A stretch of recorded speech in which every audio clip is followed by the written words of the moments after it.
Lilia. Oh, she's already fast asleep. Yes, she has. That's why I'm making her my hangover over potion. She kept complaining about how the local drink sapped her energy. Shall I wake her up now? Let her sleep. We can all relax here for another half an hour or so. We just need to keep our voices down.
Cool. Welcome in DT2, welcome in Edith, welcome in Ethan. How are all of you all doing today?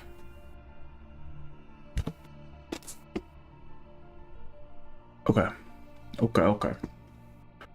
We are going to be getting through the rest of this chapter tonight because I just had a coffee and a nap, so we're good. And I don't have work tomorrow, so we can go as long as we have to.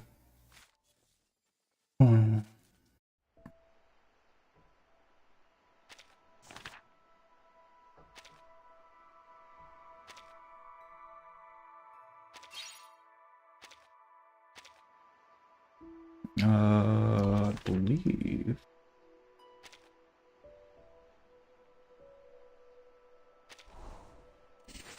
Just finished my dailies last night. I pushed through and oh wow, you finished up the story already? That's pretty good. We're about halfway in at this point. At least I think it's halfway, yeah? Yeah. Oh fuck. It's fine. Spoil on that deep fire record. So I can watch you play the story if you haven't. No, I haven't finished it yet, but we just got stuck in a cutscene here. That's fine. Hopefully this won't take too long.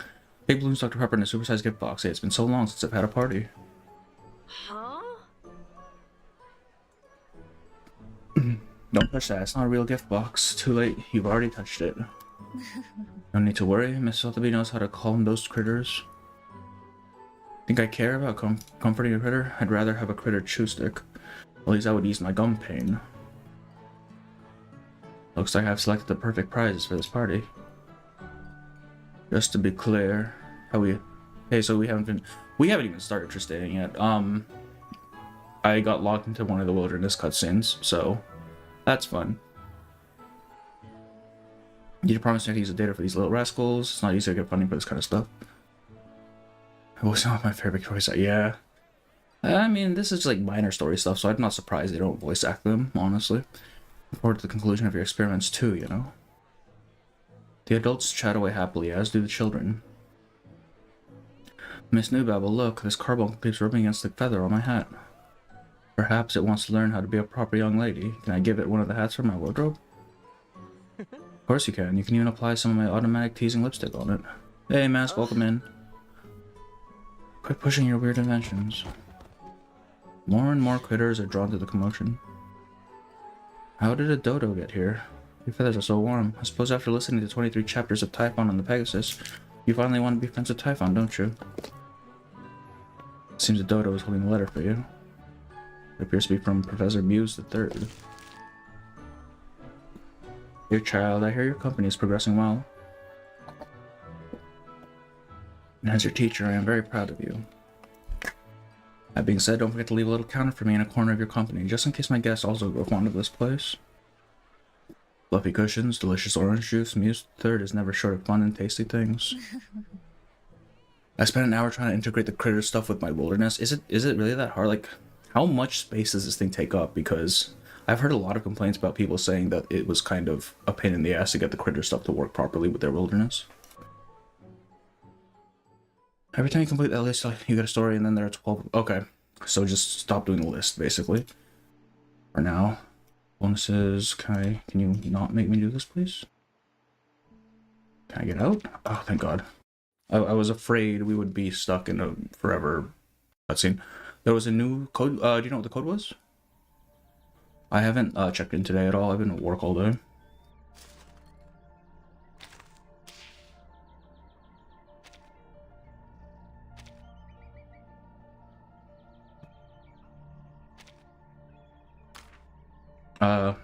Yeah. If that pops up, I'll go ahead and enter it. Otherwise, to rearrange everything for it to work, easier to make a new layout at this point. Okay. It's because you need to create transportation routes. I see. That's kind of annoying then, huh? I mean, my wilderness is kind of not... I mean, look at this thing. Look at this. It's a mess. It's a complete mess. This is not a wilderness, man. So for me, I can just reset the shit whenever I need to.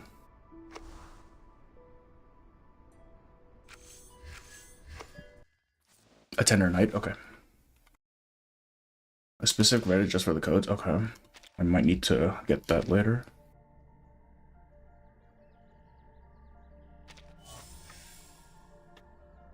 Hell yeah, clear drops. We love those. Okay. Let's just go ahead and get right into it, yeah? After I grab this. Oh, we have it as a daily now. Okay. So last we left off, we were... What did we do? We just went to, Dr. Doris's little friends here. And we're investigating her little secret lair. That is not wilderness, this is wild, bro. Yeah, I just threw stuff in to get, points. Where are you in the story? We just, went to Dr. Doris's house. And we found her little, like, chair with the button on it. My wilderness survived, okay. And the button on the chair apparently doesn't do anything. If you play the game with critters up to a level, you increase the island to 170. Okay, yeah, no, I need to actually, like, make my island not look like garbage. Skip through the stages yesterday, total story takes 24, the 22, 24, yeah, okay, that makes sense. Alright, dear anonymous gentlemen, the Veterans Residence deeply appreciates your generosity. Your donations have been a great help during these difficult times. We've taken to calling you Mr. Marble, and your donation of that fine marble chair. I assume marble holds some special significance for you. If you happen to see this letter, we hope that you will one day soon come through the door and accept our thanks and hospitality. I'm sure you'll be pleased and comforted by the heartwarming sights inside the home we've so long supported. And we'd love to hear the story behind the large red button you place on your gifted chair.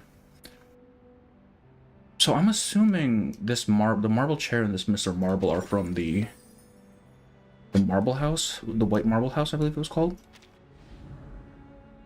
Its pristine wings, however, could never fly ever fly across the river. Jesus Christ.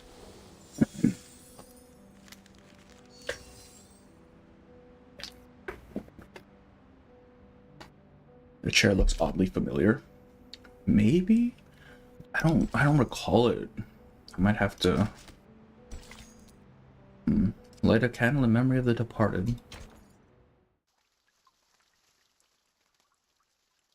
All I remember about marble is the one faction that we were given, like, ages ago. Oh, more visitors. Mama Marianne.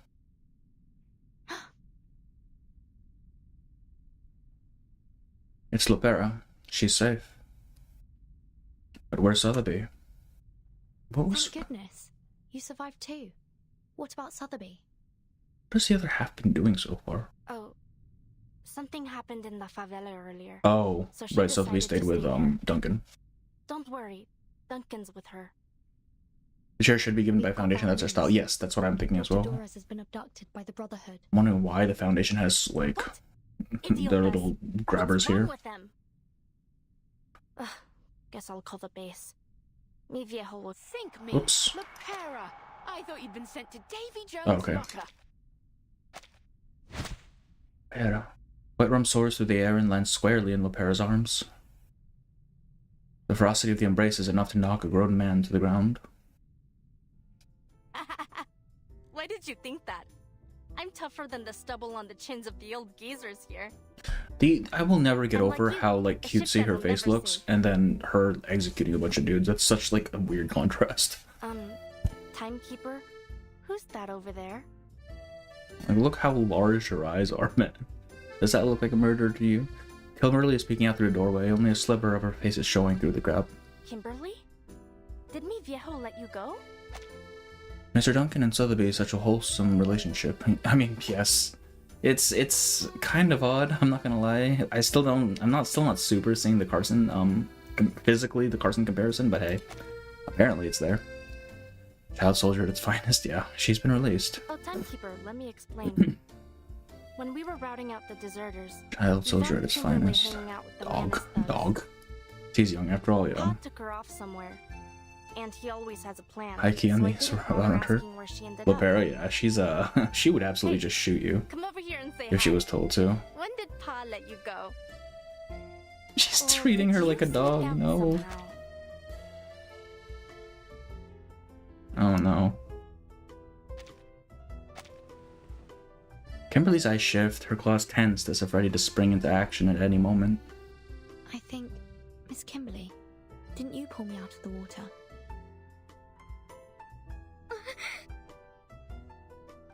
How did you know? Honestly, I don't see the resemblance to Miss Carson. That's what I'm saying. Like some minor things with like the jawbone and like the nose and everything, but overall, not There was a really. voice ringing in my head. It was you calling out to me. Burton, I can't have you dying here. Oh You no. mustn't give up. What is that impersonation? What? I did not say that. I just took you to the doctor and left. Her protestation is almost a scream. Look at this cutesy It's bullshit. true what Burton says. Though Kimberly denies it, she chose to save her. Even when she had plenty of chances to blow the last down. Reminds me of She's a Gunslinger good Girls. lass I at haven't seen heart. Gunslinger Girls. Not an enemy, Lepera. Side by side comparison. We can try again with the side by side. We looked last time, but I honestly didn't see it.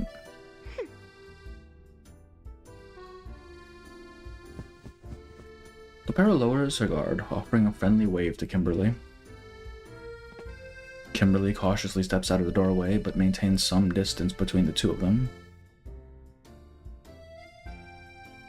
Lepera looks at her new friend. Her attire has given her a totally different appearance. After a brief pause, Lepera smiles at her. You have to understand, it's pretty hard not to suspect someone who hangs around with the Manus. Yeah. Anyway, I guess there must have been some kind of misunderstanding. Back then, I didn't have time to... In any case, I'm sorry, Kimberly. Lepera extends a hand in a gesture of peace, but Kimberly hesitates, her claws tensing once again. Nobody can resist Britton's It's riz. fine. Yeah, it seems. But don't think I'll forgive you so easily. Anjo's cute. Yeah, I mean, she's gone through it a little bit in terms of personality development. Speaking of Still the unsure about that. Brotherhood, I never quite understood what they were trying to do. I don't blame you. I still don't really get it either. So you're really not in the same boat as them? I really want to roll Opera, man. A sudden yet perfectly reasonable question. But I do not have the resources. I don't have a boat. No, I mean, I'm not in any boat with anyone. If Jesus. only you found my... She looks around as if she's forgotten something, but finds nothing. Listen, I don't know who it is you're looking for, but it's not me. I've already told you everything I know. If I'm not welcome here, I'll get out of your way. The development is non-existent prior to this chapter. That's what I'm. Yeah, that's what I think as well. 2.1, I'm okay with like letting slide a little bit, you know, because you had Tuesday's motel fuckery plus her starving. It's like okay, fine. But 2.0, she was just straight up murdering people. So I don't know. Kind of interesting how Anjak's so different. Yeah, exactly. Like she's much different from 2.0. Who knows? It's weird to me that she consumes regular food. I believe, yeah, because they give us a whole thing on succubi, didn't they? Like how they actually operate in this world. I was under the impression that she was eating flesh or something, life force. I mean, I feel like they do, but they just also can have food. I feel like that's been mentioned. I would have to go through her story stuff again. She refuses to look at the weapons around Lepera's waist, perhaps in a restrained sense of rejection or fear, or something hidden deep within her heart. All right, girls. If you want to have a chat, at least take a seat first. It simply won't do to have you all standing around the entrance like this. And then she's gonna feed us, because that's always how it goes with the elderly. Mama Mariana takes Kimberly with one hand and Lepera with the other and leads them back to the courtyard. When they arrive, she lays out some pacoca for them to snack on. Yep, there you go. There's the food. Always the food. Oh, I'm much too old to worry about that. When you reach my age and just waking up each day is a blessing, you'll eat whatever you want too. Damn. Mamai Mariana, could I have a word with you, please? It's fleshed up a bit in her story. Okay, I'm looking forward to that story then. Oh, Duncan. What kind of trouble has he stirred up now? All right then. Why don't we head inside and give those two some space? We're leaving them alone together? That And Lepera, seems like a bad idea. apologize to that poor girl properly. You hear? Bro, one's either gonna run away or they're gonna start fighting. Every lost friend is worth remembering. Mi viejo released you, which means you can't be trusted. Yeah, I don't know about that. And you saved Verton's life too. I guess I shouldn't have been so hostile towards you. She had saturation from blood and spread. Okay, so like she can subsist off of other stuff, but blood is best. You think she ate Holic when she killed him? Here, have a drink. As a token of my apology. She hands her a warm cup of something dark. It has a rich smell. Salvadoran coffee. Great if you need to pull an all-nighter. Can use some of that myself. Kimberly raises the cup to her mouth in both hands and curiously sticks her tongue into the liquid. So bitter! Don't forget that Sweetheart is also part succubus. I saw that. I saw a interaction with her and Kimberly where she's just fucking bullying her, which is kind of funny. Hats off to Blue Hawk, they spent so much effort making up for the prior depictions. They're trying hard to sell this. They're trying to sell this character hard. Yeah, I don't know. I think I would have liked it if she was just straight up unapologetically psychotic, the way Tuesday kind of is, right? Like, I'm glad Tuesday is the way that she is. Bitter like the old days. But, I don't know. Maybe it's because she was limited. Lepera falls silent for a while. Kimberly glances at the gun around Lepera's waist. You know, back in Colombia, my father did horrible things to his plantation workers. Oh god. Well, my biological father. Not Igor. Okay. Lair looks off into the sky and laughs resignedly. It's as if she just spoke of a stranger rather than her flesh and blood. No, that's not the sound of gunfire outside. The workers are setting off fireworks. They're celebrating. But they weren't fireworks. He betrayed his workers. Oh, he shot him up. His compatriots. It wasn't a celebration. It was a massacre. I want to get her backstory, but that's not for another 2 weeks. That, I ran away from home. One day, the Admiral and Molly found me. That's how I joined Zeno. In terms of succubi, she's very young, so it's not weird that she's immature. I get that sense that she's maybe not complete. Like, she acts very childish sometimes, right? I find it no balls for Blue Pill to try to angelize her. I'd still hate her either way for the demon she is. Yeah, exactly. Like, at some point, it's just easier to lean into it, right? And it just makes more sense. Betrayal's as common as dirt here. Comrades, friends, family, anyone could sell you out. And for cheap, too. And I mean, it's not like people dislike morally, not even morally ambiguous, just morally bad characters. Like, they'll roll for that shit. People roll for Tuesday, come on. No place like that. Can I not drink this? She really doesn't like the coffee.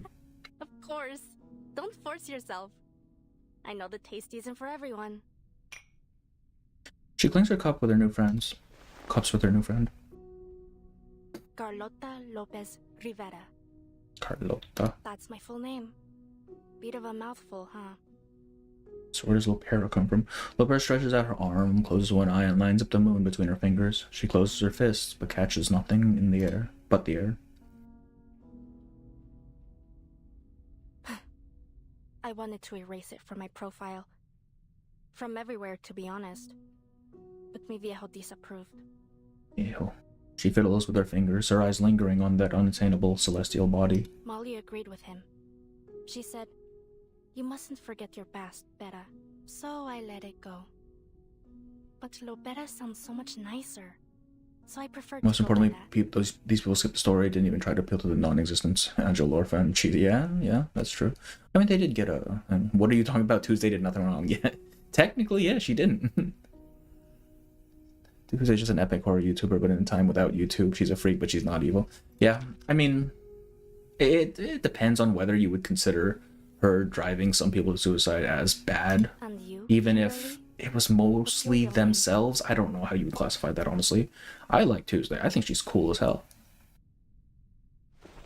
Kimberly hesitates, and I wish I pulled her, but I can't justify making a poison team when I already have, like, The residents of other stuff I want to build. And her, she was coming up too. I'll hurry there. Who's evil, or a little psychopath, or Tuesday? Yeah, I mean, Anjo did just straight up murder people, right? How long ago did Mr. Duncan move here? Do you remember? It must have been 5, maybe 6 years ago. Duncan's like I'm 60, not yeah? entirely sure. 5 or 6 years ago, nowhere near the 20s. What's going on? Do you have any photos of him? I don't think looking at a younger Duncan is going to help. He's just going to look even more different. Mariana nods and pulls a photograph from the storage room. We do have one, but he's been gathering dust for years. Let me see. Here. This is him. Worth noting that murder was under the directive of the seal. That's true, yeah. But even then, right, she seemed oddly enthusiastic about getting her orders from the drumhead guy, right? She's like, "Hey, you want me to kill? Who should I kill?" She points to the man who looks like Mr. Carson. I know a gentleman who looked just like him. His name was Carson. Did Mr. Duncan ever go by that name? Ain't no way. I'm still saying we're in a loop where Duncan just becomes Carson eventually. The old woman blows the dust off him. I know it's stupid, but I find it kind of funny. Not that any of us are aware of, anyway. And I've known him since I was a medic in the army. Back then, people called him Duncan the Dauntless. Angel not only kills people, but also gets some enjoyment from it. Yeah. I never once heard Carson or anything of the like. Sorry I couldn't be of more help, miña querida.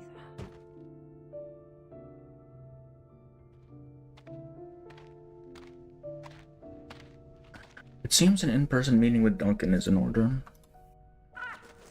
As they head outside, black flashes across their vision as a crow swoops down from above. It releases a letter clutched in its claws. Crows.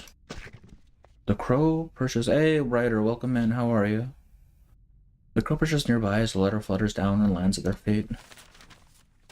The old woman picks it up and breaks the seal. Oh dear.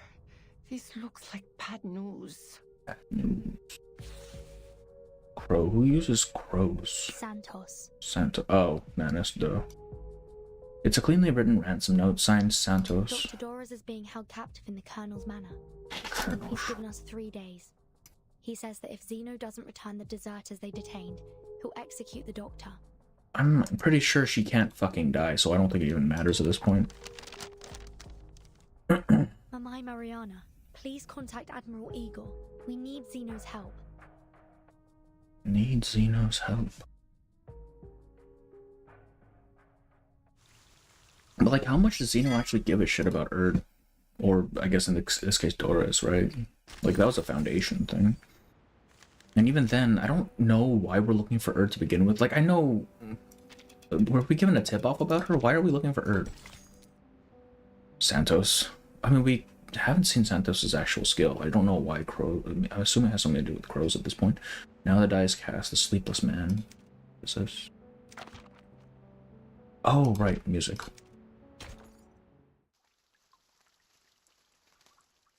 The Sleepless Man.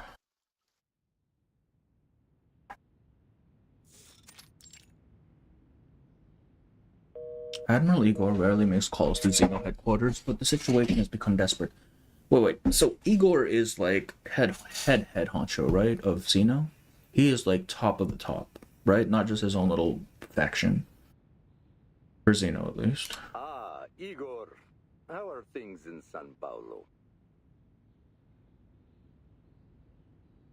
We were finding her because Verton has a gut feeling about her. Okay, so there's nothing like actually substantial. It's just Erd seems to be important, so we're going for her. Okay. Worse than expected.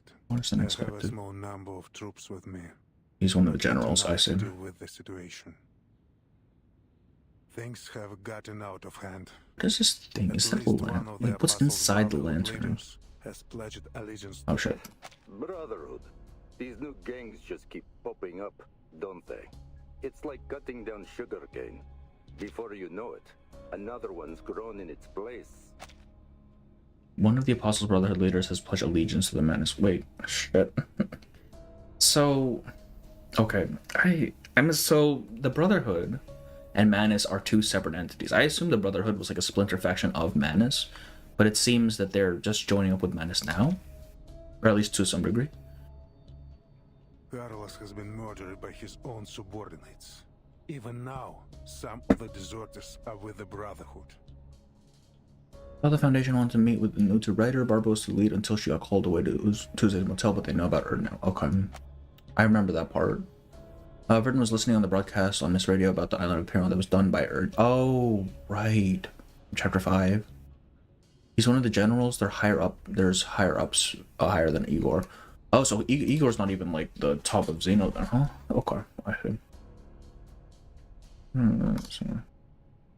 Avoiding? She's somehow avoiding the storm, that's us. Erd, yeah, I mean, apparently she's made it through 8 storms so far. Still not sure how. Especially since we actually saw her get wiped out, if she's supposed to be Marta as well. Never got feeling. I was looking for her because she left Miss Radio message in the box. Last got hit with a direct. Yeah, exactly. Like, she's just tanking the storms. I don't know what her deal is. This news is met with a prolonged silence. Did you catch them? Some have already been executed. The rest will be transferred to headquarters for We don't know who left Miss Radio for Britain. That as well, actually. Ooh, I just look so much similar to them on the island. Exactly. Like, they all look the same, but I mean, we've already seen one of them get wiped out, so what is going on there? What assistance do you require, comrade? An army. A reliable one. An army? I'm afraid that's not possible. We simply don't I mean, have yeah. the men to spare. They've been going over this over and over, how they don't have people. It doesn't need to be large. Just dispatch my Sentinel unit from Buenos Aires to São Paulo. Sentinel unit. Earth is positively thriving. This is an RPG for us. A loyal army led by the children he raised himself, composed of orphans of war born into Zeno's cause. He's literally taking child soldiers. That's crazy. At the very least, Ptolemy. Ptolemy? Ah, one of your orphan children. That seems like a feasible solution. Oh no, the way they talk about it makes me think that Lopera isn't exactly... Like, she's not special to him, right? She's just one of the kids he picked up. Yes. His parents die fighting. Also, that woman from yeah, Besmerk, yeah. My children are loyal to a fault. On an unrelated note, Lucy training a snail in the wilderness is quite amusing to me. I really like. I really want to work with the critters more, honestly. Just have to figure out how this new system works. 5 versions of her that we've seen. Officer Carlos Was was shot. shot in the head by one of his own men in this very office. I need soldiers I can trust. 5 versions of her that we've seen. Friend from Afar, Marta, Erd, Besmerts, and Doris, yeah. Lopera is thriving in the military. I would join too, deadass. I don't know, man. Something seems fishy here. So the fearless Igor is afraid of death after all, if they treat me good. I mean, they are enthusiastic. This is an immense stain on Zeno's honor. I'm still not sure why the soldiers are defecting so, like, much recently. How little honor they have left. Igor clings to it like a leaf to a tree in winter. Indeed. If everything goes Like, we also had the guy in Stefan in 2.1. Like, Now it's just a matter of time. the Admiral tosses the dice in his hand, up and down, up and down. He receives the same oracle, the same answer, like the inscription on the Behiston monument. It is eternal, unchanging. They pay for mental health care and they have good vacation benefits. Yeah, you just, might get reversed at any point. His heart is a hanging lyre gently plucked. An ancient verse rises in the old Admiral's memory. Dark omens, ill prophecies, it is all whispered from his lips.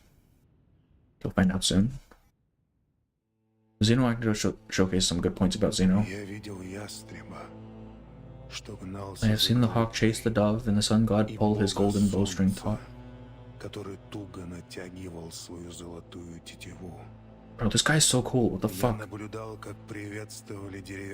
I watched as the wooden horse was welcomed into our territories and the sacred fountain flowed with the blood of the fledgling birds.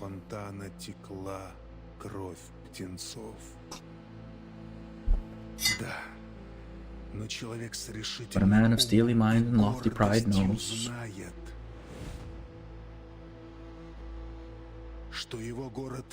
that his city will endure, its walls still stand strong, it'll be as steadfast as the earth's core.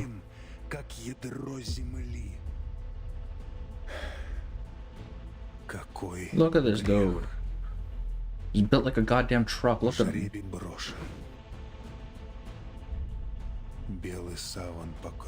The pale shroud will devour him, and he will be enveloped by the grim night. Why do we have the mana scoop here? What the fuck is happening right now? Oh look, it's dust. All for a better future. This man's just rolling nat ones every fucking time, that's crazy. Look at all those critical fails. A better future for everyone. What is Igor doing right now?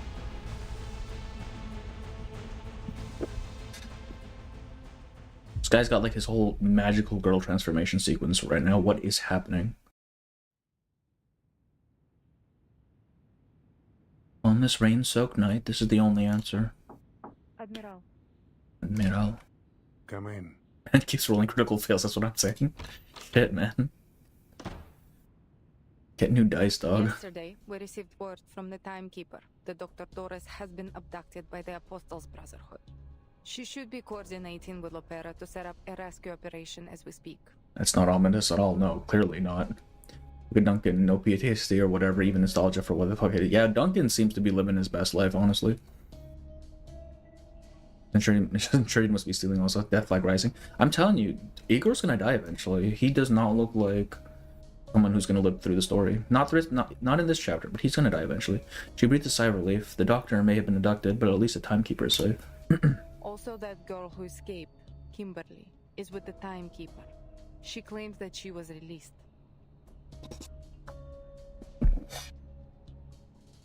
Just play along with your lie. There's no need to tell Opera the truth. She's an asset now. It's fine. We don't have to kill her. Brotherhood has demanded that we exchange the detained deserters for the doctor. Forgive me for issuing instructions without your consent, but if we refuse or ignore them, I'm afraid They'll execute the doctor. He knows full well the ways of these thugs. What arrangements did you make? What is in his lantern? It's been bugging me. It doesn't look like light or like a bulb or anything. Mulder tenses up a little, unsure of how her father will react to her decision. I told the timekeeper that Zeno reinforcements would meet her at the veteran's residence. Since Lopera is familiar with the place, I also asked her to scout out the rendezvous location. And Rendezvous? yes, I played along with Kimberly's lie. I assumed you would have done the same, Father. Very good. Very good. While the Admiral refused to talk to anyone last night, his daughter had been modeling her actions after him. Your squad will soon arrive. Take them to Lopera at the rendezvous point and bring the doctor back. It's either Erd dog walking the storm for her reincarnations or the storm giving her the Sisyphean treatment. Knowing Bluepock, it's probably the latter, honestly. She's just forced to... Oh, wait. Shit. So, it's something I've been wanting to talk about. There's this concept of, like, the eternal recurrence, right? That Nietzsche talked about, and it came before Nietzsche as well. Where you just continuously live your life over and over and over again. Like literally, you're living the same life over again, and you can't break out of it, right? Which I think is very similar to what we're getting with the storm. And Erd seems to be doing that in like the most literal way, where she keeps getting reversed, only to come back as essentially the same person, but not even remember her memories of the last life. The Admiral gazes out the window. He scans the barren fort, the weathered stone and the vines slowly wearing away at the walls. How did this come to be? I have spoken with headquarters. Closer to the truth? All going well. Telemi and the unit will arrive soon. Mulder's body relaxes a little and a smile grows on her face. I see. I can hardly remember the last time we were all together. Bro, he does not care about you. You are a pawn to this man. Her smile turns bittersweet. Your father died in Abadan. Jesus. That's one way to start us. Yeah, by the way, your dad's fucking dead. In a war he had no obligation to fight in. It's far more glorious to die in the throes of battle. Could it be that Carson became Duncan? That's what I'm thinking as well. He made an honorable sacrifice. Like, my assumption this whole time has been that the storm just kind of resets things to a previous point, right? With everything being the way as it was, but clearly people are changing. Because we saw a change with, Tuesday as well, with Barbara. She used to be, what, Bonnet, right, was her name? And then one other person. Like they're clearly not, Paulina. They're clearly not coming back as the person they're supposed to be.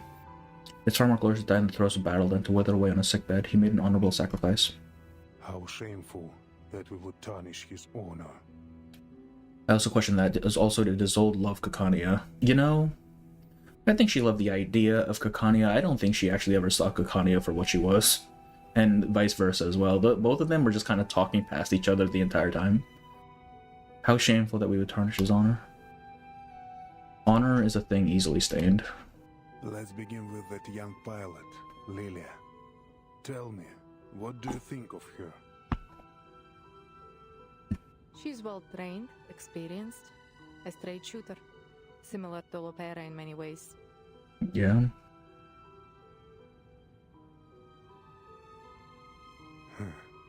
She's a true Slav. Yes, countryman. Brothers and sisters back home. You can't tell me this man doesn't have any bias. Stubborn, loyal, brave, and unshakable as the frozen Siberian earth. I suppose she's luckier than Lopera. Not destined to become a traitor. Could it be that Schneider... What do we find her again? Yeah, man, we already have Schneider. It's called Pavia now. Suppose she's luckier than Lopera, not destined to become a traitor like her. Lopera is still a child, really. The Admiral closes his eyes as he remembers those who fought beside him. lives have been lost. In wars. In the storm. Be serious, and yes we can, but would Blue Puck do that? I think Blue Puck realizes that Schneider is like a huge pit of money just waiting to be cashed in, and there is absolutely no way they're not going to cash it in eventually, right? They have all been enshrined in the Hall of Merit at headquarters. What do you think Lapera will do? She's your child, just like me. I think she will. Yeah, there is no way Lopera is turning on him. Are you kidding me? He smirks. You think? Do you? I don't need you to think. Anyway, she's not important. Yeah, there you go, right there. Look at this. It's a box. Oh, it's a mask. An invitation. I will not wear it. Are you sure? Because that last cutscene had him like dripping the black shit. Nor will you. I promise you, not one of us will wear this thing. The preacher has given us a gift and shared with us an Preacher. Okay. What? So, that's clearly Arcana, right? We will bring her something in return. That's clearly Arcana. Fire and brimstone rained down from heaven. So is this Yet among the ruins were covered the remnants of a miracle. Is this Arcana right here? Is that what this is? Is that what what's left of her? A miracle that is living, breathing, and growing. I can sense their life force. I can hear their whispers. It literally is her. Within these ashes. Are you fucking kidding me right now? A lucid dream, a living death, a perished immortality. Dear, they are invincible. Preacher is Sophia. Oh. Oh, okay. Rather than endlessly throwing young soldiers' lives to the white stone house. Oh, white stone, not white marble. But I mean, like, same thing, right? I choose to stand with the true future. He's already turncoated. That's crazy. From a glue now dust. Kana's the sufferer. Sure. Right. I just keep assuming they're different names that people are using for Arcana. This old I've got a crush. Yeah, this guy is maybe a little bit obsessed. Arcana's still alive as dust. It's like, if you can't beat him, join him. Yeah, Igor is with you, Father. So we're already on the bad guy side. Fantastic. So what do you suppose happens if they like snort Arcana's ashes? Like, do you get her powers or something?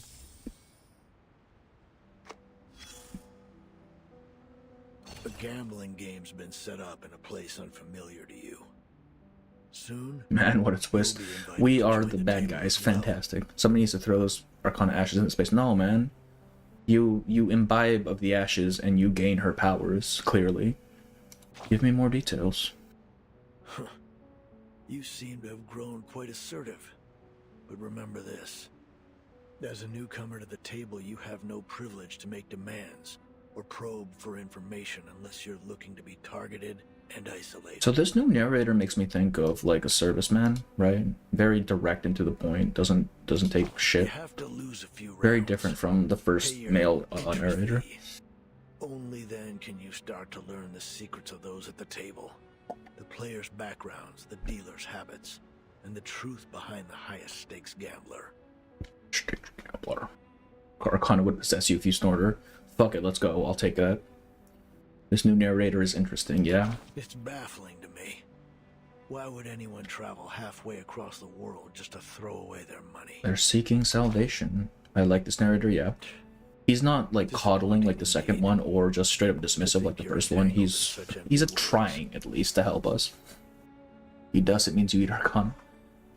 I think you're entangled in such embers. Some are so captivated by these grandiose phrases that they feel empowered when using them. Despite their vapidity, it makes them feel important. Hypocritical. Delusional, even. Nonetheless, it's a fair game. Oh, quite the opposite. The odds are rarely equal. Your opponents could have any number of advantages stuffed up their sleeves, I missed the first narrator. May he rest in peace. Man died of fucking throat cancer or something. Smoking like a pack a day. Want a fair game? You gotta fight for it. By any means necessary. I am curious as to like why we keep switching narrators. I think it's just for each like mini arc, right? Clever countermeasures. All the narrators, they are trying to help, yes, but the way they help is kind of different, right? Like the first one was kind of roundabout in it. Like he'd insult us for a bit before finally giving us the shit. And the second one was more coddling, and this one is just kind of like, alright, stop fucking around, let's get to business. Once the table's flipped, there'll be nothing but chaos. Who would bother to set it right again? No one. No one. The Sleepless Man. The Northern Falcon. We can do story mode. I'm not in any rush.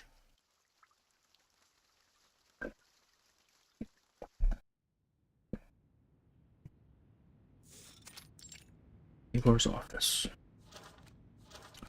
We had a narrator for America, then one for Vienna from chapter 5. She kept saying words in German, and now one for Brazil. Yeah. And I mean, all of them were like chapter 1 through 4, chapter 5 through 7, chapter whatever this is to whatever that is. Like, they're all like their own mini self-contained arcs. So I think we just get into one per. White suit versus black suit. Sorry, what do you mean?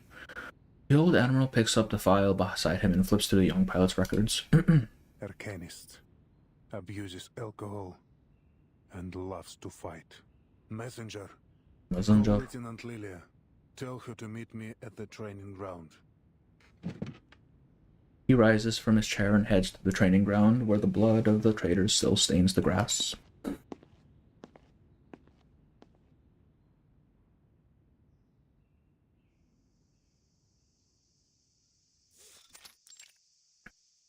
One goofy uncle, 2 grandma, 3 strict father. Yeah, basically.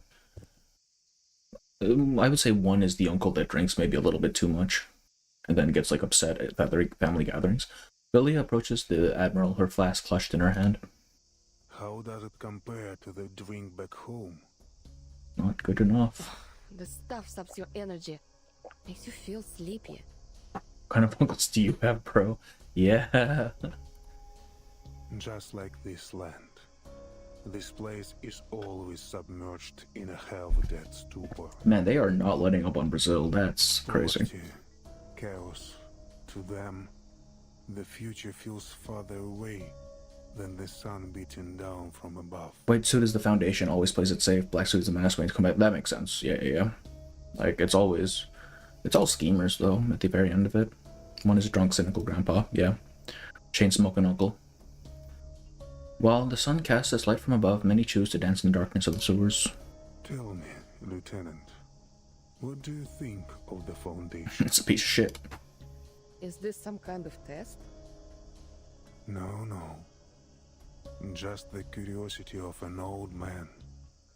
I often wonder how the younger generation One is my bro, yeah. the organization. Well, unlike those Manus maniacs, the people at the Foundation are at least open to reason. To reason. Don't get me wrong, they're stubborn, but overall, I think they're good people. That's generous. The Timekeeper's red-headed sidekick, for example. Zeno. Zena's too busy with administrative work to join the Timekeeper in Sao Paulo. She's a stickler for the rules, but it's so boring to follow all the regulations. That being said, it would probably be even worse without them. Total chaos, actually. Total chaos. Anyway, at the end of the day, someone has to do the thankless jobs, and the people at the Foundation are the only ones willing to do them. Greater good type shit. A subtle hint of approval flickers in the Admiral's eyes. As the Foundation's most loyal partner, Zeno has always been committed to creating a brighter future for both Arcanists and humans. Pick side, least racist versus peak racist. I don't know if I would even call the Foundation least racist. They're still pretty fucking racist. The only reason they keep Arcanists around is because they absolutely need them, right? I love Lilia, that's why I got her skin for free. I don't know who to get, whose skin to get, honestly. It's either Matilda's, because I know Matilda gets a Euphoria buff that makes her actually quite good, or Shemaine's, because Shemaine's looks badass. In Sao Paulo, for example, Zeno maintains the city's fragile peace in its own unique way. It's a mindless gun. I'll have to look over the available skins, though. I might pick something else. Once Zeno's troops. Precisely. Countless soldiers have perished in the storm, and they've all been deemed necessary sacrifices. You got Eternity. I would get Eternity, but I don't use her. Like, I will never see that skin. I don't like Xena's role in all this. Neither do I. But an order's an order. An order's an order. Because she's getting buffed too eventually. I don't know what Eternity's Euphoria does, honestly. Even if it sends your soldiers to die meaningless deaths against an enemy they couldn't possibly defeat. Was this why he joined up with Manus? He's like, fuck this.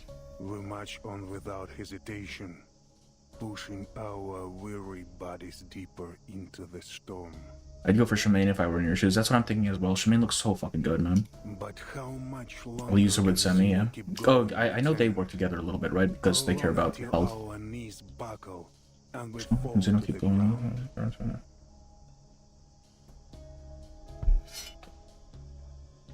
I don't know, and I don't care. I don't care. She takes another swig of sweet liquor. Lilia's Euphoria is broken. Is it really? Is Lilia actually good after her Euphoria? Sweet as the oblivion of a dream. Because I rolled Lilia for my free fucking 6-star, which I'm not sad about. I would have preferred, like, Bela or something for Marcus. Arcana isn't dead. No shit. We detected life signs after the explosion of the vacuum bomb. Man has her ashes in a fucking triangle. Come on. That's impossible. Yes. It is impossible. It would take a miracle for her to survive. Do you believe in miracles, Lieutenant? I'd sooner believe the ramblings of a drunkard. They're so cool, man. That may be the case, but when a miracle worker appears, you got Jessica. I didn't even know Jessica was available. Shit. Like sheep follow a shepherd.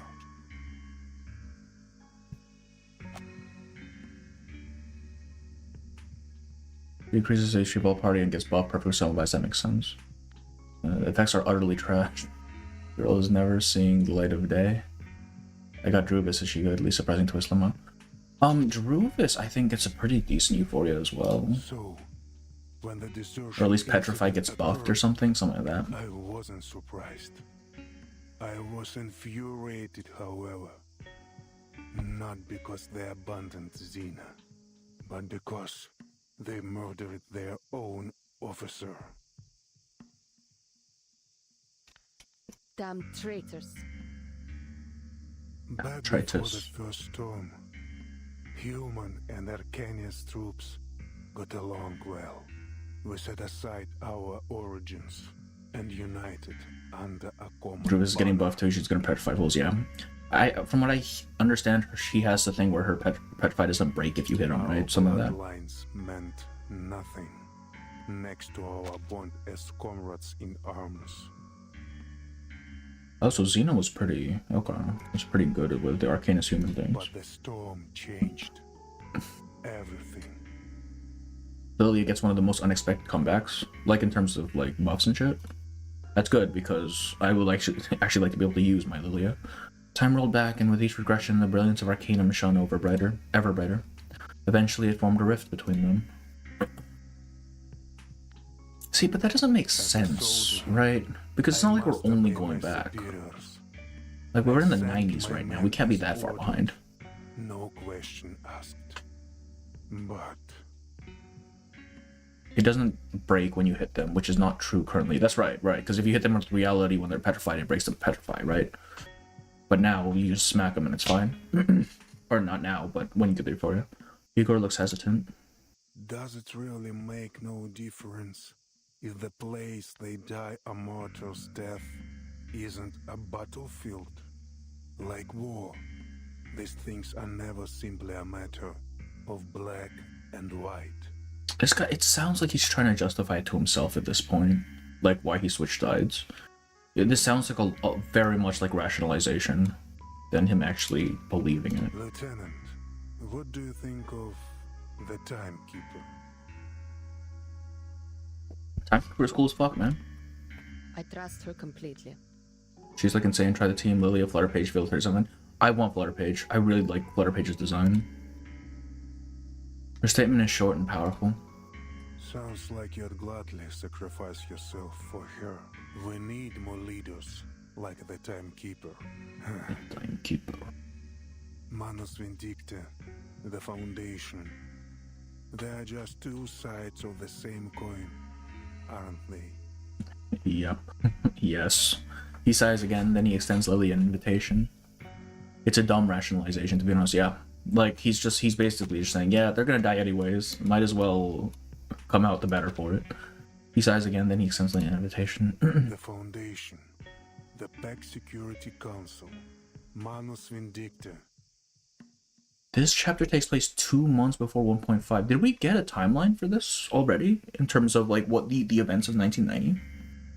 I just know they're all in 1990. I don't actually know when in 1990. But if this is before Luru, then damn. Admiral Igor with the premium grade copium for joining Manus. Yeah, I don't know. This guy, he really seems like he's trying to convince himself. I trust in Vertzen's decision. That's a lot of pressure to put on us. Я понимаю. Ты уверен, что Зено не тестирует меня? You sure this isn't a test from Zeno? Нет. К Зино это не имеет никакого отношения. Я сейчас говорю с тобой как Игорь. They speak as Igor, not the Admiral. With a wave of his hand, he takes his leave. 1.5 is in summer 1991. This is in November 1990. Oh, okay. I mean, if you nuke someone and they're still alive and the person promised a better future... Actually, you see, that is kind of true, right? Like, if you've witnessed to someone just performing the impossible, that makes you truly believe that there's some sort of divinity or god. At that point, it's like, do you side with the people or do you side with the person who could actually just smite you to death? I don't know. With the wave of his hand, he takes his leave. Like, at a certain point, you have to realize, okay, maybe what we're doing is kind of futile. As he vanishes under the shadow of the colonnade, soldiers rush into the training ground. They surround Lilia, their guns pointed firmly at her. Damn. What's going on? Execution. Lieutenant Lilia, you are under arrest for the assault on Admiral Igor. What the fuck, man?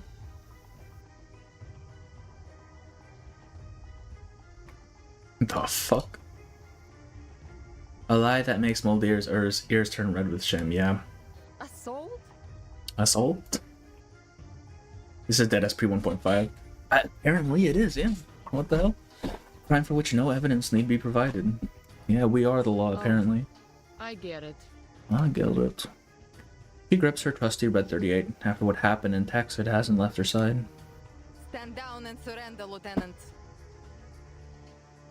Here's the thing, Arcana is just going to use you and kill you in the end. Yes, but there's also a chance that you are so insignificant that you just get overlooked, right? I think that's what most people would hope. Igor, definitely not. Igor would die. He's too high up. But like his like subordinates, maybe they get overlooked. You never know. Stand down and surrender, Lieutenant.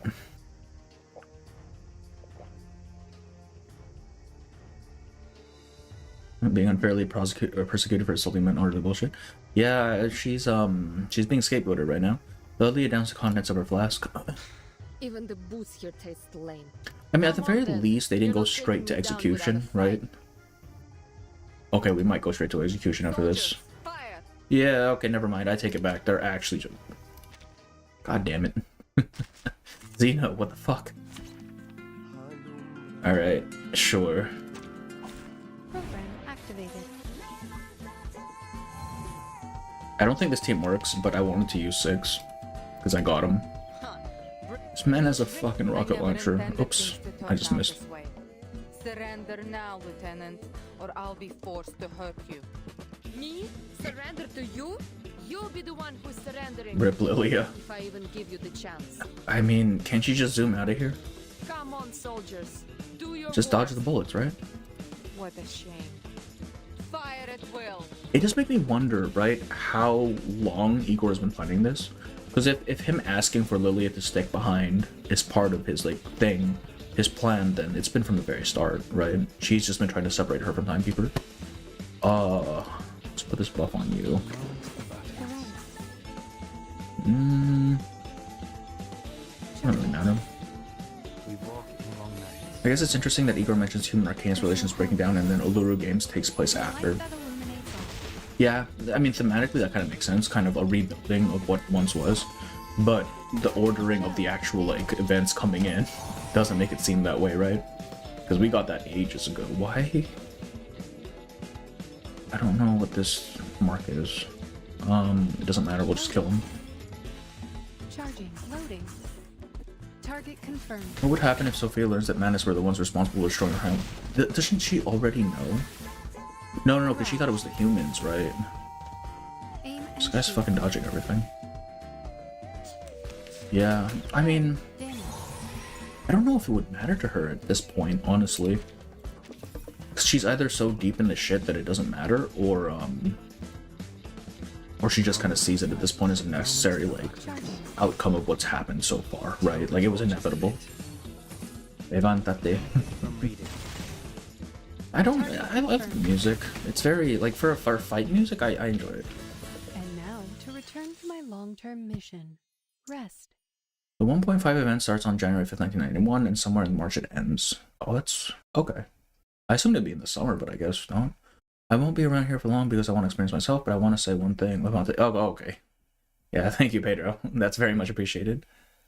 I think Sophia's already a no. Yeah, I feel like Sophia at some point must have figured it out, right? Mark means they are targeting. Okay. So, like, taunt, but not really. Thank you for your input. This is crazy because telling the average Joe an absolute character development of 2.0, 2.1, 2.2 pre 1.5 sports positiveness. Why is the music in Spanish? I mean, Brazil patch, I guess. But I mean, if everything's been resolved by the time 1.5 happens, then I guess it's kind of like the Timekeeper is on vacation or something. Like, I can't imagine the shit's still going down and we're going to Australia to have some games, you know? It's useless. There's far too many of them for Lilia to escape. There is no use resisting, Lieutenant. January to March is summer in the Southern Hemisphere. Oh, right. Right, everything's backwards down there. I forgot about that. Yeah, okay, so it is summer. Disarmed, Lily is forced to her knees and her hands are bound behind her back. Tell me, what's Igor planning? Well, again, at least they haven't executed her. Future where meaningless sacrifices are no more. Yeah, I don't believe that. I don't believe that for a second. I know that this is nothing personal. I'm just following orders. I'm just following orders. Imagine Joe in the Uluru Games. Actually, though, that man... I mean, yeah, he is pretty strong. Yeah. Man jumped from an 8-story building. He's fine. A fate as cold as the wind that sweeps across the Marybirdland. Take Lieutenant Lilia to the holding cell. No one is to harm her without orders from the Admiral or me. What? The reason is obvious later on. Is, like, why they're arresting her?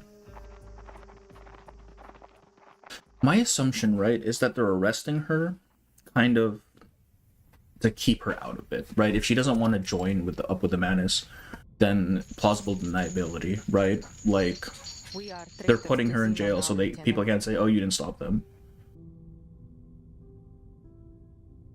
Though these were discussed her, she forces them out. I am loyal only to my father. It's a pity, really.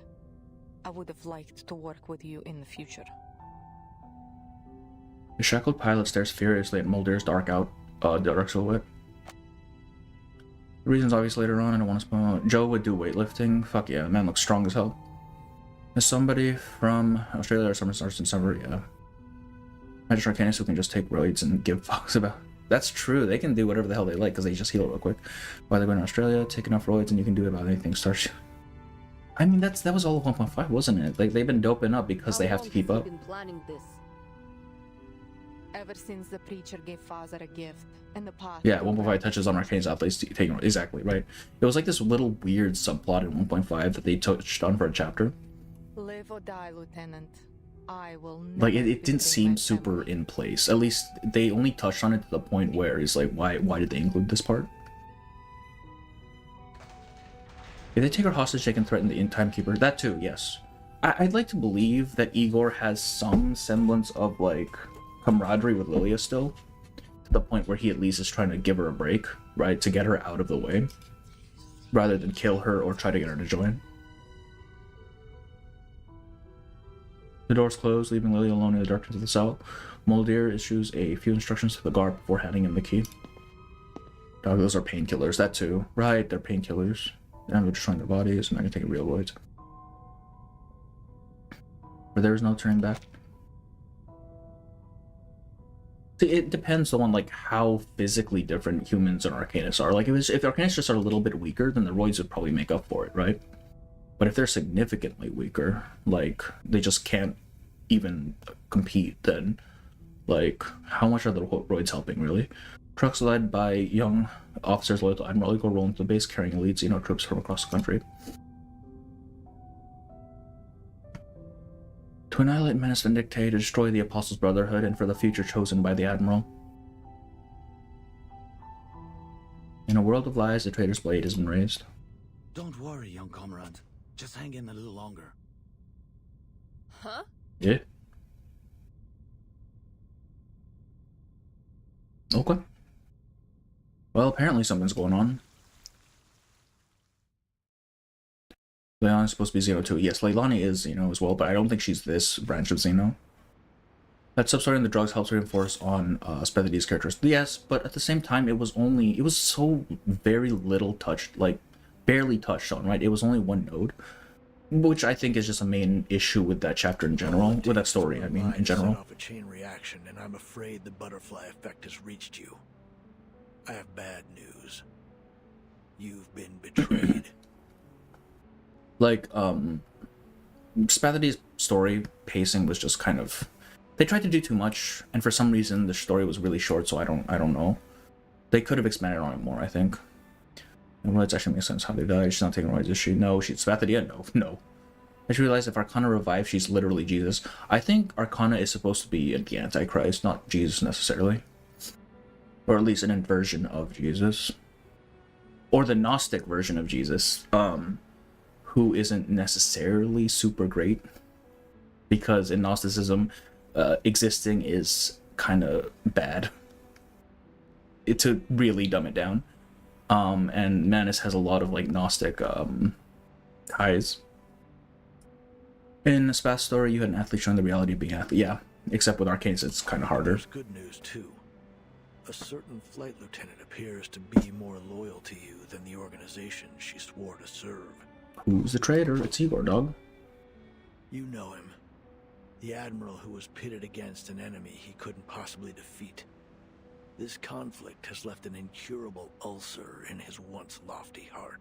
Demiurge type beat. Yeah, exactly, the Demiurge. The thing is, Sophia gives rise to... In Gnosticism, Sophia gives rise to the Demiurge, right? So my thinking is that, you know how Arcana gave her her little pendant? I'm thinking somehow Arcana is going to manifest through Sophia at some point, which would be her giving existence to the Demiurge once again.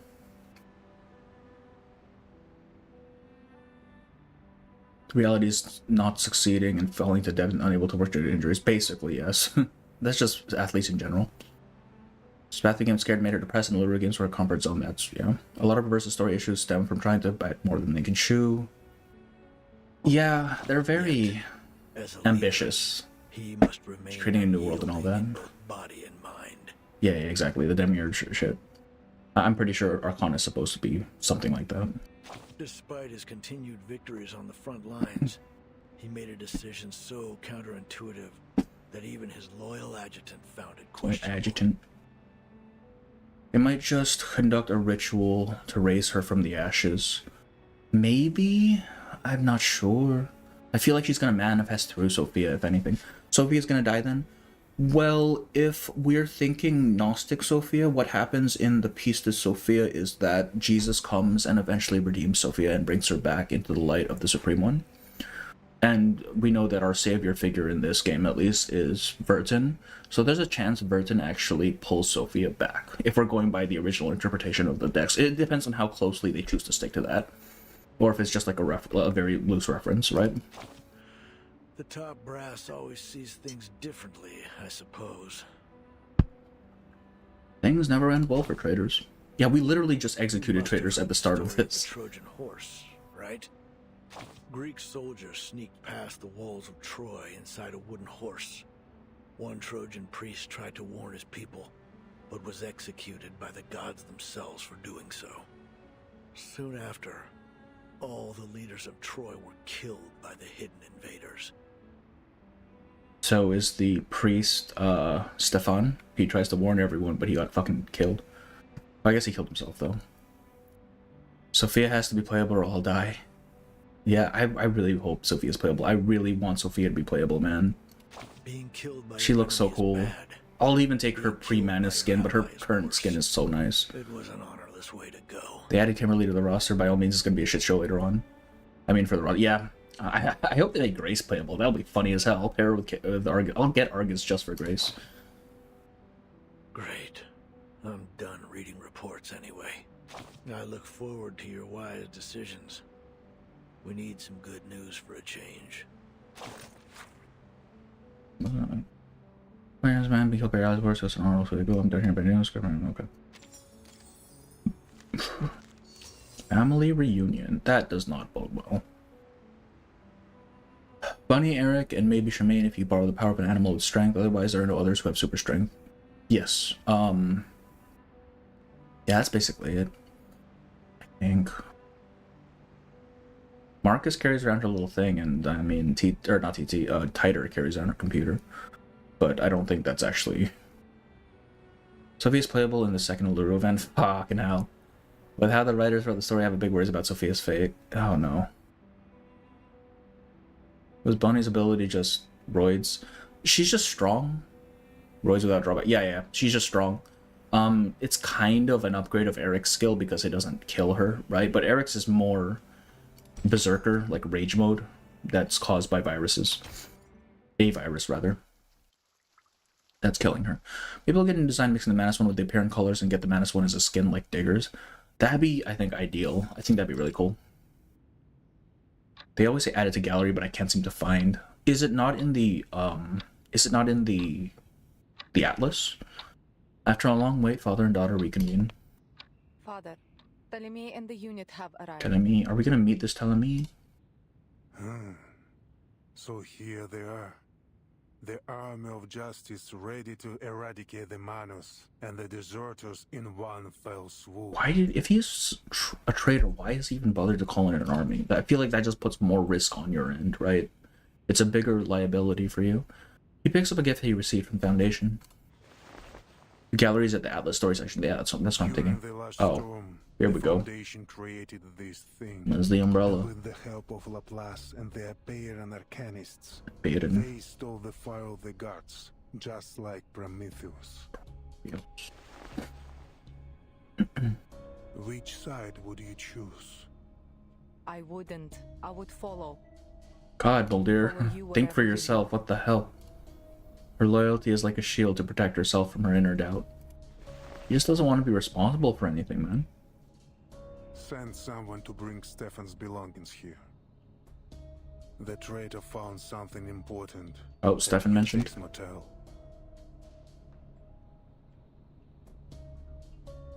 Okay. We'll find it useful. Telepine was also raised by Igor. Yeah, he's one of the, or they're one of the kids. I don't know what it's But sign up for now, having fun with the story, TV's turn. Oh yeah, for sure. Have a good night, TTT. Or day, whatever it is for you. Understood. Everyone should check the Atlas. What type of stepfather glazing is it? Yeah, I mean, they really look up to Igor, I guess, but this guy, I'm pretty sure he doesn't give a fuck about any of them, man. Beyond them just being good soldiers. Zeno Beish. Muldir, long time no see. Oh, this is Ptolemy. This fucking guy. From the trailer, okay. 2.1 mentioned. Yeah, 2.1 mentioned. The one-night officer steps forward to embrace his older sister, kissing her on both cheeks. The conversation gets straight to the point. What do you say? Do we give those humans a chance to surrender? See, in the trailer I assumed he was Manus, just based on how he was acting around Kimberly. But now I see the outfit and he's clearly Zeno. Manus Vindicate don't accept humans. Moldir with self-agency versus Kimberly who wants freedom. Both are impossible. I recognize that face, yeah. He's getting whooped. Yeah, this man, I mean, we saw him fucking die in the trailer, or at least implied to die in the trailer. This guy is not living. Man's been doing some humans. Father would blame you if you men allowed them to escape the base. He kind of is now. Technically, yes, right? We Escape the base. Not even technically. They've joined up. Moldir, are you having second thoughts? He sneers at his sister's kindness. Either follow this path to the very end, or show mercy and get father and the two of us executed. What is his accent? He shouts a few orders to his officers, instructing them to return to their respective units and await the Admiral's command. So what then? You want to have a mass execution like Lopera did? On what charges? For refusing to join the rebellion?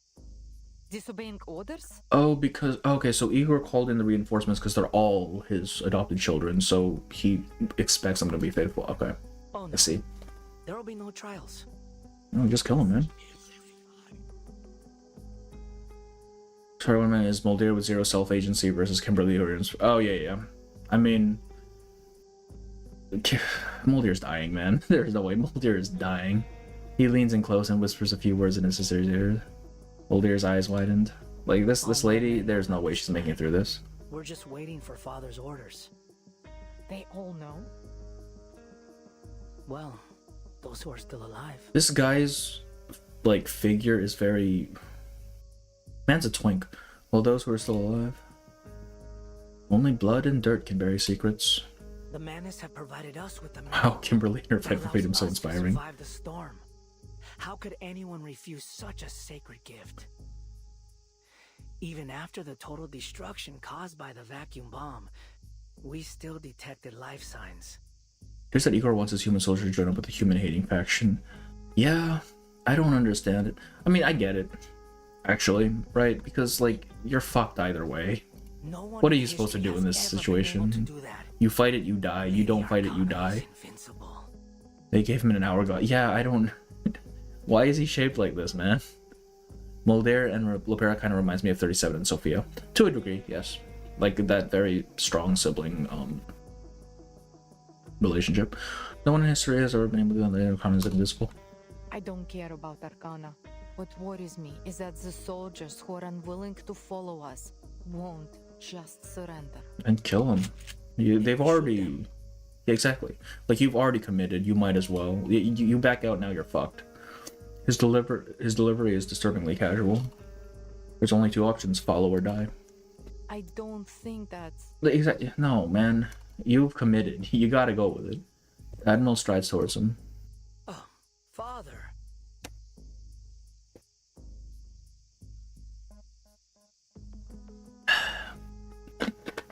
The Arcana is insert title card. I love how the word twin completely lost its meaning. I mean, look at this guy, man. How would you classify him?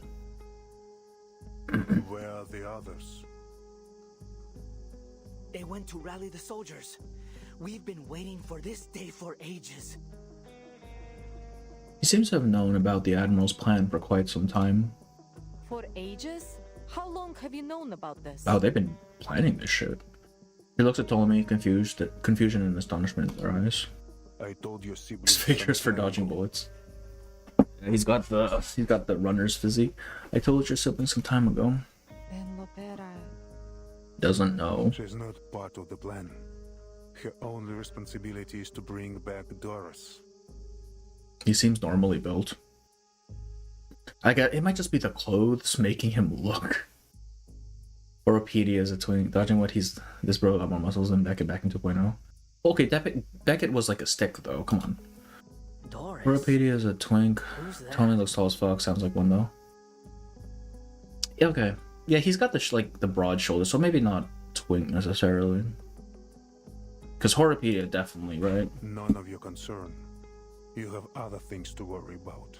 I think it's just like the little holster around his waist, pulling his clothes in tight makes him look... It gives him a sort of a figure, you know? Moldir, prepare the aircraft. We're going to Tierra del Fuego. Tierra del Fuego.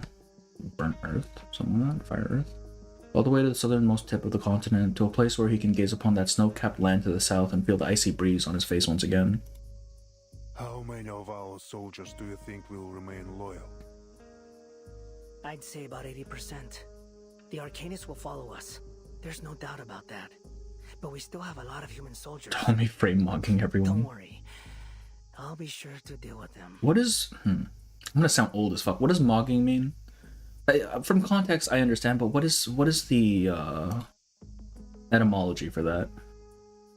What does Igor want Doris? She must be important. I guess so. Like, Vertin apparently is only going after her based on, like, a gut feeling, right? I don't know why everyone else wants her. The spilling of blood will only unite us further. Unite. Oh, I guess, like, in terms of, like, a brotherhood sort of thing. A betrayal of their brotherhood, but there will be no escape once blood is spilled for those who shed blood and for those who draw it. Take this and go to São Paulo tomorrow. São Paulo. Ah, fuck, there it is. He gestures to the wind-up toy that once belonged to the traitorous officer who stayed at Tuesday's motel. Oh, the officer had the robot. Fuck. It's placed besides the G33 syringe and a flying arrow M1903 pistol. Wait, if Stefan had the robot, why the hell was Grace with Tuesday? Or with, what's her face? Oh, me too? The fuck is mogging? If Moldir fails, you Mogging is kind of like mocking? Okay. to get Lopera back. I assumed it's like just like BTFO or something like that, right?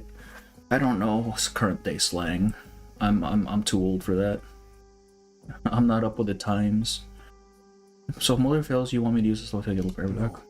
You will bring Kimberly back from the veterans' residence. Kimberly. This is Kimberly's seal. As long as it's in your possession, she cannot disobey you. A succubus. A succubus cannot resist the will of whoever holds her contract item. Bring her back peacefully if possible. Of course, Father.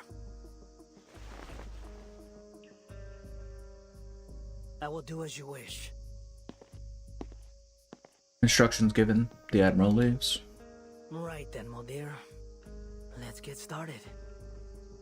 And this robot scene started because Eternity. Yeah, Eternity kind of fucked us up. I don't know how much of this was planned by her, like if she had always intended to let Kimberly go, because otherwise why would she have given the thing in the first place? Or if she just like literally decided she didn't need it anymore and use it as payment. New players will be so confused if they haven't played 2.0, 2.0. That's true, huh? Because 2.0, this is all 2.0, 2.1 stuff, isn't it? Shit. So Stefan must have taken this toy from Menace at some point. I know they add those chapters eventually to the whatchamacallit, the event records, right? But at the same time, that's not for another 2 or 3 patches, right? So, even more, actually. He was still signaling the guards to begin their massacre. Oh, we're starting. Damn. So you're just kind of left without context. Because we're going straight from, what, 1.9 to 2.2? Like, there's very little context there. Stefan must have taken the toy from Mass, but clearly, yeah. I don't know how he even got his hands on it, but apparently he did. Wouldn't be surprised if Eternity knew Matahari. Yeah, because she is old, isn't she? She just traded it for a whole cave of treasure. And then she just decided she didn't need the fucking toy with the succubus inside. Or it was just too much of a liability for her to keep around. Because keeping close watch on Kimberly. It's either that, or she just thought that having it in to begin with would put more of a target on her back, which I guess she didn't want. No one answers. The guard has already left. Lilia frowns. The base under attack? By whom? By whom? The Manus has no reason to launch a frontal assault. The Apostles' Brotherhood? No, that's even less likely. To be fair, I don't think it'll work out if you haven't played those events. I don't think so either, right? Because we're going from 1.9, which is the end of Vienna, and yes, we wind up with the Foundation again, but then we're going straight to Brazil. After that, like, there's no way you would know. You would have to have played at least 2.1 for that. 2.0 technically isn't super necessary. Like, all we get there is why Anjanal exists. but like you could hand wave it away, right? But 2.1 isn't immediate. Like, you absolutely need to have 2.1 context. She immediately dismisses the idea.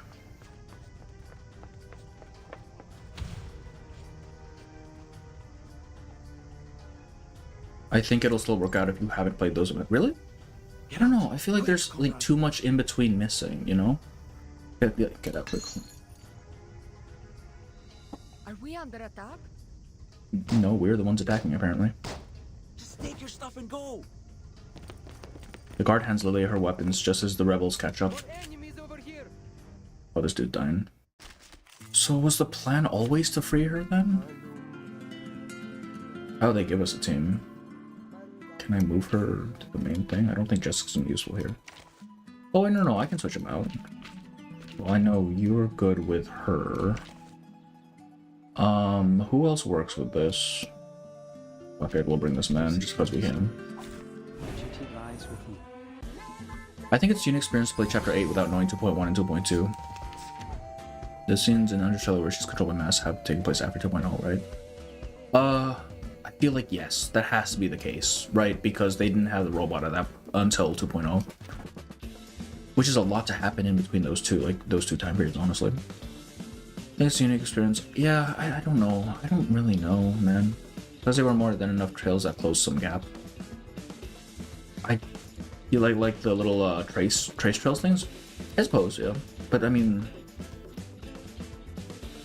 I'm a bit iffy on it. I don't know. I'm undecided. I feel like you're missing a lot if you just didn't play the 2.1 event at the very least, you know?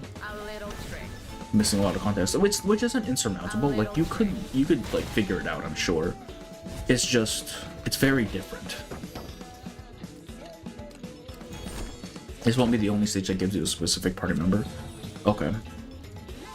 I actually don't know how Lilia works, honestly. Like, I know she does follow-up stuff. I don't know what exactly about it she does. Wanna watch the aerial time? Wanna watch the aerial stunts? Don't blink. Don't blink. Oh, this guy's blind. She cannot fight him.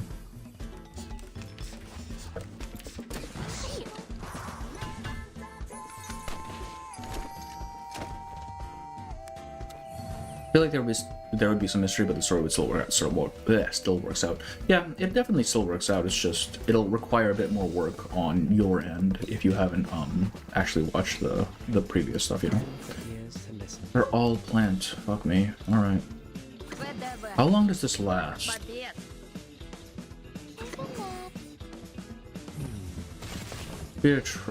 me see. Then how the hell did it end up with Stefan? Yeah, we don't know how it ended up with Stefan.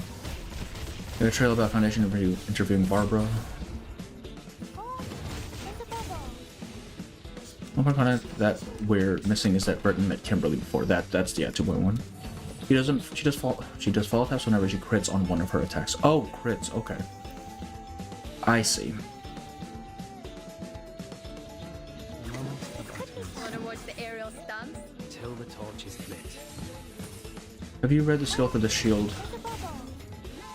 The shield guy? As a reference. Oh shit. I think I can check that after this fight. If I go back to the thing. We're just gonna kill this guy with extreme prejudice. How do we unlock this shit? What the hell? That's so annoying. The scale of your soul has tilted.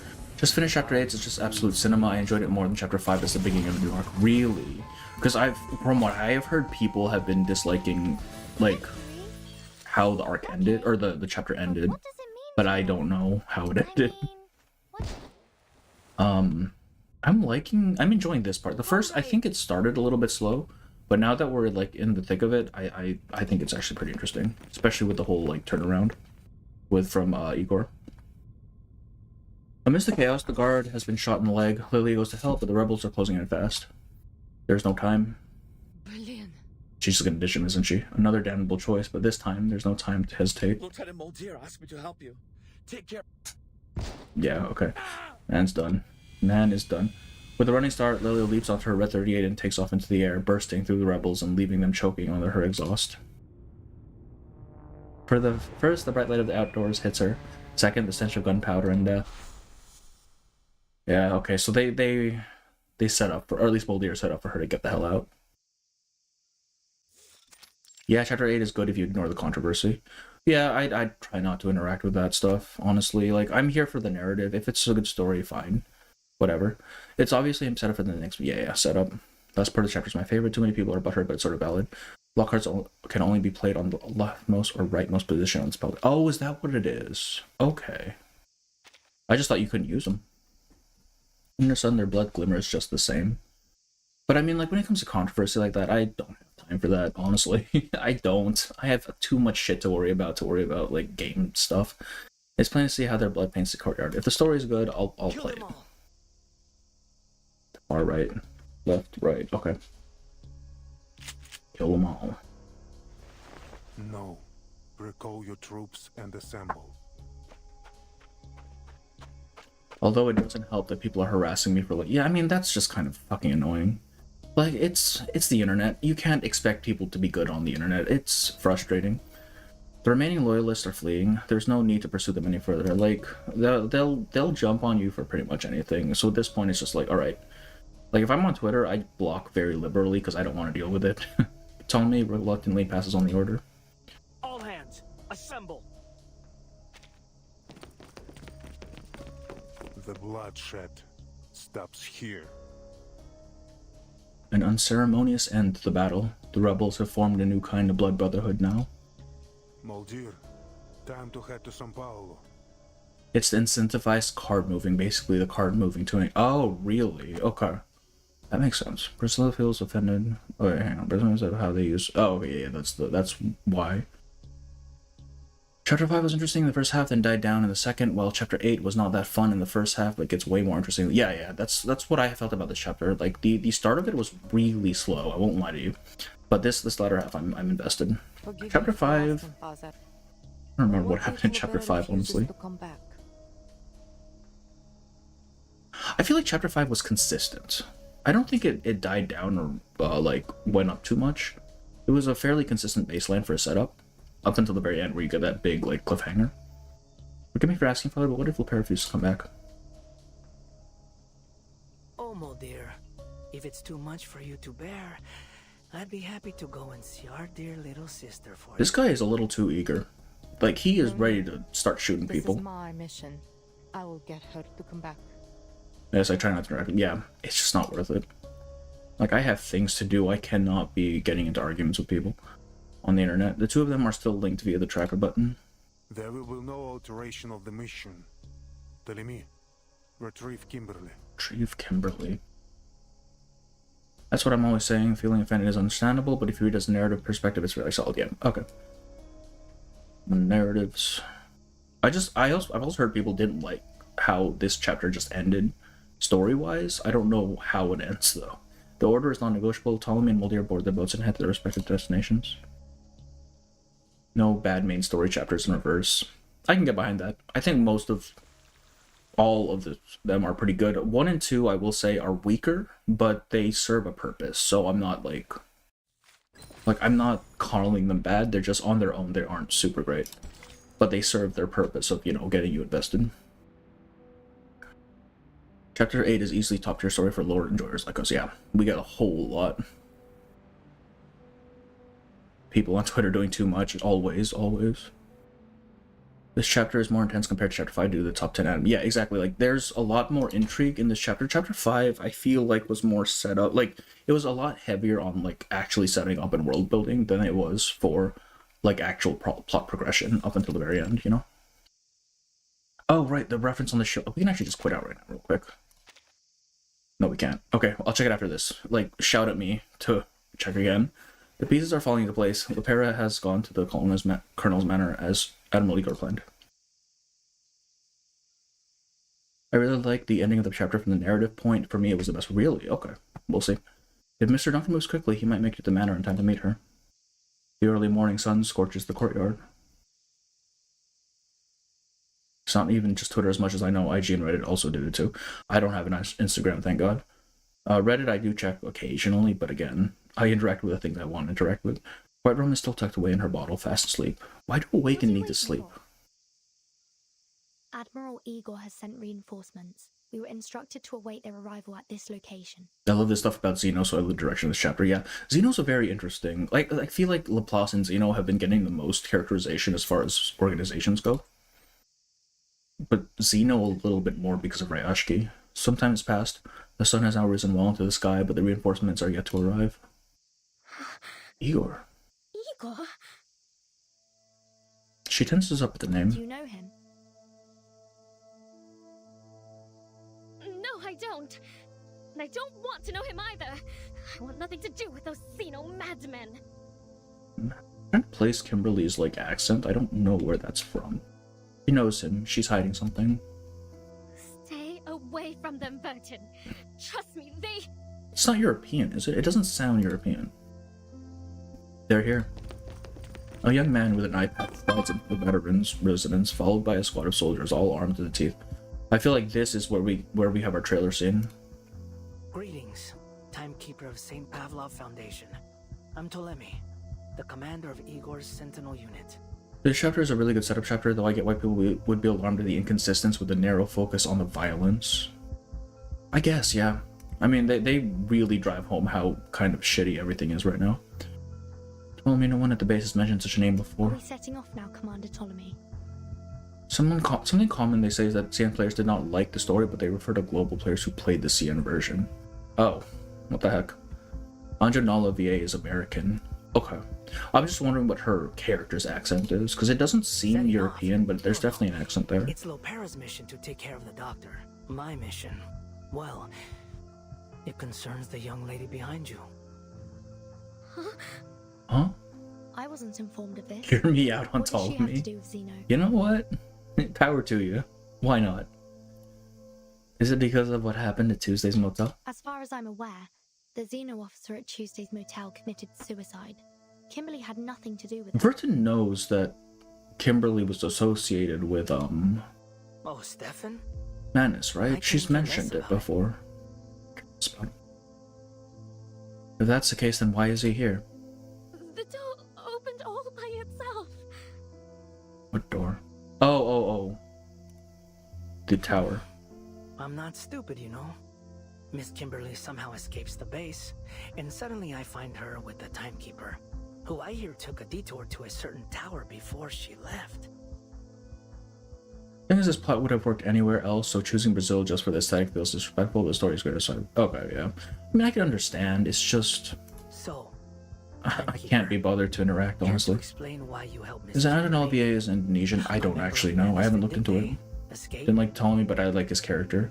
Nala's Dutch, apparently. Yeah, her character is Dutch. I don't know if that's the accent, though.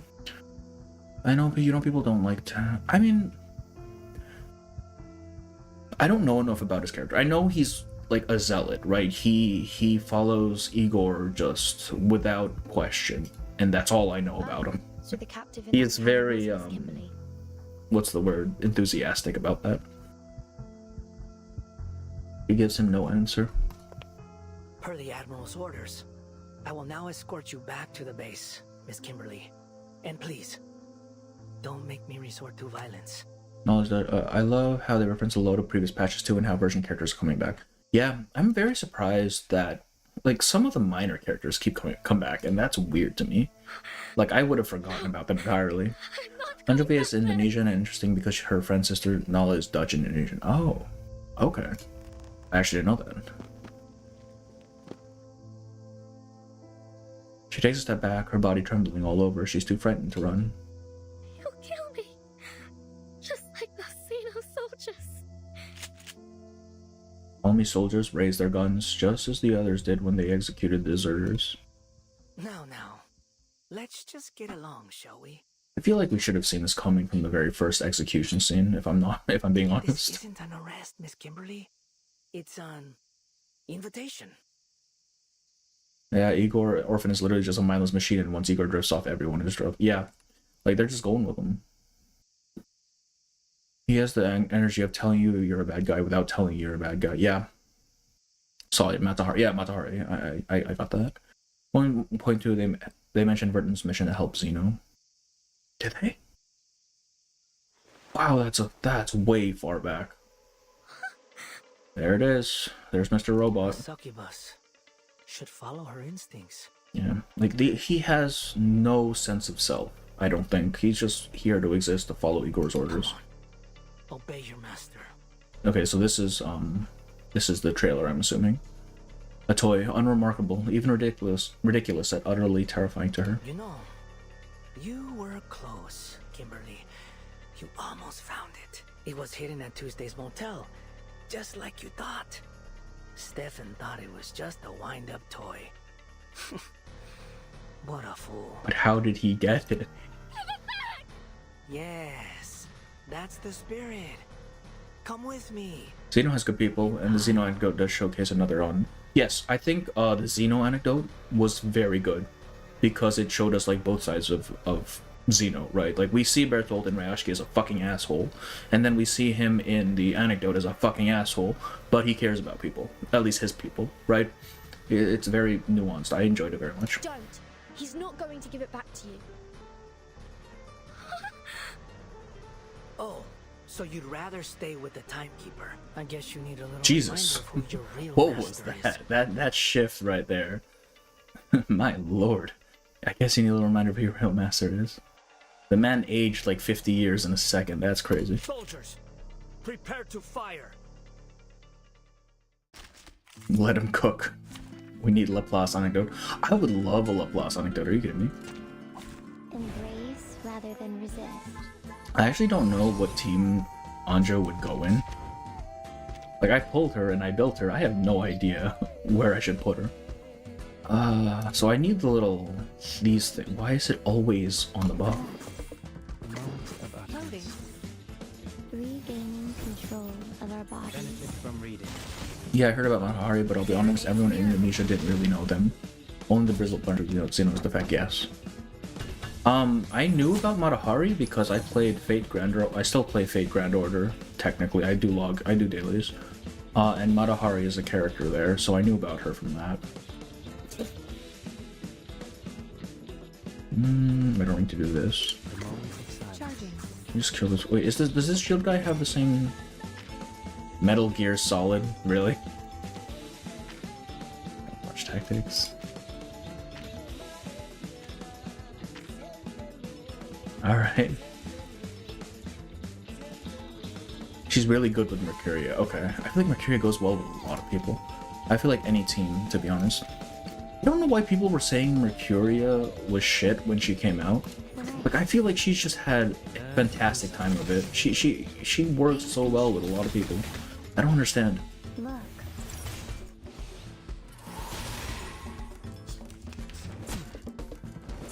She's good at Mercuria because Anjo follow-ups. Yeah.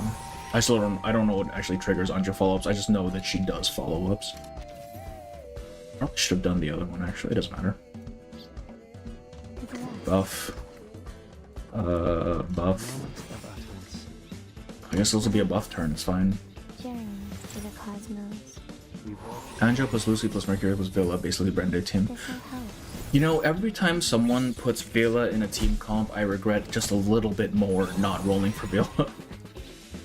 But she came right before Lucy, man. I couldn't. Yes, because Matahari's Dutch and not many nations know the history of their country. Oh, I honestly don't know anything about Indonesia, I'll be honest with you. Now, to preserve this memory in... I know Villa is in the water banner right now, but there's no way I'm rolling on that thing, man. I've gotten screwed enough from it before. Kimberly barely moves as she struggles against the command of the seal. Meanwhile, Ptolemy and his troops have taken control of the courtyard. Pick it up, timekeeper. Get up. He's tossed a pistol near her. I hold no grudge against you, and I'm not going to shoot an unarmed civilian. Make your choice. Take the weapon and continue to fight, or surrender. I mean, he said he wouldn't shoot you if you didn't have weapons, so she could just, like, not pick it up, right? If you do surrender, I'll guarantee your freedom. But Kimberly has to come with us. Understandable. I got Villa in a single temple from the water banner, and then on a 50-50 for Anjo. I wish I had your confidence. There is no... I cannot. I cannot do it again. I tried to roll for 6 on the last water banner, and I got, pickles. She picks up the pistol. So I know Pickle's got a euphoria, so maybe he's good now. I don't know. On your feet. Goddamn, Anjo doesn't want to come home. Yeah, I mean, I got her. I have won all my 50-50s unlimited so far, so it's good. I have to lose eventually, right? Which worries me greatly. The officer gives a malicious grin. Kill her. Yep, there we go. You Want me to kill Burton? kill Burton? Anjo is voiced by Risa May, who is a Chinese Indonesian. Is that English or is that Japanese? I mean, the name Risa May makes me think Japanese, but I don't know if she's an English voice actor or not. Anjo doesn't want to come home when he pulls. Bro, you can't expect to not get whooped like while acting like an asshole. Yeah, I mean, he's asking for it at this point. Imagine being born with that face, though, like with Ptolemy's face. Like, people are just gonna assume you're a fucking bad guy to begin with, man. Like, you can't get around it. A command as malicious as the look on his face. English VA, okay. I heartbeat the waterband while feeling, then I lost the second thread. Then I got Melania from invite. Oh god, Ethan. What the hell, man? But her bloodline allows her no choice. The seal takes effect, slowly compelling her to obey it. Remember the New Year's greeting video? Oh, right. Come on. My patience has its limits. They credited Kimberly's VA. Tell me why. Yeah. I remember watching it. I just don't remember the actual details. Tommy races behind her like a lighthouse beacon in the storm. Tommy is that guy. This man is gonna get like destroyed in a few seconds. Come on. Maybe Melania becomes good. Maybe she gets her euphoria and she's actually good, right? She hasn't gotten one yet, as far as I know, I think. Compulsion and attack so swift that there's no time to react. Yeah! Kill him! The succubus looms over her, her eyes hollow, her beastly claw poised to strike. Tommy will say anything to ensure she enacts his will. Do it, demon. Oh wait, no, this is still us. Shit. For the life of a stranger. Fuck.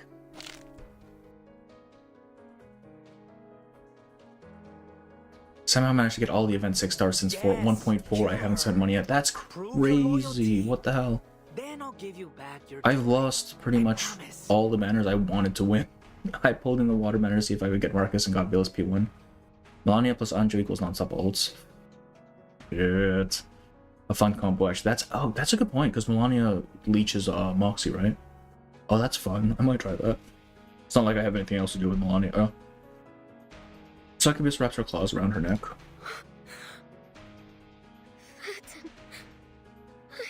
I can't.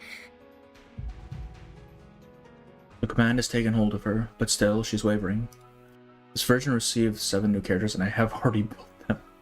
I was able to build Anjo and 6, and then I ran out of stuff for Lilia halfway through. Meanwhile, Ptolemy, like a sadistic spectator in a coliseum, wills their struggle to go on. Raise your gun, timekeeper. This fucking guy. Gun. Yes, I have a gun. Just shoot Ptolemy, dog. But breathing, strength, that's all. Aim at her and pull the trigger. This monster's going to kill you. You'll have to shoot her if you want to live. His orders are to take Kimberly back, though, so why does he want Burton to shoot her? Ptolemy presses further, eager to get a shot. Okay, he just wants to see. He just wants to see it. No matter how hard she resists, the succubus within her must obey. Claws tighten around her neck. She can hardly breathe. No, I don't. Her struggle is as futile as her tears. Obey your master. Kill him. Her claws start to sink into her neck. Yes, give in. Just like that. Look, Kimberly. She picked up the gun. Shouldn't you kill her before she kills you? This fucking guy. She obviously values her own life over yours. And she won't hesitate to fire a bullet through your heart. To her, you're just a horrifying... I kind of like his voice. Just the way when he's doing like little like whispers of the temptation. I mean, look at you. You're a succubus. A demon born to be bound to a master. Oops, that's fine. His contempt is palpable. No! I don't want to! Jesus Christ. Okay, when I played Chapter 8, I was running full beast team with Melania, Anjo, Medpop, and Dia. This patch is gonna drain all my resources. Yeah, absolutely. Still needs 8-6 stars and 9 with Lapera, go offline, and be an actual signaler. Alright. She's pleading. Tears pour down her cheeks. Please. No more orders. No more running. No more. Don't want to be like... If I recall correctly, her sister was in the trailer, right? She just did all the orders and shit. And then wound up dying. Hiding away for all those years, living no kind of life at all, only to be captured and executed. If that's what you want, then kill her. Break her neck. Now, heed my order and kill Vertin. The way I kind of read Anjo's character is that she's very, at least up until this point, she's very short term, right? She just goes by whoever treats her best, or whoever she's forced to follow at any given point. She does everything she can to resist the command, yet her body's compelled to follow. She raises a claw. It hangs in the air like a butcher's knife ready to slice its meat. End your suffering with her death. Don't think. Like, Just obey. Vertin treated her well, so she wants to treat Vertin well. Manus doesn't treat her well, so she says fuck Manus. Like, her thinking seems very, very short term. Her grip tightens. The pistol, get it, there's still a chance. And then Ptolemy's a fucking dick, so obviously she doesn't want to follow him. She's sobbing. Nala. Oh. Aim at him. Wait, do we shoot Ptolemy? The fuck? Wait a minute. Is that how that played out? We shot the dude? Alright, y'all are chatting way too much. If I had a nickel for every time Vertin was in a situation where a pretty girl tried to kill her and she was supposed to shoot the girl. Yeah. I mean, that's 2 nickels right there.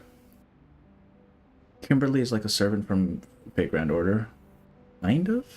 Oh, like in the sense that she has the command seals and has to follow him, yeah. I don't think Nala is dying with one. No way. You're crying for Holic when you killed them. Holic. The robot is a command seal. To be fair, she told Holic to let go and he didn't.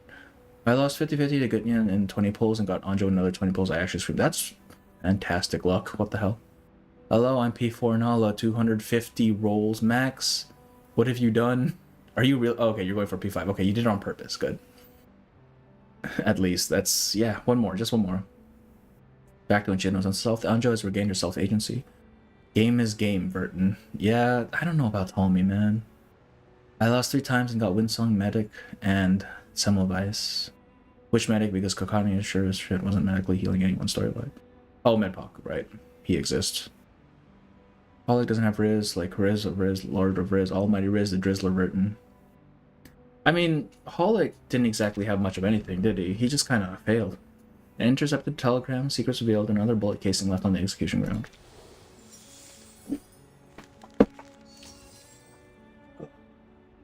Okay. Eye of the Hurricane. Let's do it. A bullet shot into the past. What, the bullet getting stormed mid-shot?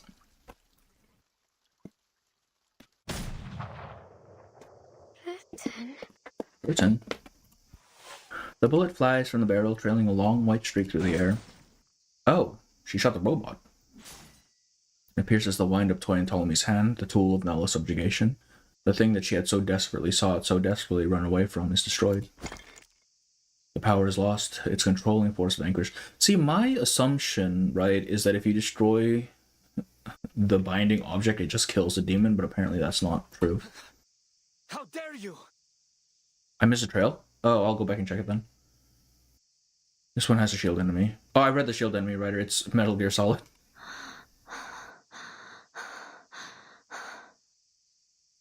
Nala releases her throat. That's really incredible, shooting that small of a target while getting... Vertin is a good shot for some fucking reason. Like, Forget Me Not mentioned it as well back in chapter 2, right? Like, she's really good with a gun for some reason. Ptolemy glares furiously at the broken wind-up toy, then shifts his gaze towards them. Chad Burton. Yeah, she's just shooting. Negotiations off, This man's face needs to stop looking like this. I suppose I'll have to turn to violence. Okay, we have a literal demon you can't control anymore. You're fucked, bro. Soldiers, kill them all. Spare no one but Kimberly. I missed that damn toilet break. Oh no. Verton just shot the little robot. She's the only one the Admiral needs. Nala looks over her shoulder at Ptolemy, her face twisted in rage, her bloody claw poised to strike. When did this motherfucker get good aim? She's had good aim. Since chapter 2 at the very least. Blood, his blood, she craves it. I'll kill every last one of you! Yeah, there's no way a gun is killing Anjo, right? Like, she fought off Jay, and Jay had a fuck-ass giant sword. Like, there's no way. I suppose I should move her here. Someone's gonna be DPS in this team. I don't know who it would be, but, it's one of them. And then we bind with... Oh, wait. It's 4 people anyway, doesn't matter. 6, sure. So, when I bind with Nala, that means they can't use their ult, right? That's just how it is. Is that it? Oh, we can just fight this guy? We don't even have to kill his dudes. Metal Gear Solid, yeah.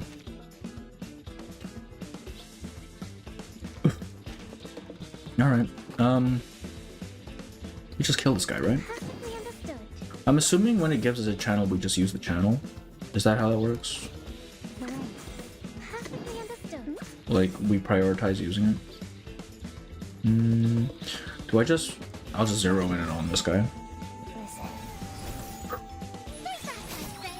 I think she aimed at Ptolemy and just got lucky. She killed him and it would also solve the situation, so it's not like it matters. That's true. Like, she might have just been aiming for the kill. Burton pretty shot Schneider pretty good. Mr. Parent, if we use physics, what? Whoever's bonded with Anjo will cast their ult at the same time as Anjo. Oh, okay. They use their ult and Anjo ults. Okay. So, do you want her binding with your DPS then? Is that the strat? The moment of silence. Perfectly understood. What does this even do, man?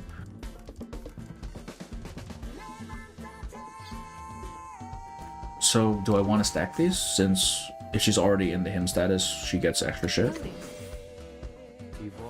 You should channel first. Okay. Every attack after channel decreases the countdown. Oh. I see.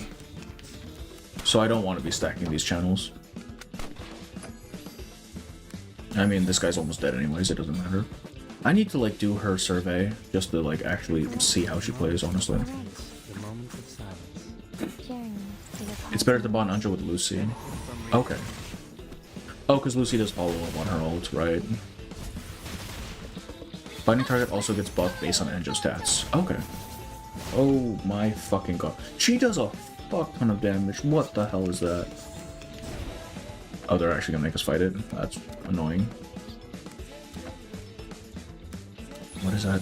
What is that? Levantate. What is this? Printed by an enemy incantation, all eyes take Genesis damage. So I just don't use this then? Why are they giving it to me? I want to buff first. Oh, I can't. Buff. I guess we have to use it. Look. Regaining control of our bodies. Oh, he's sleeping? Wait, I'm so confused. I don't know how this works.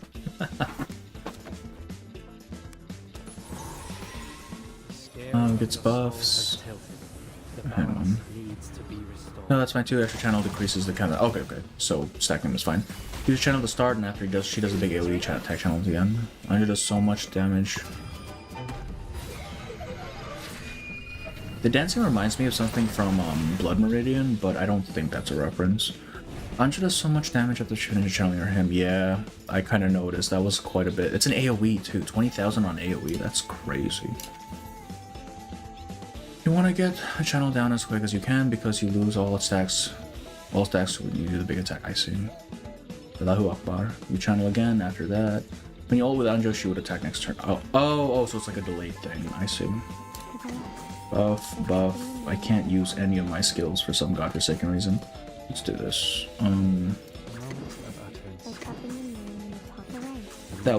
That could have been done better. It's fine.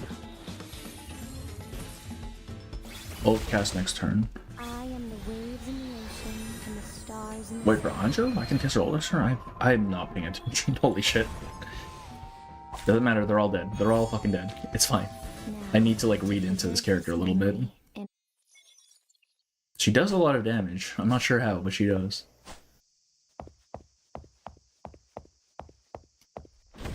Yeah, kill him.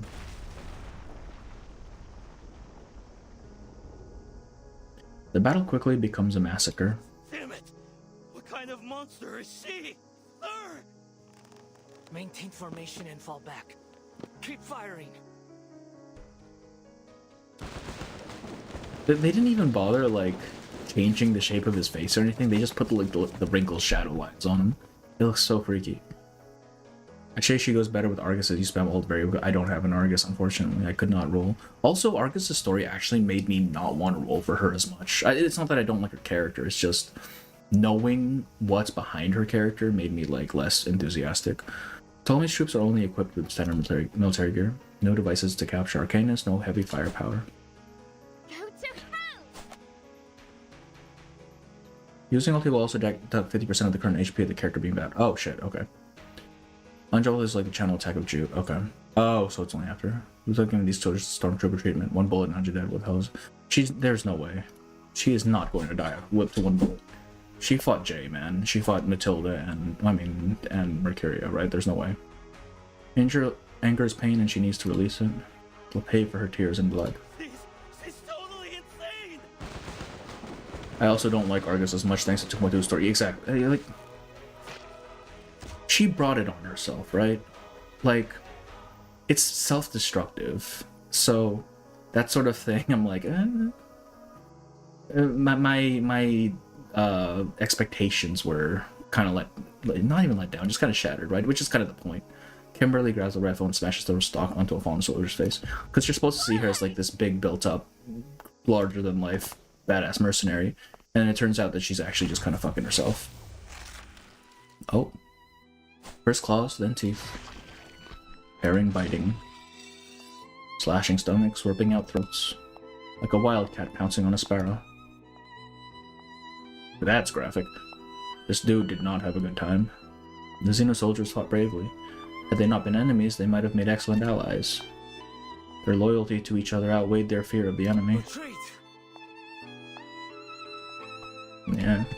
The Lulu mercenary, they really thought they were main characters. A small trickle of blood runs down her cheek. All of that for a drop of blood? Is that what it is? She walks... This is a nice soundtrack. She walks mercilessly through the courtyard of the veteran's residence, avenging all she has suffered. The enemy starts to retreat, or rather flee, with the dignity of a soldier.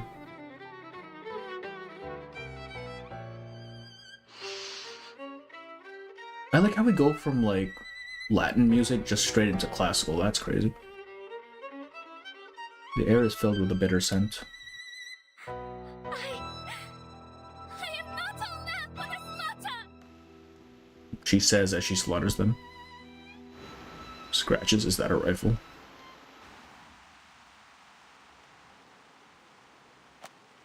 Argus is literally the personification of girl failure. Actually, though, yeah. More like woman disaster than girl failure. I love Argus. She also... I mean, I like Argus as a character, right? As a character type. But on like a personal level, I don't vibe with her the way her outlook on life. It's like all self-delusion, and I'm like, I'm not so into that. Like thorns in her heart. Everything will be fine, Kimberly. She's crying. The wind-up toy lies nearby, shattered like her spirit. I'm guessing breaking the contract object is just like giving a genie its freedom, right? Like wishing that they'd be free from the bottle. Like she just does whatever she wants at this point. She spreads her hands and gazes blankly at the sky. I'm here. It's okay. You're going to be alright. You know, we call Verton the Risk Keeper, but she delivers everything in like the most like monotone flat thing, and it's like how is she managed? The marigolds in the courtyard are stained with blood. I thought she was quite the rational. Who, Argus? Oh man, Argus keeps trying to fool herself. The place is a mess. Mariana's cat's den has been blown to pieces. Not the cat's den. Verton's using her arcane skill, yeah. She yaps. Perhaps she'll make a new one. You're no longer bound by anyone. No contract, no seal. The wind-up toy's been destroyed. Verton had a lot of faith that the breaking the toy just wouldn't kill Anja. It's been shattered right? into pieces. You're free, Kimberly. Like, I don't know if she knew how the contract worked. You don't have to take any more something. Kimberly doesn't have to take orders. Nala doesn't have to take orders. She repeats her words as if she's drowning, and they're the only pieces of driftwood to cling to. Come. Argus is literally a definition of irrational by appearance terms by choosing to continually refuse. Exactly. Like, despite all of the evidence that's placed in front of her, Argus decides what she wants to believe. And kind of twists the world and the way she sees the world to fit that, even if it means having to fool herself, right? And the sun shines again. If you've got nowhere else to go, you can come to the Foundation with me if you like. The only thing I don't like about Argus is her philosophy of not overthinking things, but it's understandable given her. Yeah, like if you overthink things, it leads to hesitation and then you're just fucked, right? I'll let them know you risk your life to protect me from the And it's Zeno just rebels. harder to think about things too. Anyway, Like, it's easier to just follow orders, do your job, keep your head down, that sort of thing. Especially when your job involves fucking killing people. I can choose. Oh, wait, that was voiced. Her confusion matches her pain. yes, whatever you want.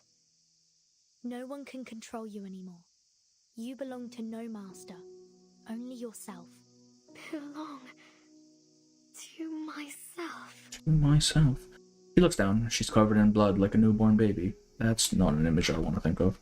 Like when my sister died. When my sister died, the first time I left home, like when I fled to Sao Paulo during the war. The war. Which war are we talking about?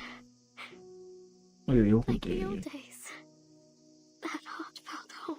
Apparent, are we dead ass looking at this? Wait, we're watching Angel cry. What's wrong? Apparent not letting character take a breath. What? Oh yeah, no, I've been skipping a little bit. Got a lot of unreliable narrative in 2.1 because of our... Yeah, we did. I mean, just the whole fact that Argus was the one... Like, we're looking at it through Argus' point of view. Are we looking at some sort of character development from Kimberly? It seems so. I mean, okay. I will say, like, even if her development prior to this point was not great, I think they did what they could in this actual story, so I'm not too judgmental of it. Like, they worked with it here. It's fine. It's just prior could have been a bit better. Real yet distant memories. To her, it's as if those times have been rolled into the sweet nectar of happiness. Matari was a spine roller to speed reading much. I'm like fumbling with my clicks. Our fell home is in her personal story. Okay, so we'll do that some other time then. No longer reliant on or under the control of anyone. Just think about who you are, what you want, and enjoy your new life, Nala, starting today. Oh, the path, right. Shit. I need to go look at that again. Enjoy your new life starting today. Wow, we'll live. Welcome back, AT. A familiar silhouette streaks across the sky.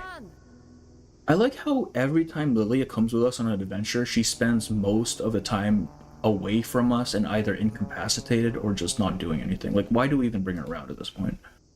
Lilia descends, bearing bad news. On her writing wise, I have to praise the writers. It seems they tried hard. They worked with what they had, I think. And I think they have a good amount to show for it, honestly. Like, even if the starts were a bit shaky, it's fine, right? As long as we get to the end point. There's a trace, you said, right? Did I miss something? Here it is. Now, some things have been lost for too long, and recovering them is now a luxury. Containment code, Miss Kimberly. The path thing that you haven't done had a lot of backstory. Oh, I see. Confirmed that Matahari still has a sister on the run, but her whereabouts remain unknown. A bounty has been issued through Hunter's Club. I've seen. Okay, I know this part. Confirmed that the fugitive Matahari sisters are involved in espionage and assassination activities. Codename Kimberly. Personnel have been dispatched for containment. Use force if necessary. Oh, is this? Oh, it's been 70 years. Kimberly's contract item has been recovered without any expected conflict. The original contractor has been handed over to local government authorities, and the contract item will be sent to those headquarters for permanent storage. Okay, so this. So how did it end up in Eternity's hands? Secondary incidents caused by the storm. The contract item was lost during an accident. A high priority standing order has been issued, and any field personnel who come across Miss Kimberly's contact item must immediately recover it. If it is confirmed that Miss Kimberly's seal has been broken, ensure personal safety and contact headquarters to assist the special agent in resealing. Miss Kimberly was found in San Francisco. Zeno has been tasked with searching for and sealing her. How did it go from the Foundation to Eternity? Admiral Igor reported back that the contract item has been recovered and preparations for containment are underway. She's like literally a SCP. Like, what the heck? Was there another one? Because Lilia saves us. Does she? Because in 2.1 she didn't save us. She just kind of got, like, put to sleep, right? And here she just kind of shows up at the very end.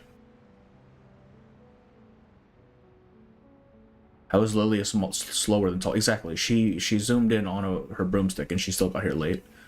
Went looking for alcohol first. No, where the bears. That is true. She doesn't actually know. She's been flying around, I guess. Attorney mentioned the Foundation selling her. Oh, is that what it was? Probably just borrowed it. She said she stole it during the chaos of the storm. Oh, an ugly little wind-up figure and nothing more. It's dead now. They killed the robot. The gamble. Wait, question. Fuck. Are these things... Do I need these things for the story, or can I read these afterwards? Because I've been saving them, because they're kind of long. Why did we even have that? You know, don't question it. It just found its way into our inventory, you know? The gamble. The loser is left with nothing, the winner takes all.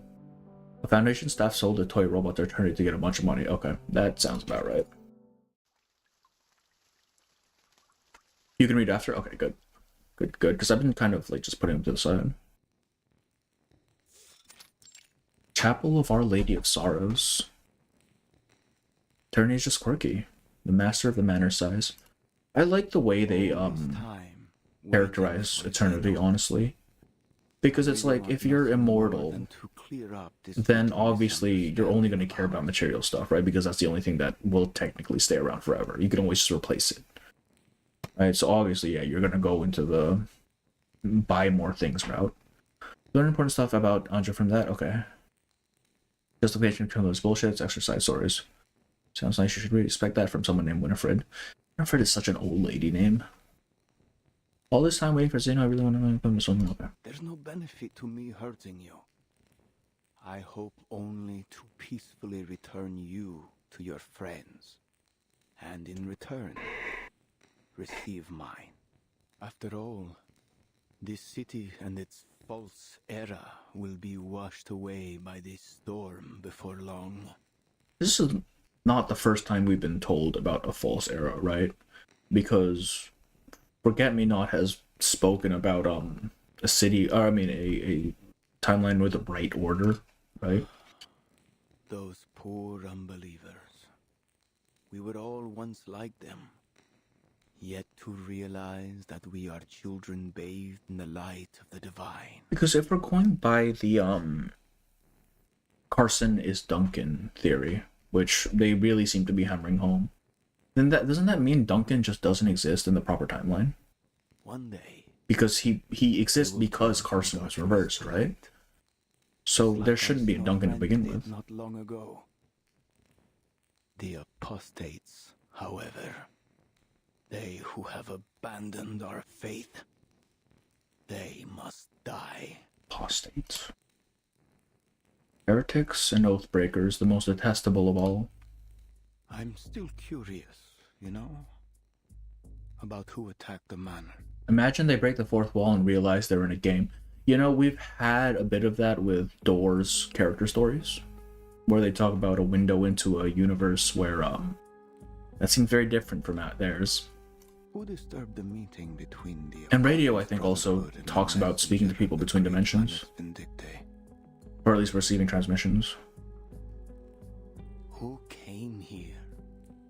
Still feel like it's the same person, but in a different timeline. Yes, but the thing is, like, I guess if we're going by like multiversal timeline theory, then yes, they could just be different timelines, where one where Duncan exists, one where Carson exists. I don't know if we've ever had like indication of multiple timelines though. Like things change, yes, but I always assumed it was all within the same timeline. He kicks a small stone in his feet. And took away my people. I think Duncan and Carson had the same soul or something. Yeah, I mean we have had like ideas of that with reincarnators and stuff, where two people share a soul. The potion has locked the blind doctor's throat. He cannot speak. I wouldn't be surprised if Marcando's already messed things up in the favela. But to me, the reversed effect is just Storm fabricating new air and lives for all their victims. Our Polly got a new supposed life in 2.0 every time she gets reversed, and even Tuesday and now Duncan. Yeah, it does seem to be that way. In which case, like, the true timeline, our real timeline, the one that hasn't been stormed, or before the storms that actually happened, it's possible a lot of these characters in their current position just didn't exist. He turns his back to the doctor. As long as he continues to recruit the young arcanists, it doesn't matter. People like him... Like it's... Let's say a Paranoid got reversed, would the new timeline be the one that he never existed? Possibly, right? Tools to be used to or where I exist as someone else. Storm. Isn't that also how Zeno uses their soldiers, Doctor? As currency to be... Why is he asking her this? She's just a doctor, dog. Chill. A chip may roll away from the gambling table, but it will only find itself at another. All the world's a casino, and all the men and women merely chips. We have no choice but to take our place at the table. 210 and 888 doing it for you stuff. I'm still convinced 210 and 888 are permanently gone. Like, there's not a chance. They never exist. Oh, 888 technically existed in the timeline. 210 never did, though. He looks at the doctor. At least Manus Vindicte promises these soldiers a future. A future worth looking forward to. Absolute mess for this patch. Yeah, I try to avoid all of that. I don't even wanna.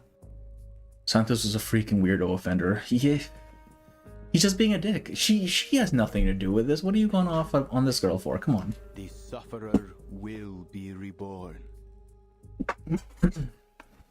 And the Apostles' Brotherhood will sail south with me.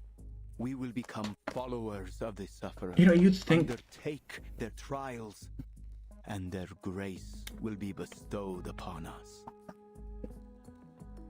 Like, you'd think you'd incite people more to your cause by not being immediately antagonistic towards them, you know?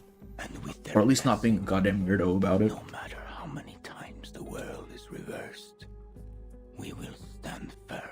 Santos ASMR? Santo ASMR? For we will be immortal. I don't like that he's whispering in my ear like this. Reach, dear lady. Harassing a blind person, actually, though. Oh, God. That's low-key hot. You know what? You do you. That's fine. The problem is that 90% of humans get reversed, though. Yeah, I mean, yeah, they're all fucking gone, man. Like, most of these people just don't exist. Ew. Yeah, ew, indeed. Lopera crouches in the bushes by the manor, observing the guards' movements. The place is surprisingly light on security. Does she know? 7, maybe 8 guards. No way to get through. Damn. You missed the party. We'll sail south. Did I? Wait. Did he say something?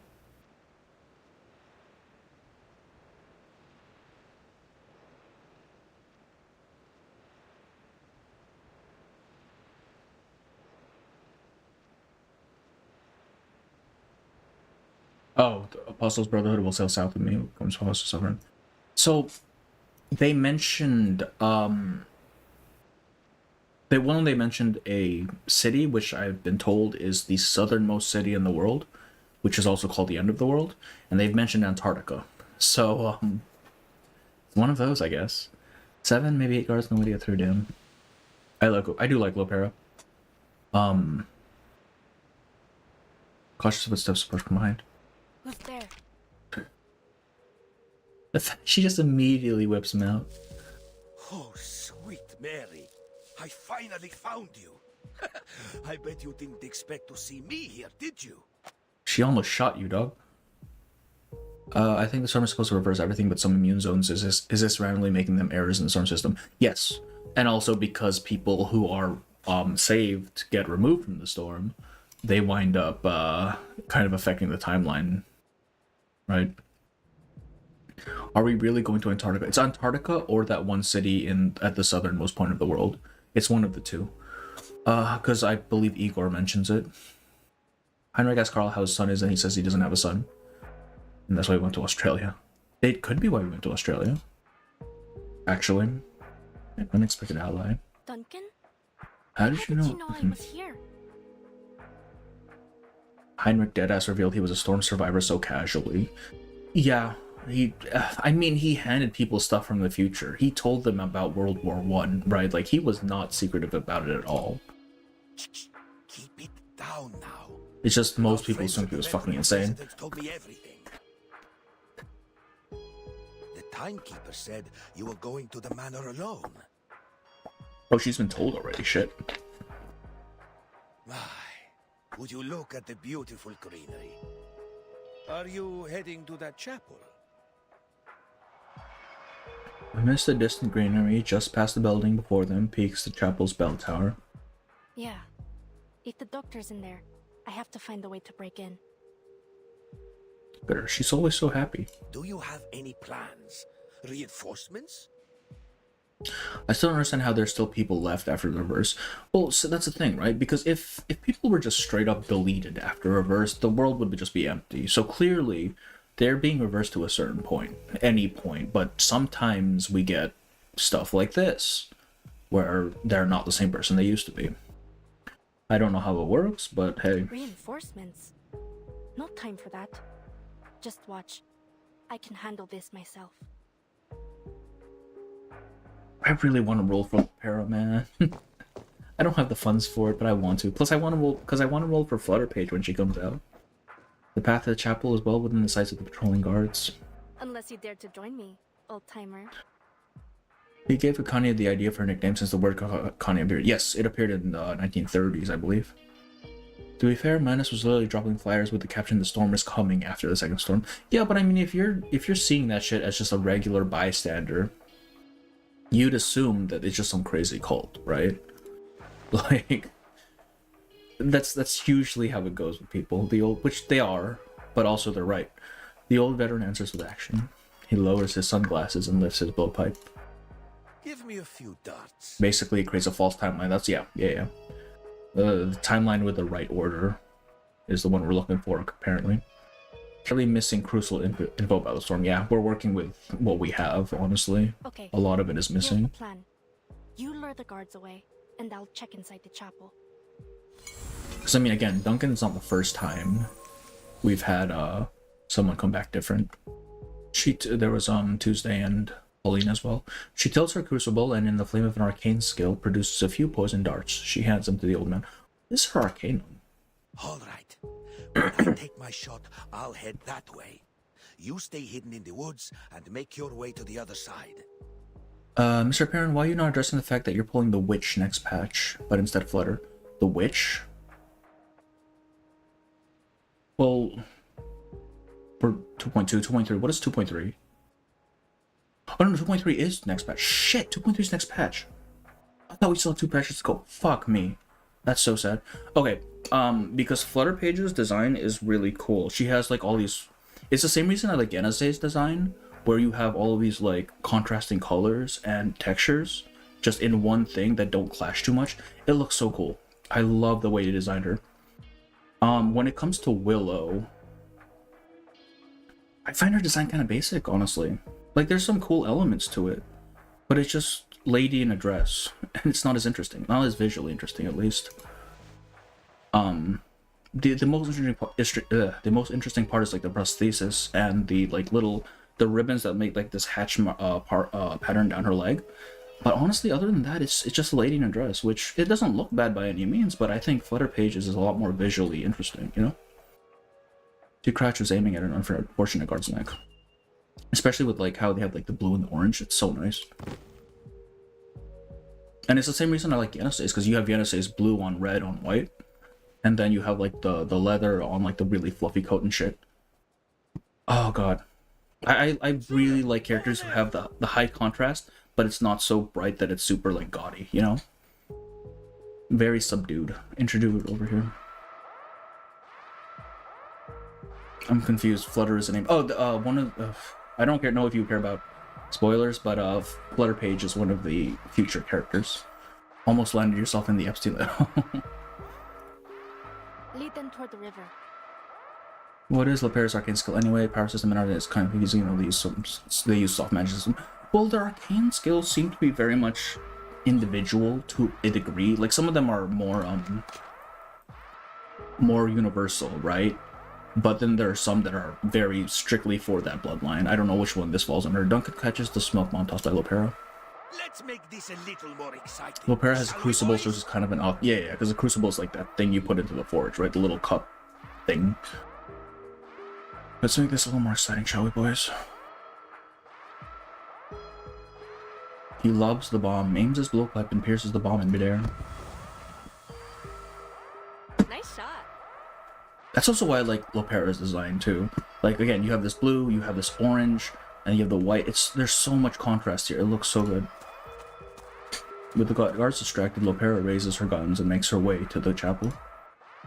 I wonder what Lopera's medium. I'm gonna go on a limb here. I haven't looked at her profile, but I'm gonna go out on a limb and say her medium is fucking gun or something. Has come to your rescue, dear lady. I'm not surprised.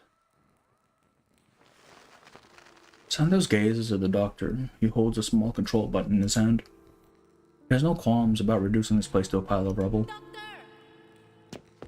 Her shout echoes through the halls of the chapel. It's you. Little gambler from the ship. I should have put a bullet in your skull back on that sheep.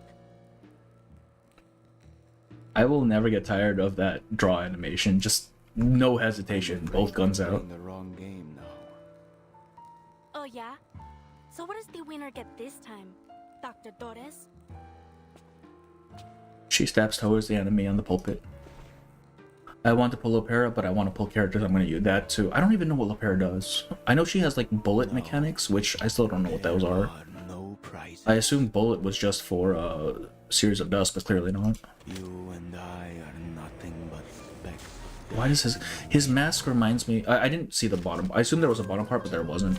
But when I first saw it in the trailer, it reminded me of Dishonored. The Master of Dishonored. What the fuck is this? Who are you? Actually. Sacred place and attacked my people. Yeah, and I'm ready for round 2. No hesitation. And this time, you won't be leaving with your life. Fate has brought us together. Ah, fuck. I want to pull Lopera, man. He's a wolf, man? You know what? I'm not even surprised. The hair was a giveaway.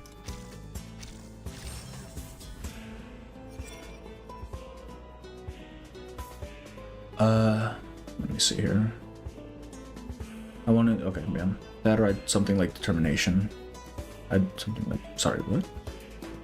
Oh, her Aphletus, yeah. Remember, Joe has a reality manipulation arcanum she uses to turn people to horses. Yes, she does. I don't know why. What's Tuesday supposed to... so in Tuesday's story, Tuesday's story, Barbara was looking for someone named Bonnet who looks like Tuesday, and then apparently she resembles Tuesday very much to the point that we are supposed to assume that Tuesday's the same person just before the storm, or after the storm rather. Time to fight the evil Shemaine. It's transformation mask. Oh, it's transformation mask. Is this fucking Jaguar Man? Because I know that's a big Latin America thing. Just for the record, Lopera's will let you dodge for 1 turn in this fight. Wears that mask and changes into that, bro turns into a furry. false generosity, but this nefarious phasms offering. Santos reborn in suffering. Help dodge the enemies. So, can I not just brute force this? Oh, wow, 5 people. Okay. Let's see what she does. Oh, is this her eye too? Wait, that's so cute. What the hell? God damn it, I didn't know she got like the little hat. Let's do this first. Is she DPS or is she a support? I don't actually know. Mm-hmm. Do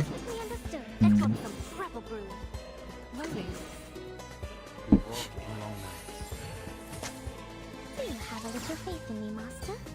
Fresh from the crucible. Aim and shoot. Feel my dark embrace. Lopera's skill is kind of like Anjo's. I still don't know how Anjo works, so you know that doesn't really help. One. If I buff, I can get a fusion here, so we'll do that. Should do that first, though. You. This one, this one, this one. Support, okay. Crit support, I think. She can deal some damage for her. Oh, so I guess she works well with, Duncan, then? Because I know Duncan does crits, cares about crit, right? And he cares about bullets. What is that? Oh. He becomes God. Blood can only be paid in blood. As it gets stronger, proceed with caution. Oh, so I'm supposed to be using Lopera's to dodge this thing's ult then? Lopera's part of things supposed to be used with bullet characters like Tenet and Duncan. Okay. I didn't know Tenet was a bullet character. I don't use her. Shaman also tries to transform, but he doesn't look too much like a monster. He just gets the black eyes, right? I think his transformation is different though. Like the philosophy behind it. She has a channel that gives you stacks that need reducing. Music is fire. This music is fantastic. Wait, is this the final boss fight? I didn't know we were that far in, shit. She channels for 7 turns and her ult skips 7 turns per channel. Oh. This is actually this is a sick soundtrack. I love this. What's this? Oh, this is just gonna flood our shit. That's so annoying. Why is she aiming like that? Buff? This is not a great lineup, is it? Debuff. This one. I believe this gives from a collection, right? Which means I can stack these. Yeah. I can just stack it. I never miss. Most of the time, anyway. Wait, I should be targeting this fucking guy in the back, shouldn't I? Jojo. Tenet has diamond bullets from her ult inside. I think Mondlik also has a Mondlik has a bullet mechanic? What the hell? Also, there's still a few stages left. Final battle stage is 20. Oh, okay. It is a better song. I see. I don't know if I want to use her ult on this thing. No, I want to save this. I want to save this for when he's about to ult, right? I should just use these. Right? I don't want those stacking up. That's a problem.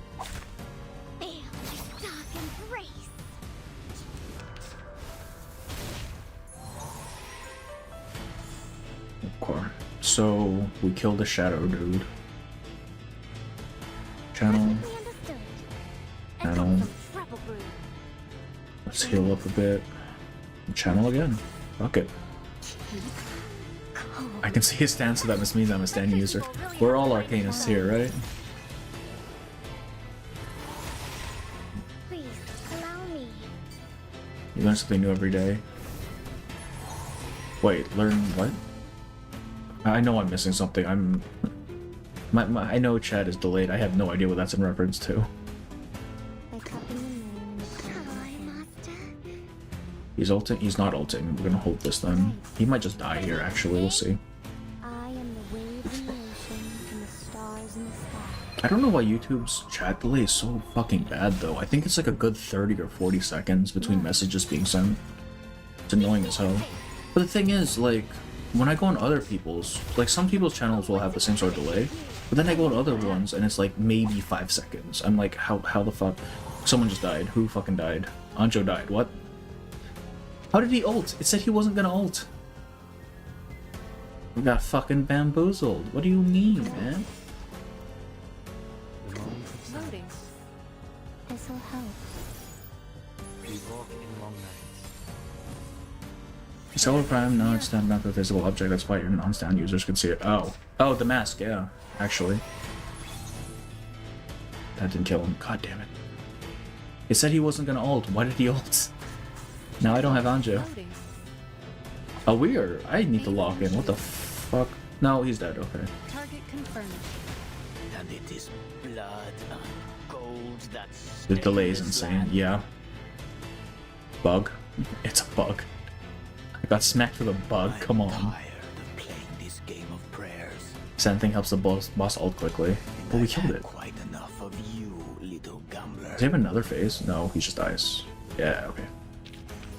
Finally, it's just you and me, You Master. born in suffering. That's why it's not hard to build characters. You can just shoot them. Yeah. Yeah, the delay is insane. I honestly don't know why it's like that. Guns emptied, Lepera drops her revolver and charges at her opponent with nothing but her fist. Okay, someone hold her back before the Wolfman fucking eats her. What is she doing? Looks like I win again. He bullies old ladies and tricks you saying he won't ult. Truly a terrible person. Actually, though, why would you do this to me? One day I'm gonna pierce myself with a rusty arrowhead. You know, it might work, you never know. Fuck. She kicks the weakened Santos to the ground, pinning him by the throat, her fist poised. I still haven't seen Stone Ocean.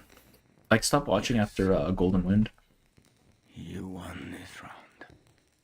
He lies among the rubble, blood trickling from his mouth, smiling as Lopera's fist hovers above him. But I'm afraid there won't be a table left to play the next. Oh, he's blowing the place up. So long, little gambler. What? Perhaps it's time you paid a little more attention to your friend. Yeah, there you go. Boom. The shadow thing regenerates something that gives the boss many buffs. If you're late at killing it, it gives a boss to quickly ult. Yeah, but the thing is, he said he wasn't gonna ult, and that's annoying me. Why would you do that? In Lepera's moment of distraction, Santos kicks her away. I missed something. Press my... Okay.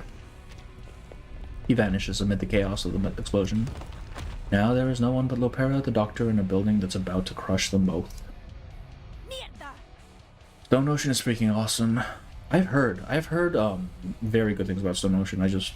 Because I binged JoJo when Bento Oreo was coming out, right? And then I just never got back into it when Stone Ocean started. I have to. They announced that they are working on Part 7. I believe Part 7 is the Jesus one, right? I might just watch that because it sounds funny. She grits her teeth and runs to the pulpit, freeing the bound doctor. The final boss from Chapter 2 likes to ult at random too. Did it really? That was Druvis, right? She tries to speak, but the effects of the potion still hold her throat in a tight grip. No, that was the manifestation, the mud manifestation. We can talk about her in a minute. She hoists the doctor onto her back and carries her through the falling debris.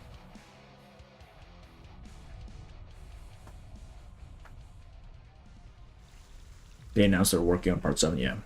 I mean, I would expect so. Lepera's so bloodthirsty, really just using her fist to beat up a grown man. Yeah, she does not hold back. She goes in, man. The thing that Arcana summons, yeah, the manifestation. We'll do this one first. Photograph nice one, piece of mission. Okay. I'm guessing it's for Duncan. Farewell, Pera. That sounds ominous. This book isn't a history text, but the change in writing style suggests that there was a change in authors. Skim a few pages. They are greedy, they are cruel, they want us to slaughter our own people, so we stand up. We 6, we aspire to kindness and mercy, for this we must sit at the table with kings and cardinals. When the sufferers sent by heaven come, they will, under the guidance of angels, suffer for the people, and the springs will cleanse them of their sins, and thus heaven will arrive. Let those willing to be redeemed join us, let those unwilling be crushed by crumbling stone. Be loyal to your kin, protect the interests of your kin, and say nothing to mankind. Respect your elders, for their wisdom far exceeds yours. Make the shaping of your lifelong work and never cease.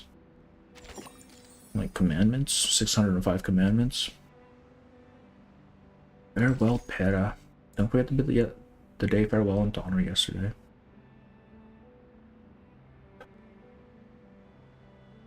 Fellow manga reader Jojo Araki is a trailblazer. I mean, yeah, he's very, very popular right now, yeah. He's been very popular. Have you seen Path of Nowhere, JoJo's Bizarre Adventure? Did they have a collab? Did they really? JoJo collab? Wait, how does that work? Such an inspired choice, though, having the prison JoJo MC be the prison warden therapist. Gotcha. But isn't Path of Nowhere all women? Is it? Because how does that work? What?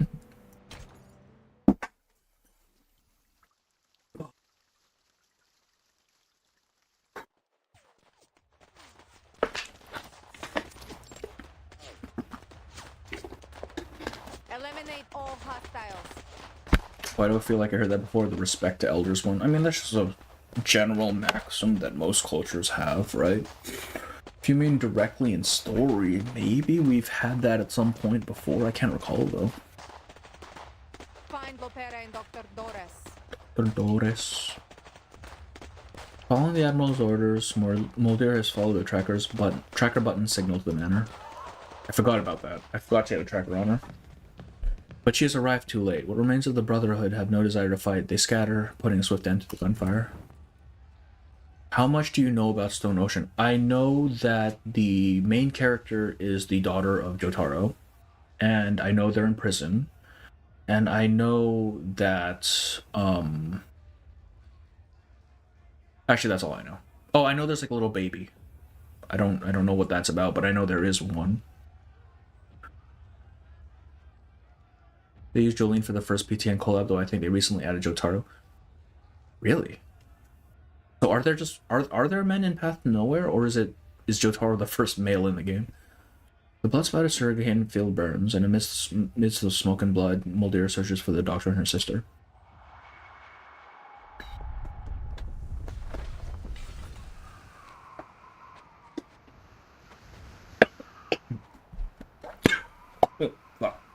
Goddamn. Just as the chapel collapses, Lopera makes it through the front door. I'm gonna go right for now, laters. Have a good ride in TTT. Have a good one. Where the Brotherhood God's fun. If you want, you can watch the trailer for Path to Nowhere. Neither Duncan nor the Brotherhood Guards greet her. Molly. Pera, thank goodness this tracker button still works. What happened in the chapel? As you can see, it blew up. I had a fight with Santos, but he got away. There are guys in Path to Nowhere, but they're a minority. It's mostly women I see. Because everything I've seen about Path to Nowhere is just lesbian, so I assumed it was a primarily female character game.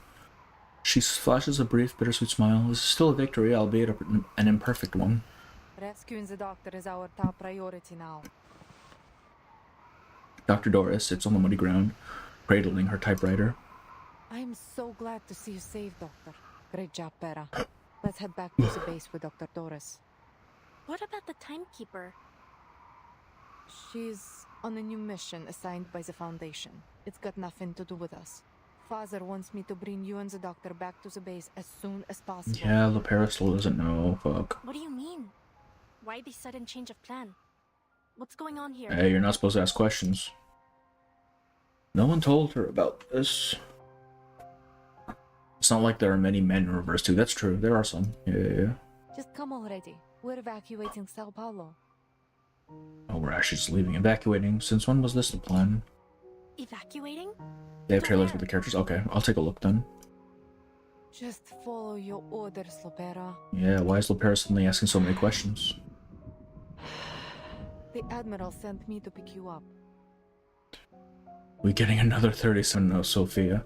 I feel like this one was inevitable. It was gonna happen. Then why didn't he tell me any of this? I'm wondering why Lopera didn't turn out like the rest of the other kids, though. Like, you'd think she... I'm sure especially since she was picked up when she was younger, right? You'd think she would, be a lot more gung-ho about following orders. In her hurry, she presents a reason her sister cannot argue with. Lopera has self-agent. Exactly. I'm just wondering why, right? Considering she has the same upbringing as the rest of them. Upbringing, rather. Recognizing her hastiness, Mulder sighs. We're heading south. To Tierra del Fuego. They've made preparations for us. Come on, Repairs bad memory Come with recalls? us. Does she have bad memory? You, me, father. Found out her the character living, story later in this patch. everyone. That's true. We'll all be there. Maybe because her father was a traitor and she's a hothead. Yeah, it's just in her nature. Why didn't The- anyone tell me about this? Because, Pera, you can ask questions later. We don't have much time. Talking about her dad already getting betrayed flags, yeah. Because it's bound to happen again, right? That's the setup. Otherwise, why would she tell us? LeBear knocks away her sister's extended hand, taking 2 steps back. No. Why are we going to Tierra del Fuego? And why are we running out of time? What are you planning to do? Who's waiting for you in Tierra del Fuego? She pulls out the guns. I know she doesn't do it, actually, but goddamn. She grips the revolver on her side. Oh, no, she actually grabs a gun. She hesitates, fear and confusion flashing across her face. Her gun is safe. Her gun is reliable. As long as she holds it, she won't be hurt. She pulls it from its holster and slowly raises the barrel to her sister. With a final crash of thunder, rain starts to pour. Damn. Just right off the bat, huh? That jerk Ptolemy?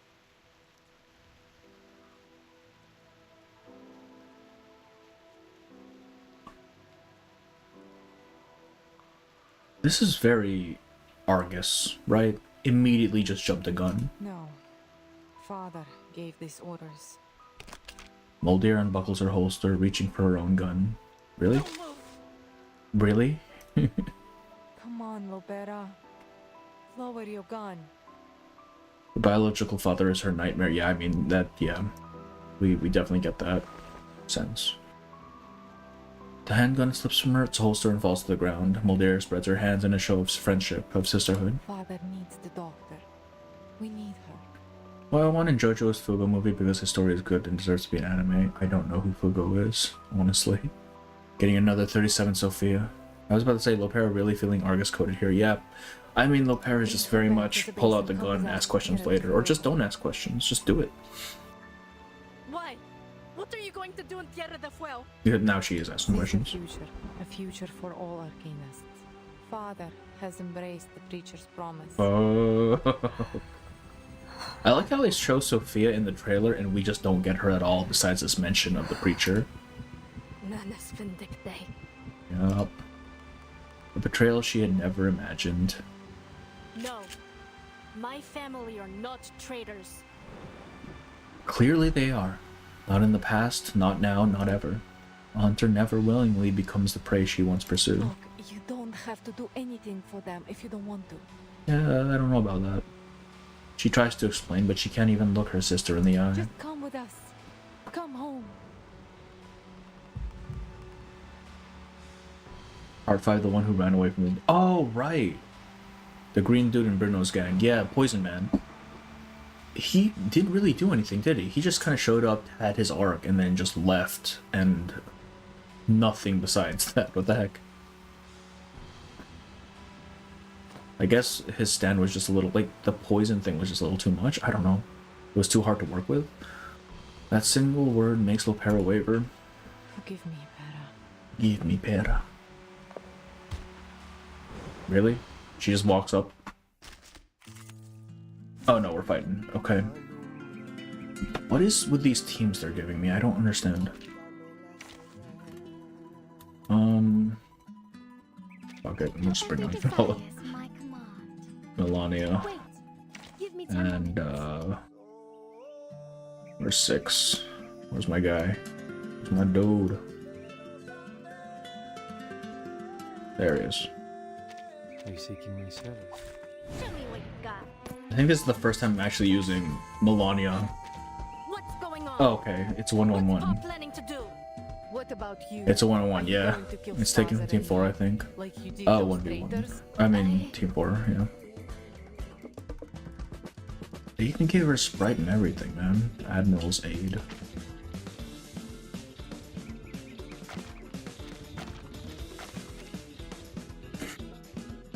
On the very feels of the pre-battle OST, yeah.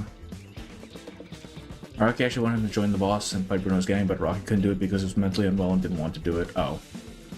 Makes sense. I'm assuming I just want to channel, right? Fresh from the crucible. Oh, I'm guessing her Arcanum is like forging the bullets then, if she has a crucible with her. Why didn't Pa tell me his plan? He doesn't trust me, does he? Did you come here to take me home? Yes.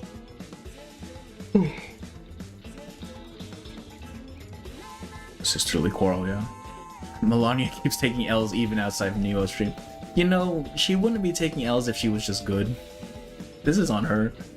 I remember Fu was supposed to come back, but Araki chickened out and made the gang fight a different story. Come back, but Chicken made the gang fight a different disease theme later. Oh, I see. Why? I feel like that would have been a great plot point. We gotta use her more or something. I wish, yeah, it's just, I don't know, she just feels very annoying to play. Like having to work around her Moxie stealing mechanic. Right, it's one AP, fuck. Enough is enough, Pera. Use Lopera channel first and speedrun the ult is the key. Okay. You're wasting our Is time. this Lopera's kit synonymous with the Lopera that we pull, or is this like a special kit for the story? No. Oops. Pera, I want you to come home with me. Home? You call that a home? With a traitor for a father and a sister who doesn't even trust me? She's getting on board with the whole traitor thing really fast. Like I expected her to be in denial about it for a bit, but no, she's actually just like, yep, you're a traitor, fuck off. No hesitation. It's the same kit, I see. She was getting chicken out more like he was too depressed in his state during his lifetime. Do you mean Araki or Fugo? Like, are we talking about the character or the actual writer here? He was getting mauled constantly, but for design she mocks them all, except for Jessica. Yes, what I like her, I like Melania's, not Phantom Thief outfit more, though.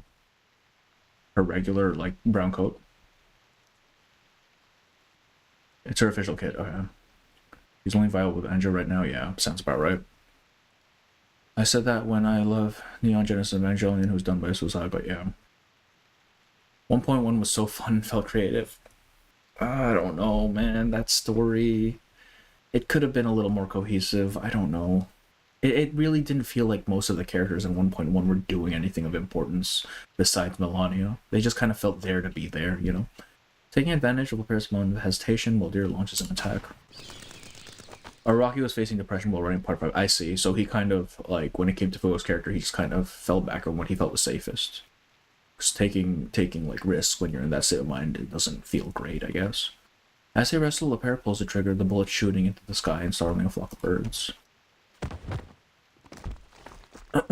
Finally, Mulder wrestles the gun from Lopera's hand and knocks her to the ground.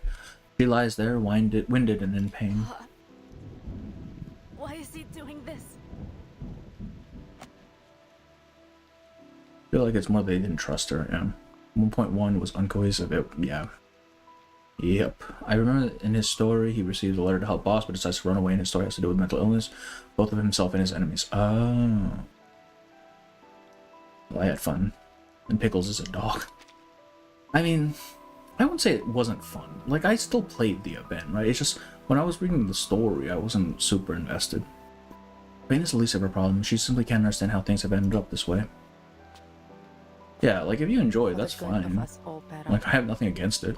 It's just, it just feels like a waste, you know? They could have done so much with it, and I wish they had done more with it. But I'm glad they gave Diggers at least more, like, an actual background, instead of just leaving him as a nobody nothing. Considering your mission complete, I'll take it. Thank you for your service, comrade. Like, I appreciate that very much. I'm hoping they give one for Pickles and Melania as well. Like, I know Melania got her character story and Pickles as well. I want more, though. I would like a lot more.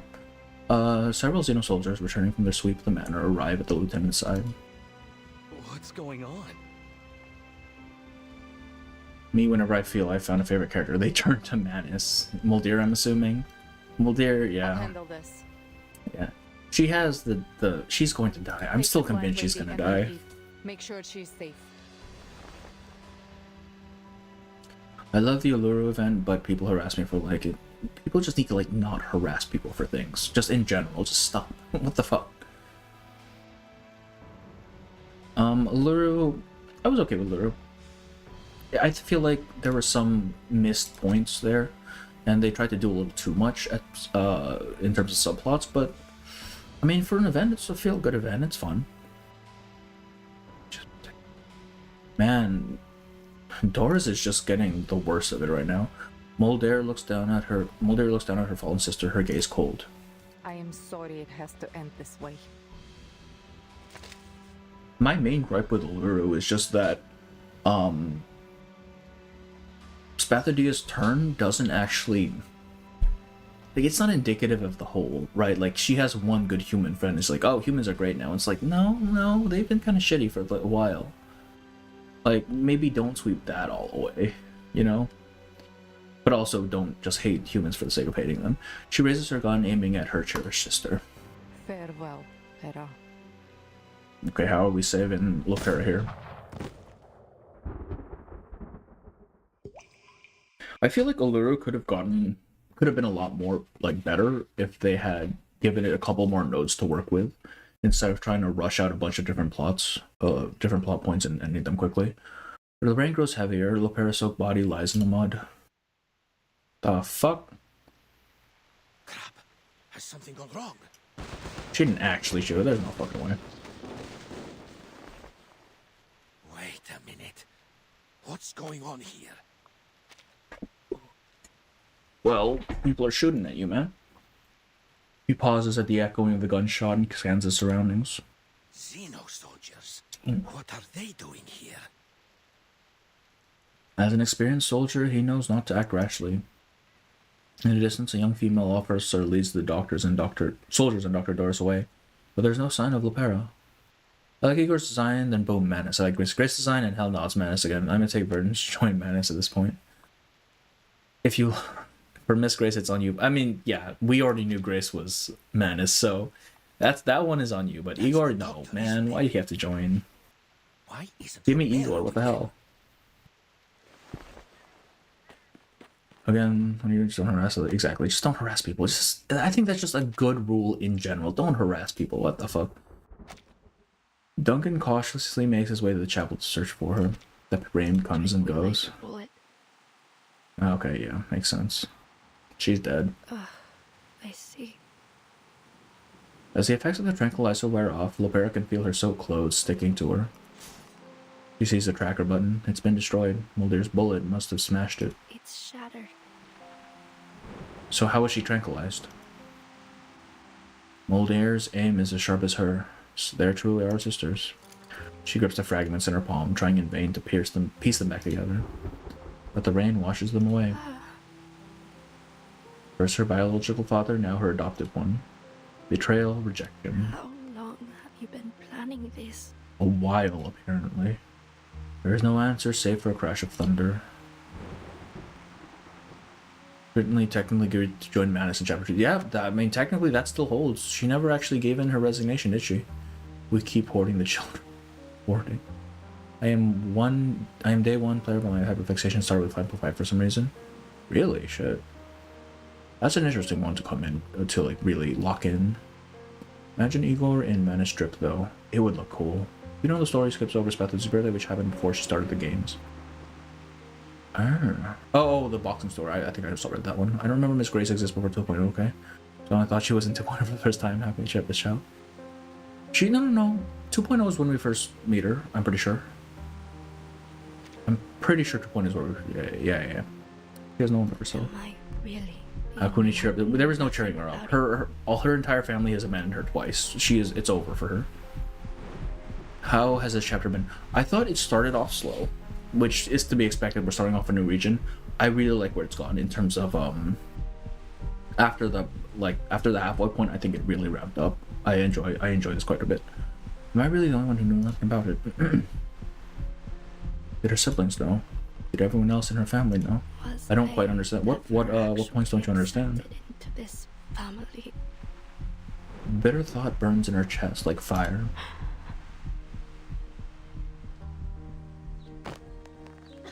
She forces herself Excuse me. She forces herself up, her arms shaking as she heaves her body upright. Tears rain, they both become one. I have to tell the timekeeper. Mierda! Crap. She pounds the ground, splattering her fist with mud. From the shadows of the trees, a familiar figure emerges. It's Duncan. He's running over to her. I mean the chapter as a whole. I don't know. I feel like it's generally straightforward. Like, the main points are just that Zeno in Brazil has kind of defected. I think I've been desensitized too much. It's just a passing story, to be honest. Yeah, we're setting up for, she tries to stand, but her legs give way and she collapses again. For whatever the next big arc is. Why did your men leave you here all alone? They're traitors, bro. He supports the weakened Lopera. She gives him a sad smile. Hurry back to the residence. It's Igor. He... You've been rubbing yourself with alcohol wipes or something. You know, if she adopts Duncan as her new adoptive father, she can be sisters with Sotheby. She can't bring herself to finish the sentence. The sky clears and the heat of the blazing sun washes over them once more. I've been rotting my brain with online dopamine. Oh no.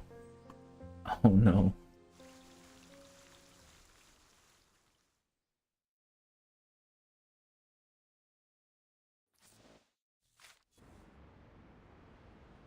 Farewell, Pera.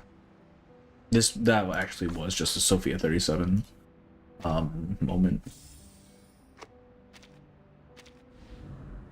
Pair of long-barreled revolvers that once accompanied sisters through countless afternoons at the shooting range, or rather, former sisters. Ground Zero. The entire story doesn't include anything much, to be honest, and it's not supposed to conclude much, right? This is a transition chapter. Like, we just finished one of the big arcs of our primary story. We're starting a new one. Farewell, Igor. Okay. Farewell, Pera. Farewell, Igor. There's some lore implications as well. Yes, there are. Sao Paulo Veterans Residence. All his tears have dried up. Lilia looks around and frowns. I guess you haven't had an easy time either. I mean, Lilia, you were in jail for maybe an hour. Come on. Rain and blood. Bad news. Igor's just started a rebellion. I've been coping with Kimberly. Huh? Eh? Lilia's... you think Vernon would have realized that after Ptolemy started shooting him up, you know? The only worth remembering much in the story is probably Verton's conclusion of this weird encounter with Duncan. That, yeah, storm stuff. Like pretty much the actual chapter verse from my former stages as you used to remember. He's got an army. Okay, he's got an army, he does. It's all of his little flunkies.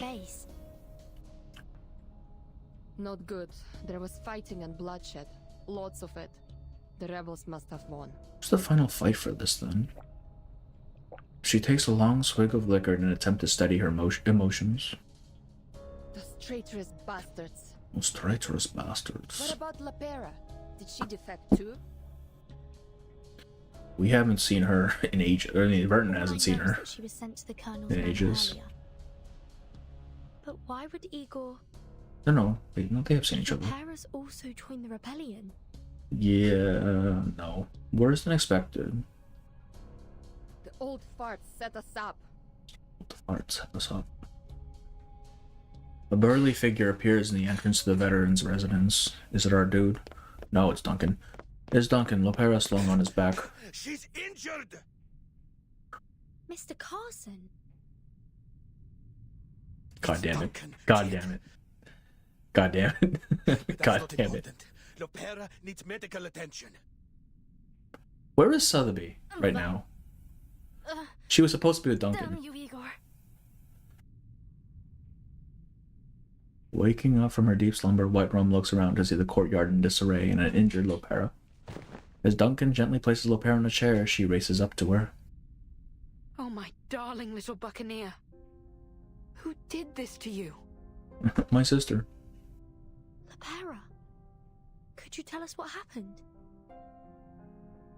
Bloody and dirty, yes, but her injuries aren't serious. She only has a few scrapes and bruises. Oh, let's see here. Favorite Russian girl behind the Russian fish and the Russian redhead. It's all the Russians. Stuff about her as well. Also, why would Igor need Kimberly? I mean, she's just a good asset to have, right? Fighting Igor on Note 24. Favelas. So Libya is at the favela treating the sick people. They really just left her alone. That's crazy. Like, this entire chapter, they've been talking about how dangerous it is, and they just say to leave Sotheby there by herself. White Rum really slept through the entire thing. Yeah, White Rum hasn't been doing much in terms of fighting. Igor. But her eyes are swollen as if she's just been crying. He took Doris. Drunk too much rum. First, the Zeno soldiers try to take Kimberly, then Igor orders the kidnapping of Dr. Doris. So, are you going to go after him? Yes, but you should stay here. Igor still wants you. How strong could Igor be, realistically? He's just a human. Igor mustn't succeed. Unless he's like Razor tier, then maybe. What now then, Capitan? There are no Foundation branches nearby. If we request reinforcements, they'll be too slow to arrive. Still incredible how Sotheby got eaten by a massive fish and Duncan happened to fish it out at the right moment. Yeah, I really don't know what happened there. But I think they were waiting for Lopera, weren't they? I don't know how he figured it out. Duncan's friends are around her. Isn't Sotheby with Galleon? Oh, yeah, that's right, the guy. What was this chapter for? By the end of chapter 7, so there's this mention she wanted to join Britain on the next mission.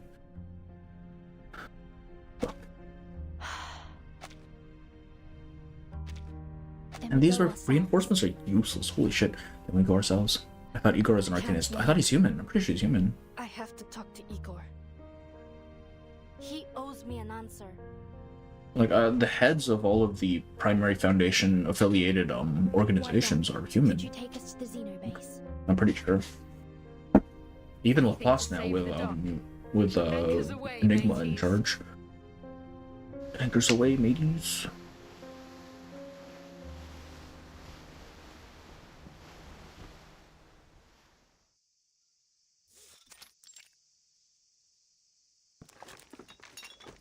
Send in the Razor. I didn't even know Lopera was around. Back at the Zeno base, the rebels are organizing the final stages of what? Of their retreat. You screwed up. It's just a minor setback. He didn't die? I thought Nala killed him. What the hell? Bazar isn't happy. Look, I'll deal with her, okay?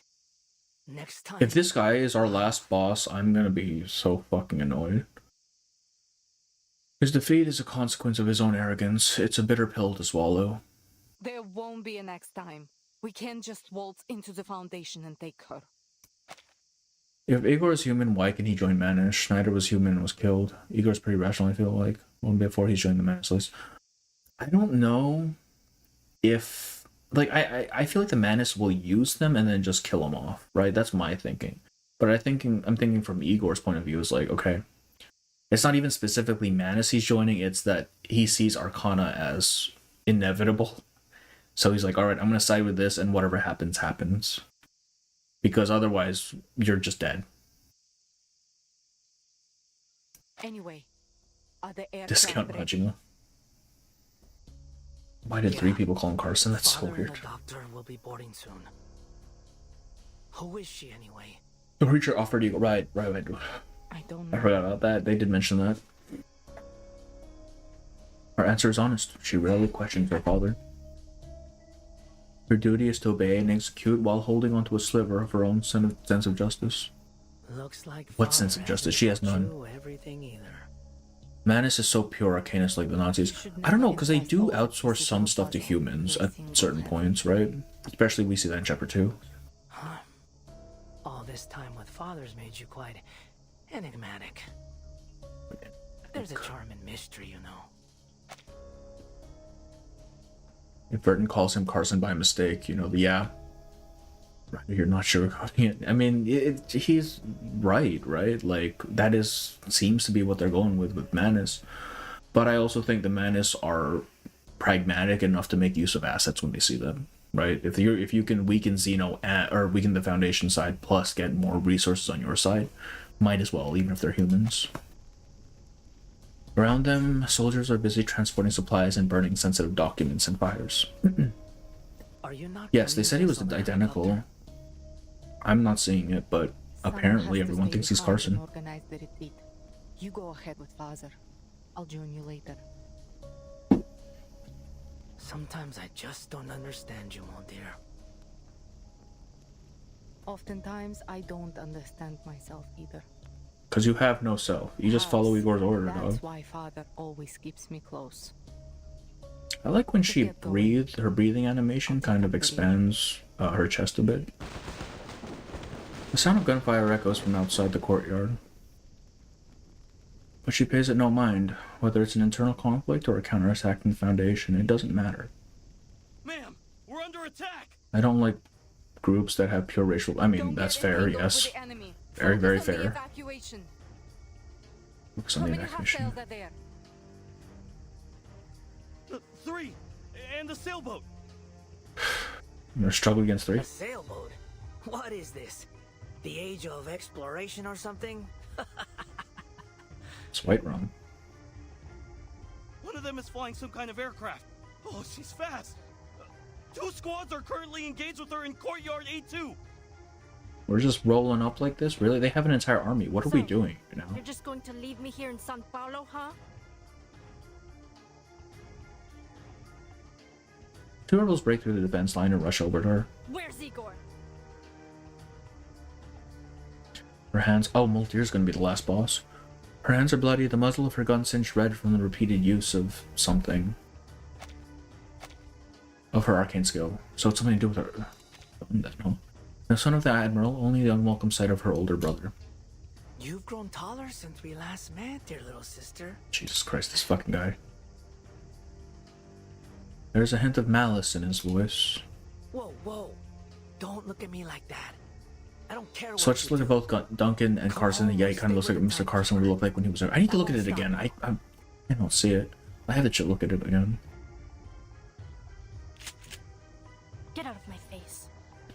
I feel like humans and Arcanists would never get along. They would never get along anywhere.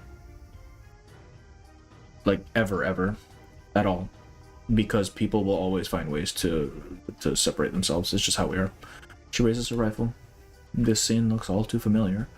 Time to execute another traitor. Fuck. But someone steps in front of her. Oh boy, here I go killing again. Miss Moldia, it's unfortunate that we have to meet again under these circumstances. We're going for diplomacy? We've simply chosen different paths, Timekeeper. I suppose the next time I see you will be in Antarctica. Oh, we're going to Antarctica, okay. Go join Father. I can handle this. We are going to Antarctica. Her brother turns and leaves. Molly. Why? There's time in this game's history that the rhythm was high and there are times when it's slow, but it's always going to be there, right? Like,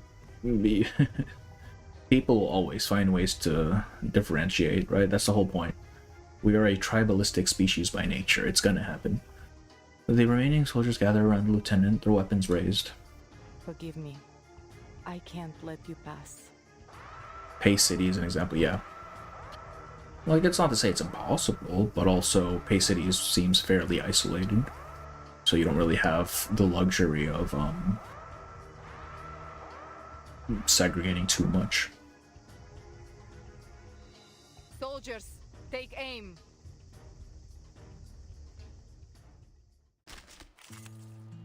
Burton, pull out Lucy, who's vacationing. Actually, though, like, you pull out Lucy and it's fucking over, man. Which of these darlings shall we attend to first? Levantate. Uh-oh. What on earth is Igor trying to do? Alright, Lucy. show them what's what. We are soldiers. It's our duty to follow orders, not question them. Molly. Hold the entrance. Can't imagine having conversations with people like 37 Mercury. It'd just be too difficult, right? They're either speaking in riddles or speaking complete fucking nonsense. Perfectly understood. Regaining control of our bodies. Until the torch is lit. Please. Yeah, huh, she should actually be in Verton's suitcase right now, considering the timeline.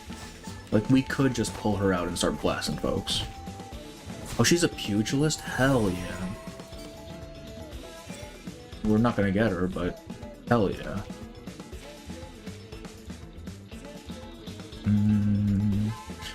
I'm gonna assume that killing her does not end the fight, but we're gonna kill her first anyways.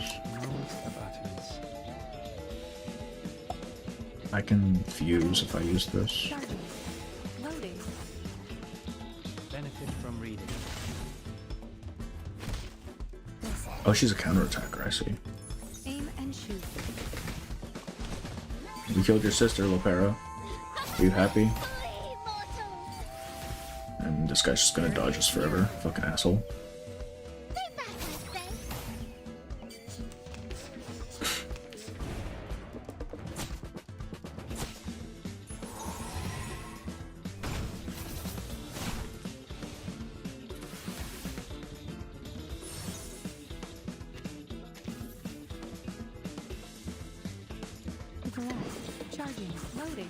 Easy. Oh, let's see here. One day is resurrection. Rashki was a city where Arcanians and humans live in harmony. Yes, but again, it's like one of these areas that's like super isolated. Like, you can't afford to fracture your population when you're in the middle of like hostile conditions, right? That's not going to work for you. You're just going to die. But when you're in a situation where you're living in a city or you're living in areas where resources are abundant, then you have more of a luxury of picking and choosing who you associate with. The battle ends, not one of Mulder's soldiers has survived. We just straight up killed him. She falls against the wall, blood oozing from her forehead and shoulder. Faced with her sister's gun, she cannot, or perhaps doesn't want to move. The guy has more holes than cartoon cheese. Lucy in the story is a smart robot. Lucy in game is killing machine, actually, though.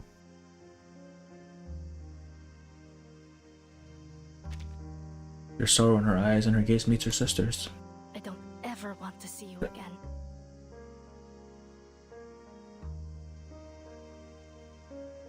We beat her up.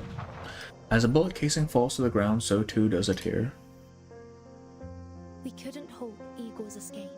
More rebels came at us following. I told you, Mulder was gonna die, man. And we were forced to flee the base. We failed. I called it. I mean, it was pretty obvious, but I still called it. Ah, fucking hell. What's disarm mechanic? There's an peak reference.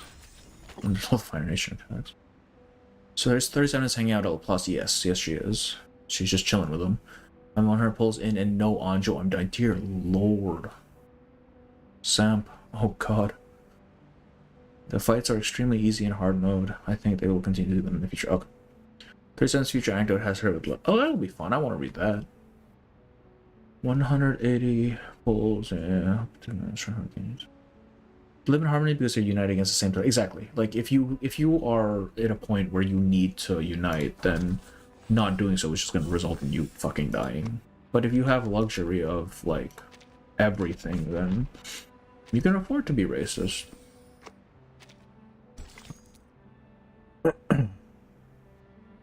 130 saved up and they give us a lot. Why not? Yeah, I've heard that if you just start this game with like 40 pulls, you basically are guaranteed Anjo with how much free shit they give you. I don't know how true that is. Hey, I know this one. I know this one. Why is she here now? Manus has a really weird habit of just showing up in like the home stretch at the very end.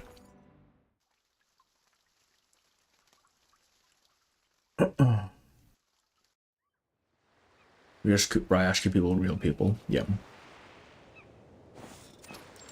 Cliff top Tierra del Fuego. It's always on the cliffs. Why is it always on the cliffs, man?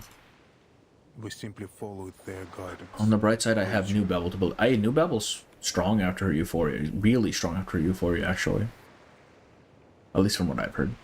We simply followed their guidance, preacher. Unfortunately, we failed to bring the succubus. Oh, so they actually managed to spawn the succubus back. Makes sense. She's getting swole soon, yeah. Somewhere like Vienna where people behave like animals had racism. Yeah, exactly, because Vienna is a society, right? They are very advanced. They can afford to be racist. We failed to be in the But I succubus. did bring you this, and Miss Earth as well. I've met people who were raised as device. Oh yeah, no, absolutely, for sure. It's just, I'd say it's a lot less prevalent, right? Especially in smaller communities like with Ryashi. Like Ryashi couldn't have been more than a couple hundred people, right? Like you wouldn't expect as much infighting there because that could actually just lead to you dying. But I mean, some people will just be terrible no matter what. Hey, look, it's your boss, Sophia. Look, she's in the triangle. No, Admiral. Not you. Miss Erd. Refers to her as Miss Erd. Us. Hey, look, the penguins. Yeah, little dudes. Us. We all need the miracle they bestow. My men will not wear the masks, nor will they take the trials. The trials, huh? We need no trials to test their loyalty. Look at this fit, man. Goddamn. And for now, Miss Earth will stay under my protection. As you wish. The preacher agrees to all of the Admiral's requests. That's a prison nod, yes. Yeah. That's correct. I was blanking on the word. I was thinking pyramid, but that didn't sound right. It doesn't matter. None of it matters. She looks southward across the sea. Until next time, Admiral. Man, it says recruit Arcanist penguins to the cause. It's so fucking over. These penguins are gonna kill us. The preacher takes the relic left by the Mother of Resurrection and bids farewell to the Admiral. Mr. Reparon, are you checking out Sophia right now? Father. I like her fit. Her fit's cool. And the thing is, the contrasting colors in her outfit are a bit too harsh for my liking. Right? Like, it's very, very bright. I prefer something a little more subdued. But it looks so good. Shooting is one thing. Whether the bullet... Wait, she's alive. What? Hang on. I did not register. Why is she still alive? Whether the bullet hits hard or the ground is another. To the Admiral, however, it is unimportant. I have to be honest, Father. I don't fully agree with your decision. At least not on a personal level. You are entitled to your opinion, Lieutenant. But I don't need your approval. Fair. Fair and valid. You only need my obedience. Precisely. At least they understand each other. That Lopera wouldn't come with us. She is inconsequential. She helped us inconsequential, goddamn. That's all I needed from her. Okay, so there really is like infighting with Manus at the very least. I still don't know if the Brotherhood counts as Manus technically. With all due respect, Admiral, I've heard they have connections with our friends at Manus Vindicte. Penguin Arcanist for future polls, one of the mysteries of Tyranids. Who's alive? I'm still waiting for the playable motel. Yeah. Tuesday's motel. My code means that Moldir will be future playable with... There's no way. There ain't no way. She doesn't have a design to me that screams playable. She was on the one that fired a shot. Lopera was the cornered one. Was it? I thought Lopera was winning. Good soldiers follow orders. I expected the Lopera shot a tranquilizer bullet like Molly did. Yeah, or she just didn't actually shoot her. She just shot the wall behind her or something. There's my thread. I think it's a bad idea, yeah. She shot the ground. What's bro holding? We have to wait for chapter 9 in Ushuaia, Antarctica. She finds it hard to call those they once fought against friends. Treason is a stain not easily washed clean. Bro's holding a so-called the same choice she did. No, I will always follow you, Father. Ushuaia, that's the name of the that's the name of the country city I was thinking of. The northernmost city in the world, or southernmost city in the world. Just let her be. Because I remember Igor brought it up. Guess that's how I perceive the scene. A lone seagull glides across the sky, calling out as it flies to the warm north. Igor pats his daughter on the shoulder. Now, bring me Dr. Doris. I'm very curious why they want the doctor. Or Erd, rather. Father. Is it just denial of resources, or is she actually significant? They failed to stop them, yeah. She dutifully leaves the doctor and her father and leaves the two alone. I don't know you, sir. You must have mistaken me for someone else. It's hard to say. Lair was cornered when the game stated the Zeno traitors died one by one. Yeah, one by one died. Yeah. Exactly. It was a massacre at that point. Santos mentioned that Madness is there. No. I do show you. Oh, was it Santos? I thought it was Igor who mentioned it. But yeah. Ushuaia was definitely brought up. Old friend. Oh, they have history. They know each other? What in the world? In the last days before the millennium, we fought side by side. Jesus. Erd was a battle maniac? Real? Erd looks bad as fuck. Burton's bomb. Memories flood the weathered halls of the old admiral's mind. In hindsight, that battle may have been a mistake. The storm swept across the world, leaving behind an era of chaos, and we lost our future. Is this the gleaming in the background right now? But instrumental? We lost our future. The Admiral has never been fearful of sacrifice, especially when he has served the grander goal. But now, another path lies before us. One that we once fought desperately against. Erd is neutral as all the members of the two seem to be, yeah. A path paved by Arcana. Utu is either neutral or they have their own goals. A path leading to a world free. There is no way this fucking guy truly believes this. I think he just feels that he no longer has a choice at this point. My old friend. Igor, are you simping right now? It's not even her with the definitions. Sadly, she cannot comprehend even a fragment of these words. She is simply Dr. Doris, nothing more. That marble chair the Foundation gave you. Foundation. What's the secret behind it? It's just a button. What happened to you after you pressed that button? Wolfhard wants to feel the youth after adopting 3 children. He's adopted way more than 3. Like the entire army that he asked for from Zeno was for his adopted children, from what I understand. Do you remember what happened after you walked into that white house? I'm sorry. I don't know anything about that. She's stubborn, but answers honestly. The old animal sighs and pulls a stack of Utu magazines from his coat. They were not for his own reading. My dear Miss Earth, your name continues to show up between the occurrences of the storm. I don't know what you've encountered, what you've experienced in all this time. Well, to be fair, she doesn't either, so... But your very existence is about to change the fate of us all. What does that mean? What does that mean? I think something big happened before the first storm. That does seem to be the case. Like, it would have to be the catalyst for the storm to happen to begin with, right? Like, a critical point forced to happen or something. Igor says her name instead of saying old friend, yeah? Or... There's some music in the scene really weird. Yeah, it's very, like, inspirational for some reason.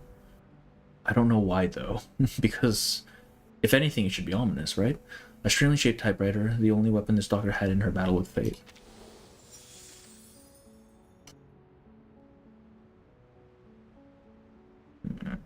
I think she'll be limited if playable. I don't know if she'll be playable. Not in this iteration, at least. Maybe she gets one where it's like Erd Prime or something before the storm, where she was apparently a badass on the battlefield. Igor, why are the magazines so sticky? Please, no. No. He rolled the dice on which decision to make and kept getting the same decision. Yeah. He kept rolling that ones, man. That scene actually makes a lot of sense. Holy fuck. No matter what, you're gonna fail. Right?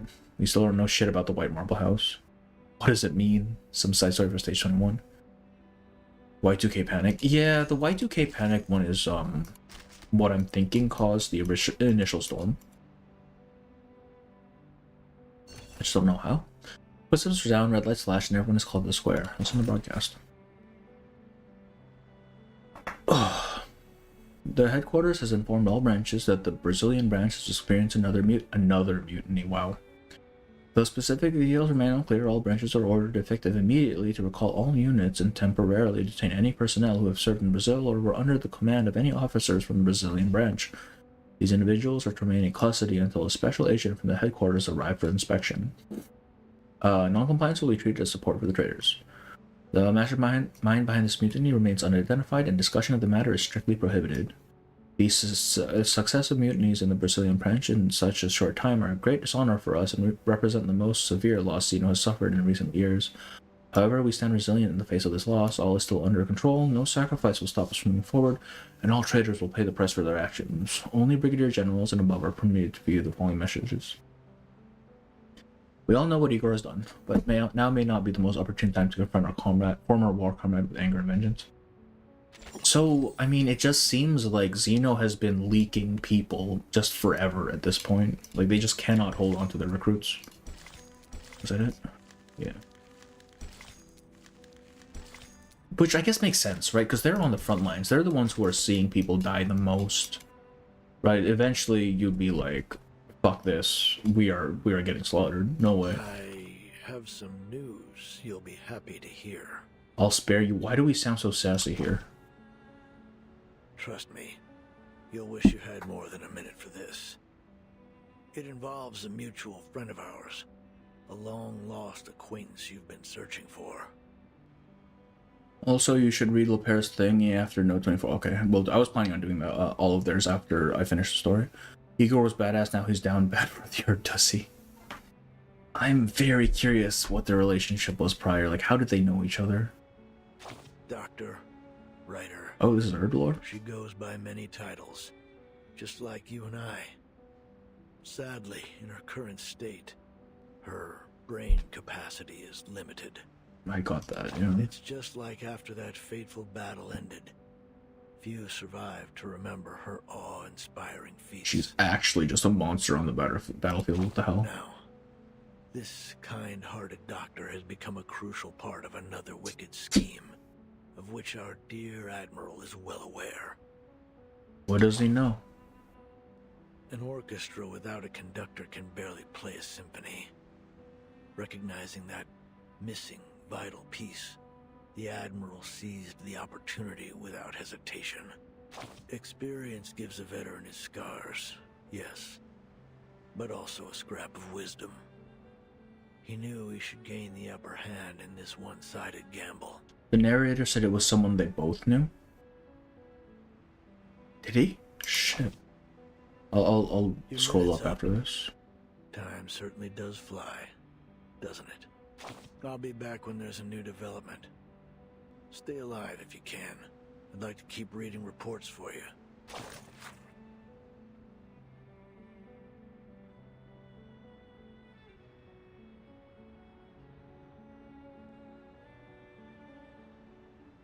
You knew can apparently this one-sided gamble?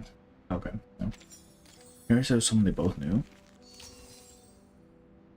Remainder, Burton is the conductor. Yeah, she has the whole conductor motif as well. Which is interesting, right? Because we have Arcana with all of her music motifs as well, along with Manus. It's a strange thing. Burton never meets Doris in the end. Technically, she did, but she was just unconscious, right? Everything's a mess. Everything has come to an end. Perhaps there's still a chance. Are we back at the Foundation?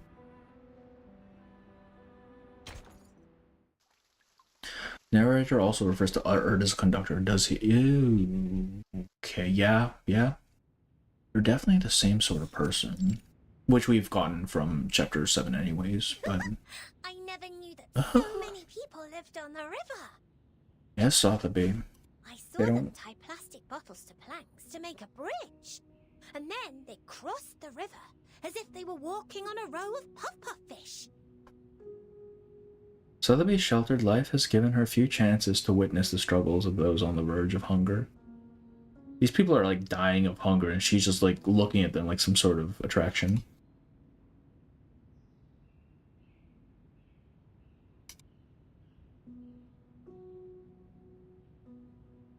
If only Burton can see how much Erd looks like her. Yeah. Beginning before he mentions Erd. Oh. The moment she opens her eyes, there's only Anjo. You never know when to meet her the moment she passed. Like, yeah, there was no way. Ever since she came to consciousness on the water's edge, that same question has lingered in her heart.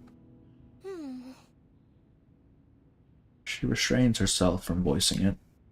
Duncan's well known in the favela, and everyone keeps telling her, yes, that old man is Duncan from the veterans' residence. It's like she's trapped in some kind of dream.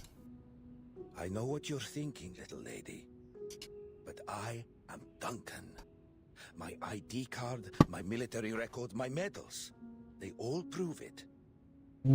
As for your friend, Mr. Carson, listen, I know it's hard, but at some point we have to move on. Thank you for the advice. It's just... Pardon me. Hello, Foundation staff member. The Foundation staff member gently pushes open the door. My apologies for interrupting. Miss Sotheby, I heard about what happened in the favela. Thanks to your efforts, Zeno has been able to recruit a new group of spirited youths. Sotheby's the Zeno recruiter now, let's go. The staff member then turns to Mr. Duncan. Burton met Marta. That is true, Burton did meet Marta. Actually, that's a good point. Sotheby makes a proud nod. She's more than just a pretty dress. She did her very best to help her friends in the favela while the others were busy with their missions. It's the only person who would recognize her similarity to Marta. Yeah, how Mr. it looks like. We need to record your information and I mean, technically her and Igor. Mr. Carson, who was lost during the storm of 1929. It's bewildering, isn't it? How could there be another Mr. Carson? How could there indeed? 1929? 1929? A fervent era filled with ambition, dreams, and madness. Please come with me, Mr. Duncan. It won't take long.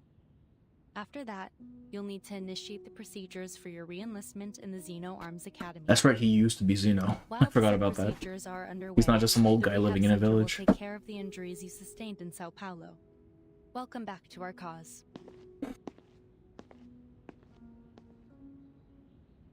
We can piece together that Erd subconsciously knows the incantation for storm immunity, so if Erd is Verton's mother, it can explain why Verton can also be the incantation of the circle. It's not even that, right? Like, she might just be the same as Verton in the sense that the storm doesn't affect her the same way it does with regular people, right? Like, clearly it affects her to some degree because she got wiped out in the Piron storm, but, like... clearly she's special enough that her existence persists even after being wiped out. I don't know what it is. Verton can read it because she knows Esperanto, yes. Yes, because that's her suitcase incantation as well. Verton said the first memory she has is in the laboratory with her mother. The chances are that Erd is her mother are slim. Well, okay. To be fair, Verton was about a month old when she was recruited, or not recruited, when she was adopted by the Foundation. So I don't know how well we can trust her memory there, just that she knows of a mother existence. The whole incantation being in that language, yes, unsure of that right now, to be honest. There have been many cases like yours. Politicians, singers, the list goes on. The Foundation compared them to photos from the 90s. While their appearances had changed, they were undoubtedly the same. So the storm actually is just warping people then. These words leave Duncan feeling puzzled. This place is strange, and the language is even stranger. Hey! Isn't that Lieutenant Lilia? Man cannot lock in. Lilia is sauntering down the hallway, swigging on her flask. This is an alcohol-free zone, Lieutenant Lilia. Please try to follow the regulations. Oh, did I just wander into another dry zone? Great. Just sit down and drink, goddamn. So you're telling me that she has one of the... Yeah, she does. Apparently. I don't get why Verton was standing the storm... Sandstorm during the encounter with regulars. She's immune. Verton is immune. What do you mean? She's just straight up immune. Verton has good memory like Soyuz from Dr. Stone. I haven't seen Dr. Stone. Can't read though. So many rules and regulations. Verton is Verton. Oh, how boring. Has Lopera arrived? She's in her room right now.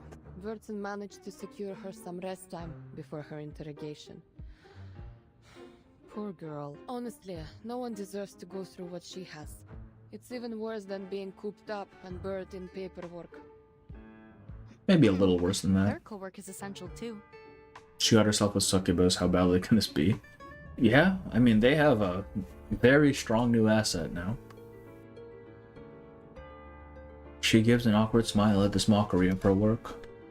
Lilia cheerfully pats her on the shoulder and turns back to Duncan. Well, good luck, Comrade Duncan. Don't forget to stretch your hand between signing papers. She'd rather ride her Red 38 until her legs went numb than be stuck in an office all day. Lopera's actually losing her shit, yeah. She's just in her room, absolutely going buck wild. Oh yeah, there's his whole tattoo thing on Ritten's back. It's not a tattoo, it's a scar. She has a ice-shaped scar on her back. Our executives are quite curious to know how you managed to... She is so losing her shit. Moldir, the woman in charge of the base, had one of her guards release me. Other Eldritch Horror chilling, Mr. Apple chilling. Moldir's order saved Lilia's life. You Yeah? mean to say that Moldir, the lieutenant who's joined the rebellion, set you free? I think so. At least that's what the guard told me. Lieutenant Moldir asked me to help you. Take care. This guy's fucking dead. I'll be sure to make note of that. And of course, please specify this in your written report as well. This is very important, Lieutenant. If she's having doubts, then we may still have a chance to win back Igor's rebels. Or at Just least her. some of them. We need to have White Rum. That's true, she's a pirate. No, right? Because if she meets Regulus, Regulus is going to crash her and she's going to die. We don't want that. White Rum is cool. Vice President Constantine makes a long overdue haul with the Pax House. Oh god, I haven't seen this woman in ages. Igor fooled us all with his rebellion. Actually do not, yeah. Playable Moldir Copium, let's go. White Rum can be very handy. It's been confirmed that the Dr. Doras he took is none other than Ms. Erd. Ms. Erd. The motives behind his actions, however... Let Kimber meet Joe at the San Francisco branch. I'd be very interested in seeing their interactions. Apple, the moment he sees White Rum, blush cutely with fingers pointed together. Well, okay, technically, Apple likes wine, right? Wine specifically. I don't know how much of that translates over to rum. While only a small number of the Zeno soldiers chose to join his rebellion, I believe it is necessary to urge the Zeno Arms Academy to strengthen the discipline of their members. I do wonder how badly Jay will react the moment he sees Anjo with Jay. I know that Anjo has a line for Argus specifically, right? But she doesn't say shit about Jay, so I don't know how that's gonna go. I love Constantine as a character, don't you? No, I think Constantine's a very good character. Sure, she's a very interesting character. I will say that. She removes the white chess piece from the board in front of her. No need to worry about that. Zeno will handle it themselves. We do know how Argus reacts to Anjo. Yeah, Argus just points her gun at her every time they meet, and Anjo has asked her to stop. You running the motorbike on her? If that's your judgment, then I have no objections. On a separate note, Moth, our mole planted with Manus Vindictae, has sent us some new information. Moth is Grace, right? It has to be. She has the little moth hairpin. She's always characterized by a moth. Are we getting Grace? This is definitely Grace. Like, you're not going to give someone the codename Moth. You're not going to give them moth motifs and then say, no, they're not the same character. Ain't no fucking way. The Manus are sending supplies, personnel, and weapons in huge numbers to the south. It appears our suspicions were correct. Manus Vindictae is preparing a ritual to draw forth another storm. Yeah, no shit. That's what they've been doing this entire time. Why are you surprised? The location of Jerry Wilson provided by Miss Lucy confirms that the Manus Jerry are moving Wilson? toward Antarctica. The fuck? Additionally, it's now clear that some of the arcanist organizations, including the Apostles' Brotherhood, have been assisting the Manus through criminal activities such as smuggling and human trafficking.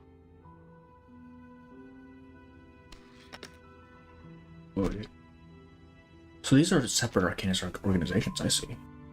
So is technically the Order of Enlightenment not Manus? They're their own thing, but they just happen to line up with Manus? It's gotta been 2.1 was the best Aura's character in 2.1, yeah. Right up until she kind of fucked herself. Constantine's only hope to fight back with psychological warfare. A doomed girl by her own doing. Yeah, she did it to herself, man. All very valuable information. How's the timekeeper doing? Oh, this is the president. Shit. She's stable. It's worth noting, however, that she brought back a succubus from the Manus. As one does.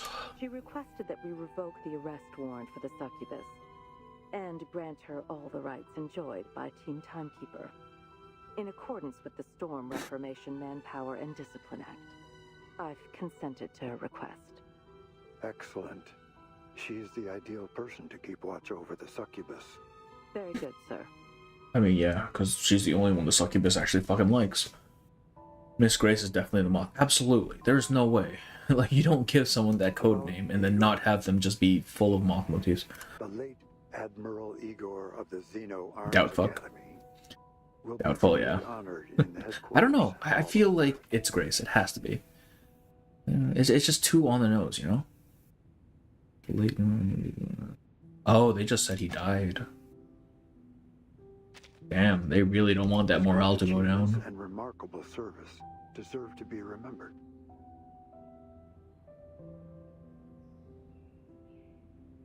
Whatever. We love to think that Argus doomed herself, but we have to note that Quayla was more or less trapped inside the motel unless she haunts another body, and the only real freedom she could have was death. But yes, but also it's not even just that, right? It's Argus's it's just her whole outlook on life in general, right? Because it's always Argus has to be right no matter what. Like, she is not, her own pride will not allow her to be wrong, which means she's gonna force the world into her definition of how it should be. And in the end, if that means her deluding herself, that's how it's gonna go. Her great achievements and remarkable service deserve to be remembered. His greatest one. That's all for now. I heard that. Oh, I didn't know that. I didn't know her JP voice actor died. Damn. Oh wait, no. I think I saw a news clip on that actually. It was like a week ago or something. Fairly recent.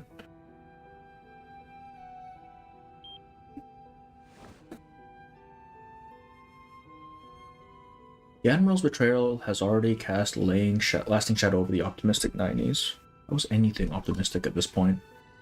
The news that, even after losing their leader, the Manus are gathering once again is even more worrying.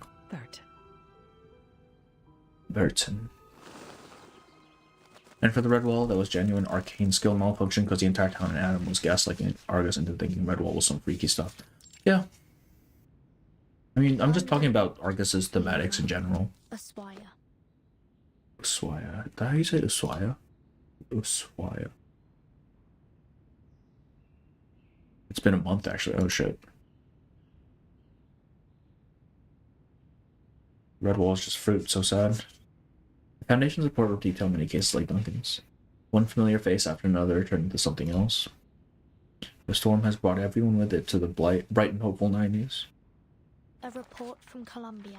The fuck, something bit me. I don't know what. Emilio Escobar Gaviria do not match those archived. Similar anomalies have appeared for other notable figures. Pablo Emilio Escobar Gaviria. That's a long ass name. Pablo Escobar.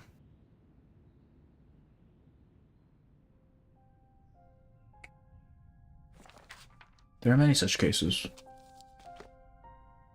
But the most pressing issue now is Igor's actions. Why did Igor abduct Miss Heard? Why does he want Kimberly? Because she's powerful.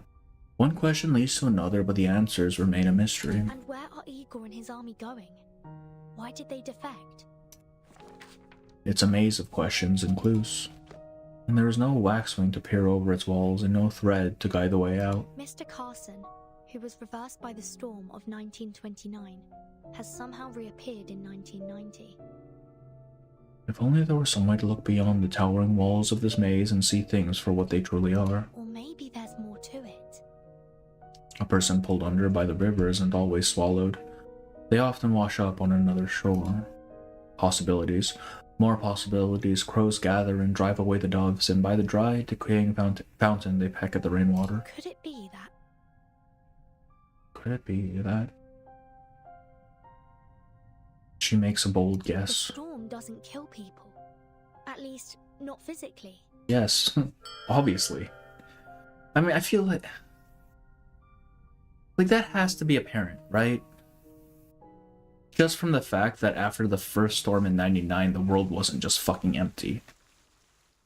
Right? Like clearly people weren't being killed. They were being brought back in some capacity. Otherwise, we would have no one else in the world after the first storm.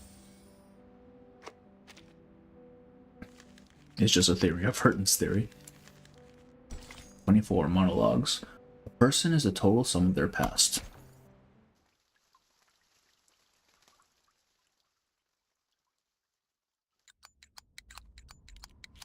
Lopera picks up her gun and loads the bullets one by one. Uh-oh, is she gonna pull a Kumar right now? 1. Oh, she's pulling a Kumar. Let's go. 3. There are no enemies, no targets, no opponents.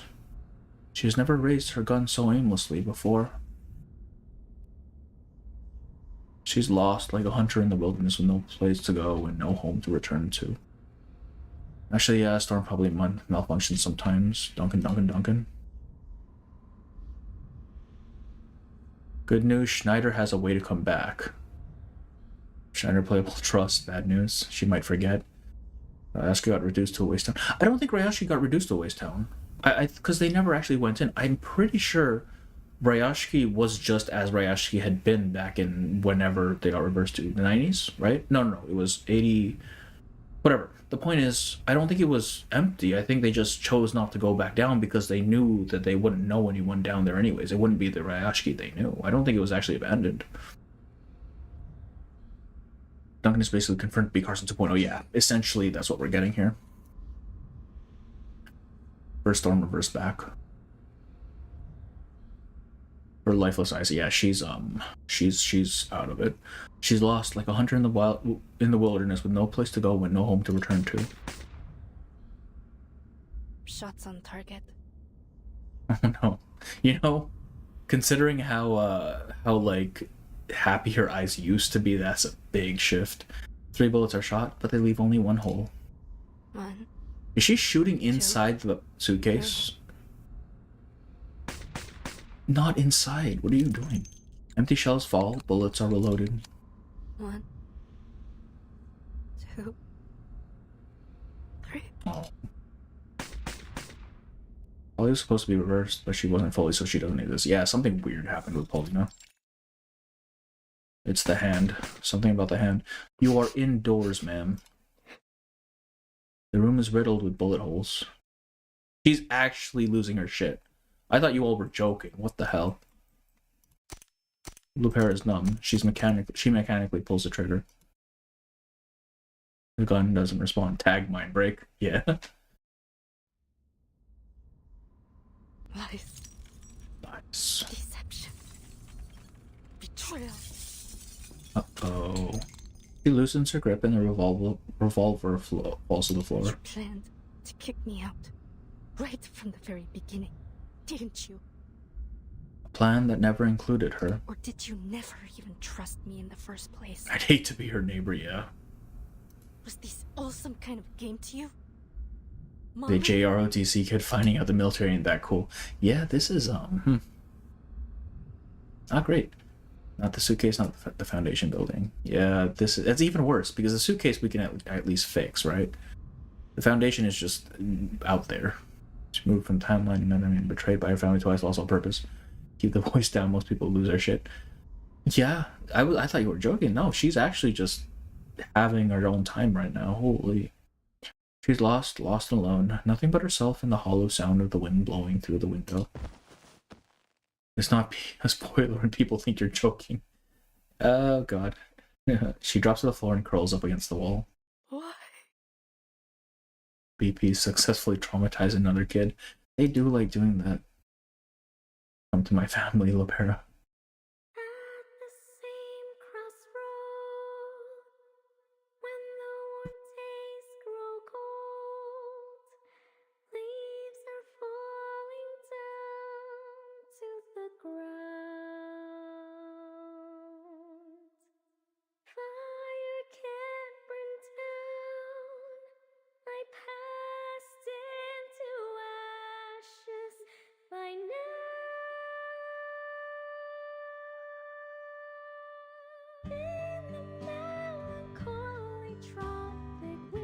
Lopera's having a time of it, and then Anjo's just here, vibing.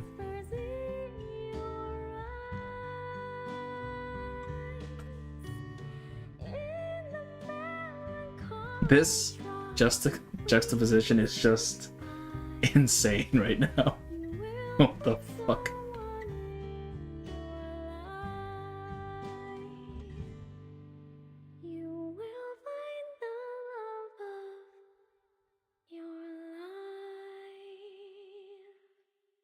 No, Anja's just having the best time right now, isn't she?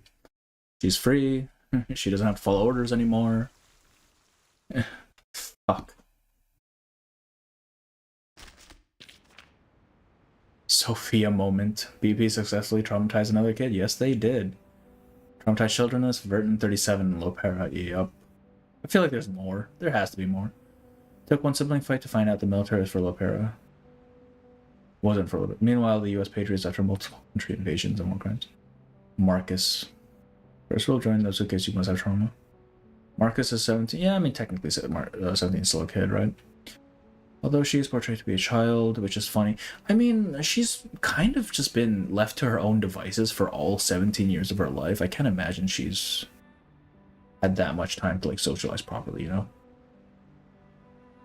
Cannot comprehend. I feel like this is really similar to Sophia, except she can't even join Manus. No, she's still with the Foundation, though, man. It's a teen phase already. Children, not 13 and below. Yeah, Anjo is just having a time. Hymnus at Bakum. Actually, though, I have a whole clinic at age 18. That's true. Well, I mean, technically it's not a clinic. Okay, let's be real here. What it was a flat that she rented out and said, "Hey, I am a doctor. Come here," and that's it, right? She's not accredited at all. So let's not say it's a clinic. Come on. It's a great juxtaposition. Someone's eyes literally 20-some IRC. Yeah. Anjo found her home while Lopera lost it. That's true. They're actually just straight up opposites, aren't they? The fucking devil of all people got a happy ending. Imagine being Foundation staff and hearing two singers.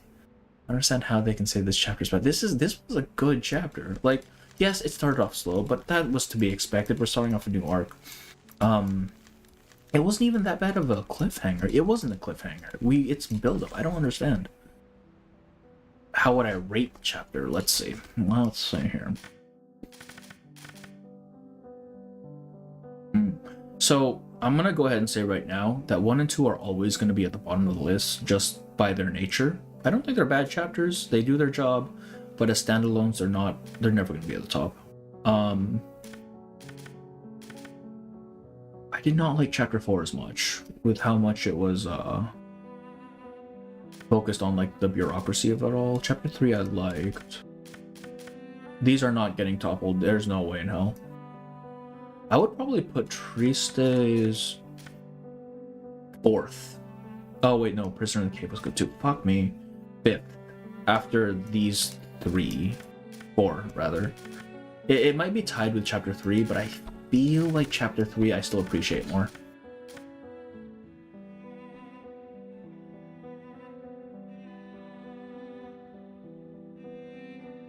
I don't know what the fuck is happening. Yeah. Okay. Anjo is her neighbor. Yeah, that's even worse if Anjo is her neighbor. Fucking hell. Devil went through some shit. Wish these chapters to be way longer. This was a fairly long one on its own. Okay, for a story setup chapter, yeah. Don't forget to read the paths. I will do that, yes. Maybe because apparently choice of skin colors. Yeah, I mean, I understand that. That's not relevant to like the narrative though, right? That's not as important to me. Vienna still peak R99. I think it's on the same level as 1.4. 1.4 I think was more consistent in terms of pacing. Just from the very get-go to the very end, where you finally have and at the very end you have like a big cliffhanger. I feel like 1.4 was more consistent in that sense. But overall, maybe lower grade, probably. Because there's not as many stakes up until like the last quarter of it, you know?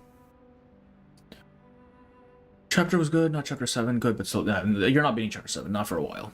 There's no way. Definitely above chapter 5. Chapter 5, I don't know. I like Chapter 5, but I think that's just my bias, if I'm being honest. Because it's a pair-on.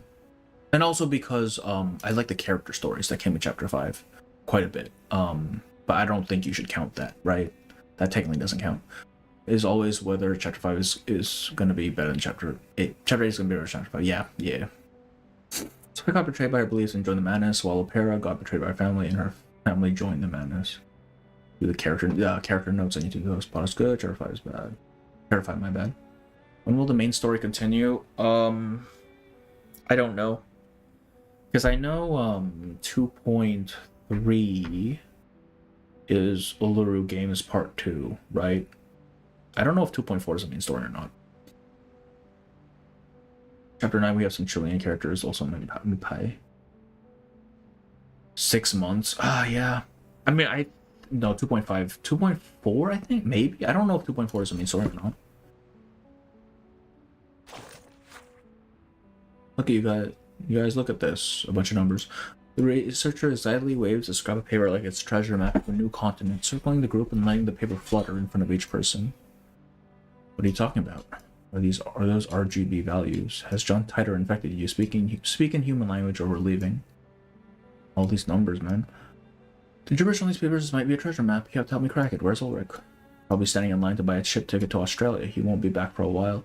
Oh, right. I forget Ulrich shows up in 2.4. Where did you get this? Bunch of punch cards outside the computer room. I tossed them all in the decoder. Stop wasting your time. Those might be Ulrich's discarded scribbles for all we know. Character story time.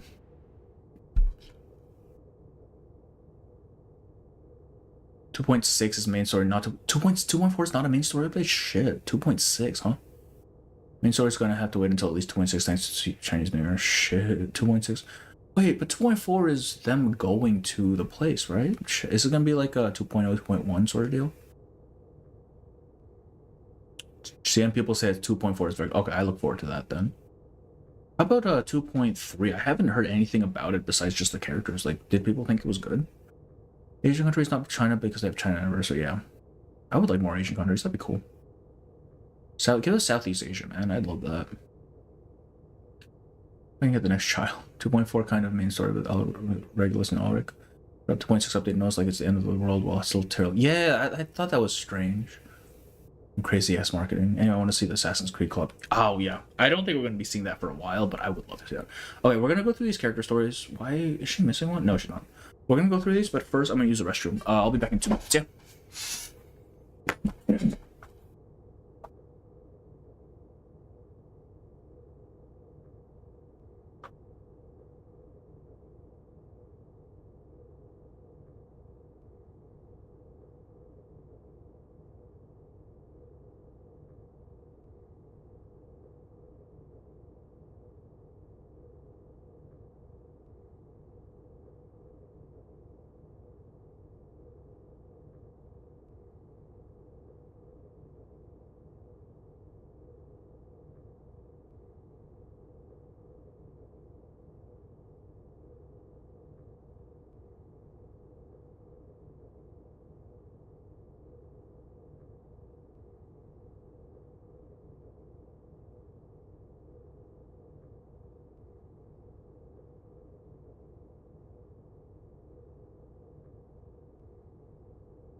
Okay. Okay.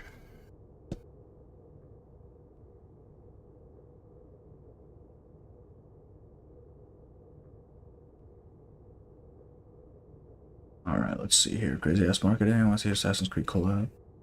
2.3 crashed because of MILF lovers. 2.4 is also supposed to be main story because of how important the event is. I will spoil a bit. Laplace is making an artificial... What? What? What do you mean they're making an artificial storm? What the fuck is that supposed to be? I think 2.4 is just like 2.0. Yeah, main cast, but still a bit. Yeah. Takes place in America, Asia, or Africa.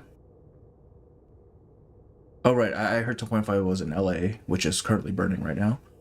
Asia or Africa, water. I think you want like speech.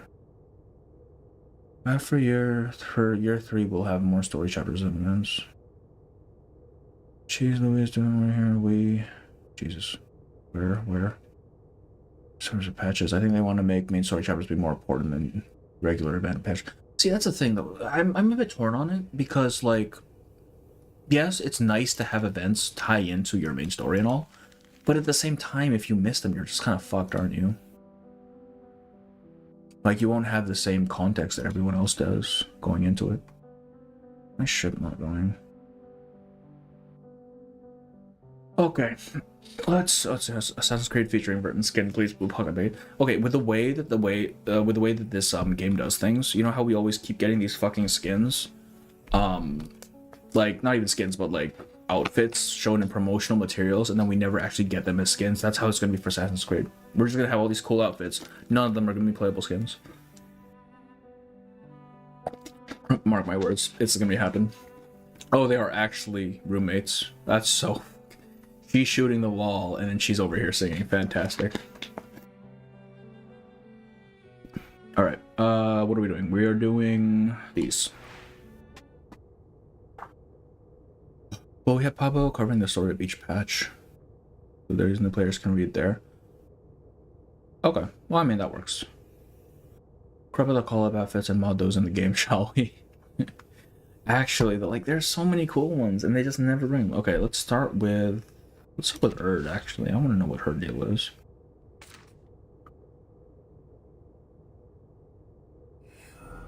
Root of people's wilderness lies not in their bodies, but in the future they perceive as a dead end. No medicine can cure the future. Once you get used to the darkness, you'll find it kind, compared to the fate that took my sight. What? It might be a controversial opinion, but I think skins are double-edged, so really? To a degree, I think so. Like, for example, the Lilia skin, right? On its own, it looks really cool. But also, that's not Lilia. that has nothing to do with Lilia. Like, in terms of character and everything, it doesn't really look like her. Someone explained to me the time skip from 1.9 to 2.0. 1.9 was... Oh, Vienna? I mean, we just went through a storm in 1.9, and then it brought us to, from 1914 to 1990. The storm can reverse time backward and forward. Yeah, exactly. Cholera, malaria, and countless other maladies, some yet to be named by the medical community, weave their way through these streets, touching everyone, human and arcanist alike.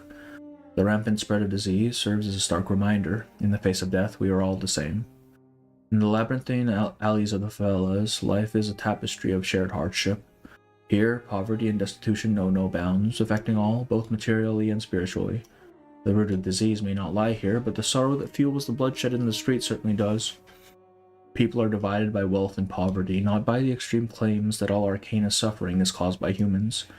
Illnesses strike both arcanists and humans, just as hunger, violence, and the ignominy of enslavement are indiscriminately imposed on everyone. The authorities turn a blind eye to the spreading racial hatred, while the Apostles' Brotherhood fans the flames under the noses of the sleeping watchdogs, deepening this tragic divide to recruit followers. Gangs, like parasitic vines, thrive on the misfortunes of the favelas, waging endless turf wars where crime is as common as breathing. Yet despite all of this, the favelas are not the inferno people imagine. The residents of the favelas are both passionate and frugal, poor yet generous. They will share their meager food with you, thank you with crumpled pesos and genuine tears for saving their child, and yet they will draw a knife over the unsatisfactory price of a favela. A person's death merely adds another silent corpse to the river. Sometimes even the deceased family remains indifferent. Retired Zeno soldiers conduct charity work here, seeking alternatives to gang life for the youth, sports field, the military, labor cooperatives. No matter what, this is a land full of vitality.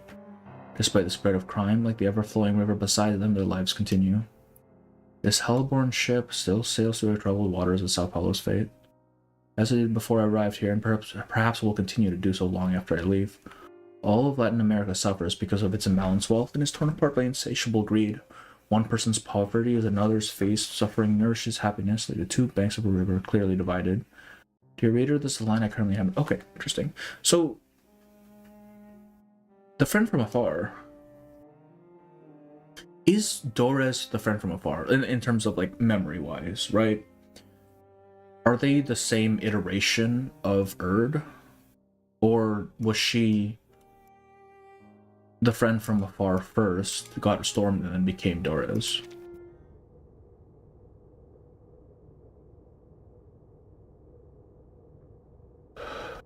There's no time skip between 1.9 and 2.0. Due to people's illnesses in future, they perceive as dead when way to call it Ecor.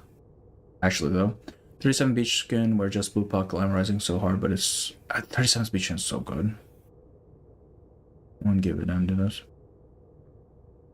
It's the same gimmick on why Hoffman felt sad for Marcus. Can't hold her place since Marcus was there before the storm hit. Once and then again, bringing back the Swiss era. Both 90s. 1.9 and 2.0 are both 90s. 1.9, I mean, technically there was a storm in 1.9, right? Doris illustration is pretty as fuck. Lips if it's glittering, though. Yeah, it is. Okay. Okay, so that's her typewriter. We'll do Anjo last. Let's do Duncan. To be honest, I never had the courage to open these letters until I found that drowning girl. Don't be fooled by its plain appearance. There is this here is the foundation of all my work, just as much as my calloused old hands. 3 Brazilians, 2 Spaniards, something. The night of the veterans' residence is alive with laughter as the farewell party for Mr. Duncan unfolds as planned. Empty wine bottles on the table pile up like fortifications as Galeno spurs the crowd on, urging Mr. Duncan to share tales from his younger days. That's a fine idea. Don't worry, old Duncan might have had a few drinks, but he's not about to spin yarns just to fool you all. Mr. Duncan chuckles, rubbing the white stubble on his chin. Whether it's pink dolphins, headless mules, or treasure maps inside giant snakes, it all happened exactly as I told you. That's bullshit. A barrage of adventurous stories hits the listeners like a volley of cannonballs until late into the night. When Mr. Duncan signals for everyone to settle down, he pauses for a moment, then begins to speak slowly. Next is a story that's not so cheerful, one that I saved for last. I'm sure my oldest friends here remember the 1959 Lufthansa flight incident. Yes, it took my whole family from me. Looking back, I was like a training dummy knocked down in the field. Nothing left intact except a pocket full of medals. 2 years later, in the peacekeeping forces in the Congo, I met Don Mariano Martinez. The officers called him Rookie, but he fancied himself the proud lead singer of the military songs we sang. In his language, those 2 words sounded quite similar. Eventually, everyone just called him Lead Singer Martin. At first, I didn't want to get too close to the Argentine, but I ended up being Lead Singer Martin's roommate. He was born with the gift of the gab, and his thick lips were always flapping like wet palm leaves. Back then, I was still young and foolishly thought I could quiet him down with nothing but my silent protest. But gradually, he wore me down, and I became talkative myself. Once we got to know each other, we often argued about football, politics, and customs, but he always followed his officer's orders. Then our lead singer's voice was forever silenced. He sacrificed himself to protect the entire unit. That's another story. As I was sorting through his belongings, I learned he came from a wealthy family and left home in pursuit of a sense of honor. 2 years later, I discovered in an invitation that the daughter Martin entrusted to me was a victim of Lufthansa Flight 502. Oh shit. Good heavens, that was a devil's joke, the kind no one would appreciate. Many years passed and the decorated scout retired, and was replaced by an old man wandering the favelas. Now I look back at that word, honor. It seemed more valuable than gold. For it, Martin and I gave up everything precious to us, and in the end, we still relied on it to live. Like fine wine in a bottle, you always want another glass, and another until you find yourself drunk and face down in the gutter. Now your old Duncan may be able to remark on the last journey of his life, but of course, it's no longer for those pretty honors, to make good on what the kids always say. Got yourself some trouble? Go find old Duncan at the veterans home. He'll sort it out for you.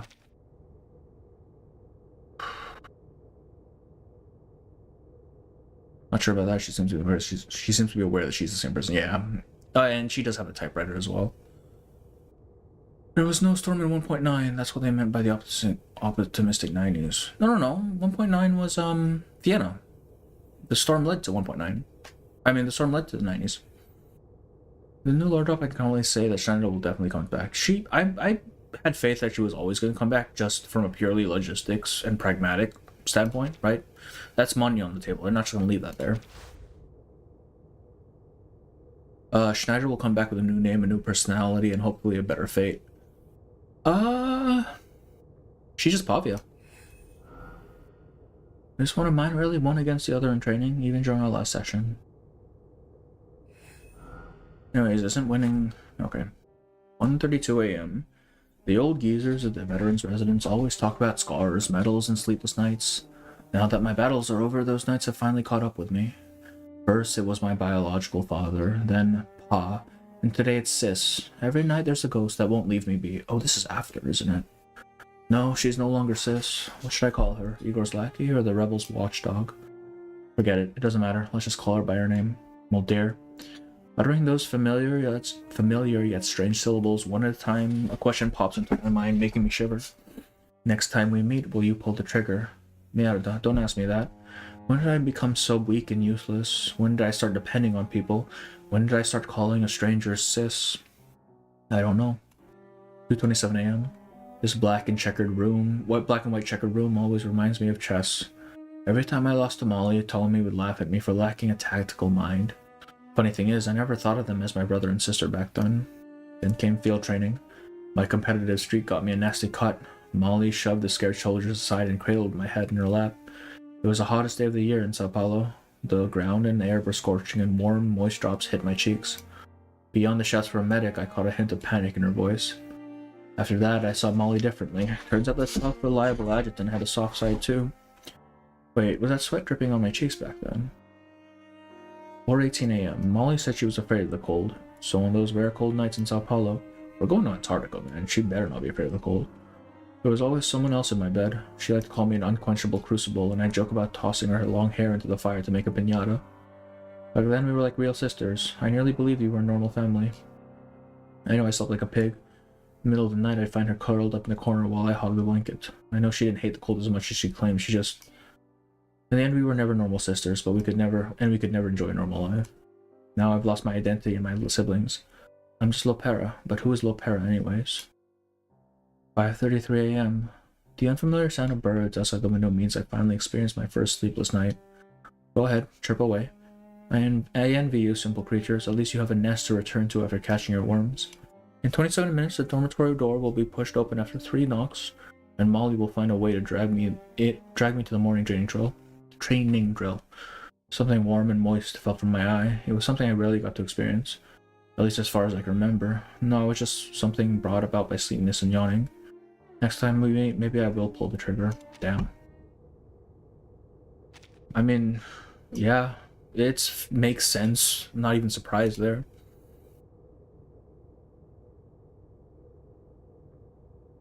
I'm wondering which character's going to get its heart to... It is... I'm thinking probably Shemaine, honestly, for me. It's either him or Matilda, I can't decide. Because they lost Superman, probably. Schneider has come back, but she no longer likes certain. New Schneider hates British people and prefers pineapple on yeah. It's just a new person entirely. Greta playable? What do you think? Greta's dead as fuck, bro. Greta's done. She died. Don't worry, Burton and Riz Snyder just in one day. She can easily do that again. Till not stormed. Hoffman straight up died, no storm involved. Here's the thing though, right? Like, if we're resetting to a previous time, it's possible we reset to a time when Hoffman was alive, right? And maybe that means she comes back. I don't know. I don't know how it works. I've given up on trying to figure out how it works. Claire's just coping all night. Sad about Storm. Bring back people dead. Well, I don't know if it can bring dead people back. It might be able to, it might not. Who knows? Amazing how people talk about such a realistic human thought process when dealing with loss and sadness. They do that quite a lot, honestly. They're really good at that. It shows you the last page, not the first. Oh, okay. Down to her on spitting on Molly, but then yeah, like that dual measure of spite and of wait, hang on. There we go. I caught that little thief. Oh, I think we've already got this one. Yes. Sometimes I sing, but the elders always weep, then whisper softly that it's not my fault. If I left the This is my first diary, or July 13, 1943. Oh, right in the middle of the war, huh? This is my first diary entry. Old Kiteria said she would help me with my writing. She kept laughing and said I should use punctuation, but she did not tell me what punctuation is. It sounds like seasoning. She's just dumb. Old Kiteria brought me to a place called a nursing home. It is rubbish here and old too, and the people's faces are all wrinkled up. And she wants me to start learning to read and do something called work so I can stay here and eat, and I do not want to keep running away anyway. Those people cannot find— oh, she's not using punctuation. That's funny. August 15th, 1943. These elderly people move so slowly. She used the date though. Where is the thrill? They all looked at my clothes and said I must be a rich girl from somewhere far away. I told them about my past. They laughed so much. Old Kiteria didn't laugh and another didn't laugh either. The one they called Soprano. She said I was a pampered poor little thing. Fate likes to lift people up and then smash them down. She only uses exclamation points. I don't know what that means, but I don't like her calling me a poor little thing. Bugs are little. They are not good things. They taste bad. Some even taste like dirt, so I'm not a bug. She eats bugs. I'm not a bug. She also asked why I was not angry at Soprano. I do not understand. Why I should be angry at the Soprano says bad things, but she did not hurt me. People who love to say good things are the most dangerous. She's learning. Chapter 4, 1944. After picking up the Morning Truth paper, I tidied up the Soprano's bed. I saw many newspaper clippings under a pillow, all about the opera house. After evening prayers, I was about to take back the Soprano's handkerchief when she suddenly grabbed me. She asked if I couldn't see that life was getting worse. She said I must understand that feeling, but I didn't understand what she was talking about. She said, when your skin becomes wrinkled and you'll understand, and everyone will die without dignity and regret and ignorance. I didn't know what she was talking about. I was very scared. I thought of my sister. I don't want to become my sister. After I put out the candle by her bed, she suddenly hugged me tightly and cried like a little girl. I copied what Kiteria does and gently patted her back. She soon fell asleep. July 13th, 1944. Old Kiteria announced to everyone that it was the 1-year anniversary of my arrival at the heartfelt home. I was very happy because it meant there was a lot of food and no work. They said I was a star today and I could decide everything, just like when I was at the mansion. I asked them if there were any ponies here. I want to ride one of them. Chase me. The elderly laughed so hard, their dentures fell out. But they all said they wanted to try. So I rode our Jenny the cow when she trotted majestically. I rode on its back and they chased me with their canes and wheelchairs. They fell, got up, and laughed heartily. No one helped them up. Finally, the Soprano caught me. She cleverly used a bundle of hay to catch Jenny. When I got back, Kiteria scolded me, saying I could have broken their old bones. But everyone was happy, and so was I. At night, old Kiteria gently patted my back, but I couldn't sleep. I thought of the Soprano's words. I've been thinking about her words a lot lately. I asked Kiteria if we would really just get worse and worse. She kissed my forehead and said, "What nonsense is that?" But I promised the Soprano not to reveal her secret, so I said nothing. That night, I dreamt of my old gardens. Strangely, Jenny the cow was there too.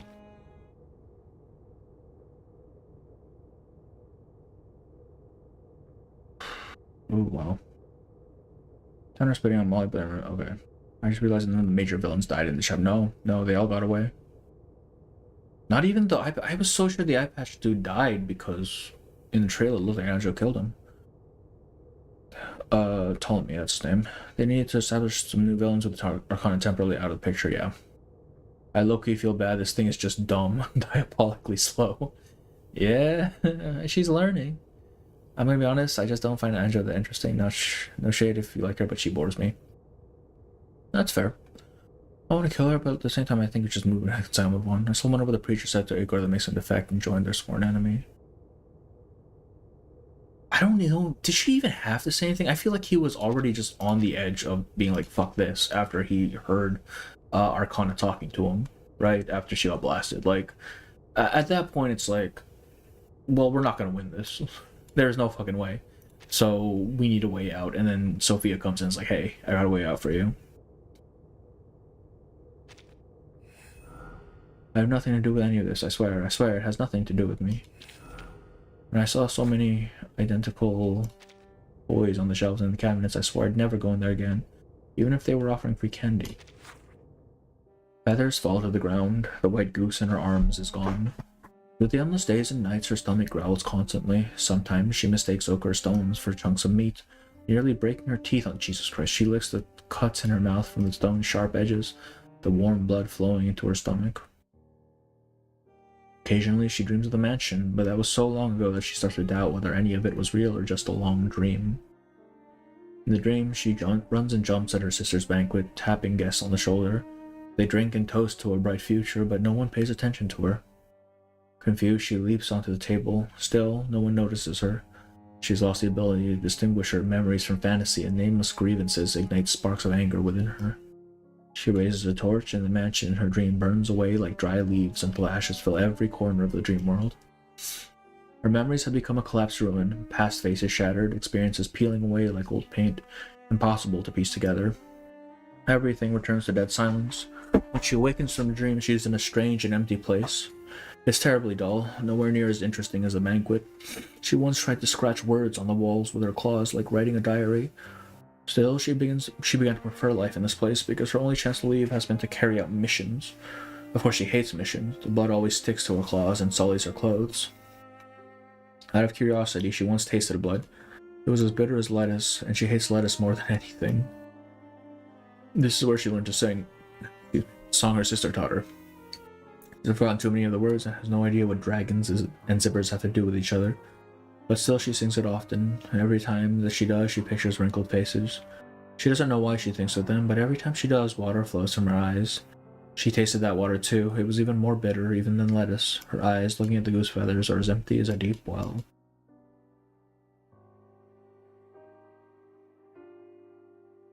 This is the inside of the robot, I'm assuming. Huh.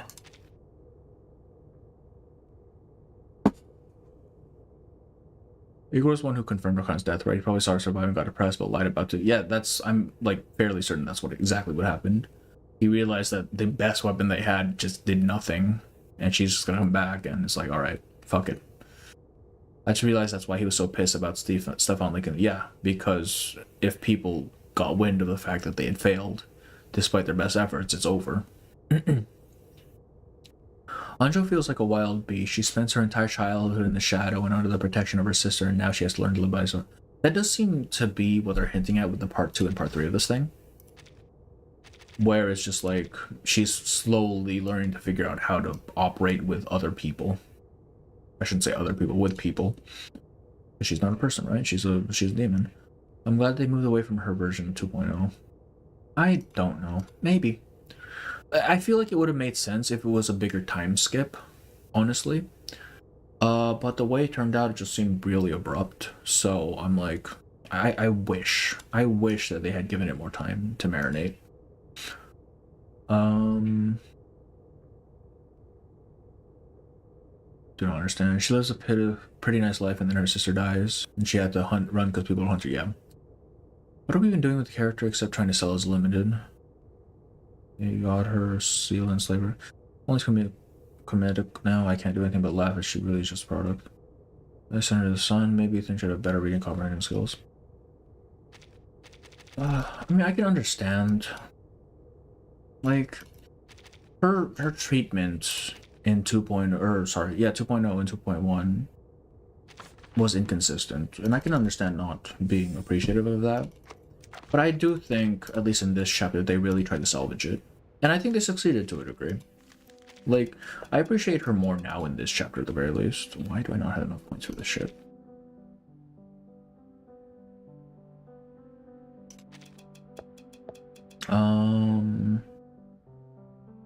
Grab these at least, right? I need to work on my goddamn, how long, has anyone done the, whatchamacallit? The, Bejeweled mode? I think that's what it was. How long does that take?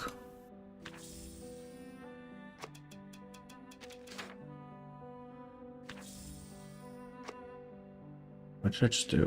Did I just pick them up at once? How to do that? I just want to grab these as well.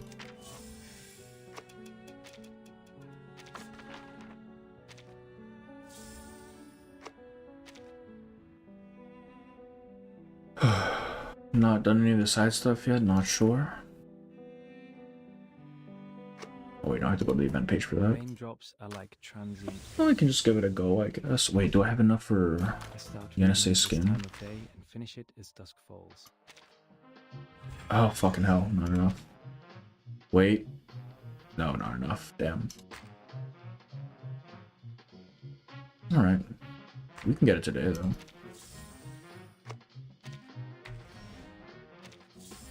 Oh, plus we get the other skin as well. Shit. Wait, let me... Skins. God damn. That looks so nice. I don't have Vela, so already we're skipping out on that one. Marcus, not too terribly interesting me, to be, if I'm being honest. Don't have a Knight Druvis. Don't have Druvis. Don't really care for about Metapoc. I don't use Eternity, man. Shit.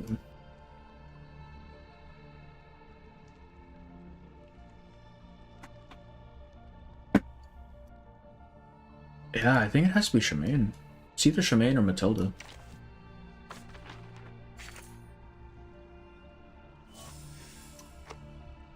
What do I have? Actually, let me do this thing first, just to get it out of the way.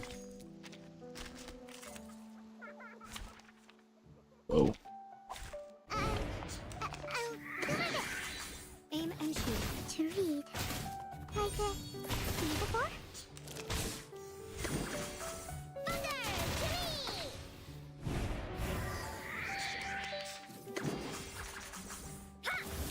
Shemaine because he's hot, yeah. Now it's easier to understand. I'm thinking about that as well, actually. It's against the other. When both see, because I know Matilda gets a euphoria that makes her good, and I know Shemaine's euphoria isn't like the best. Are like transient thoughts. I don't know, his looks cool though. Fall into the ocean and merge.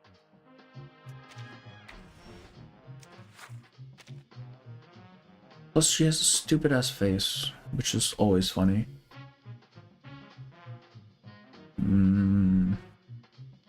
I honestly don't like any of the costumes they made for Fair. Yeah. I mean, Lilia maybe, but I'm more bothered by the fact that it doesn't really look like Lilia. I mean, it looks like her, but it's not really anything to do with her character, right? They did their best for free.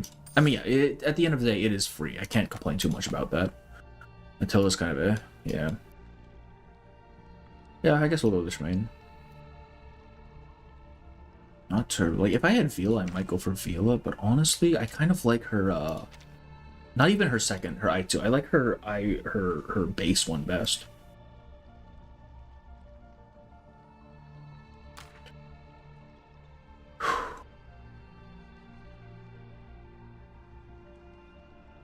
There's another option, buy all the skins and you'll receive the crystal. Yeah, okay.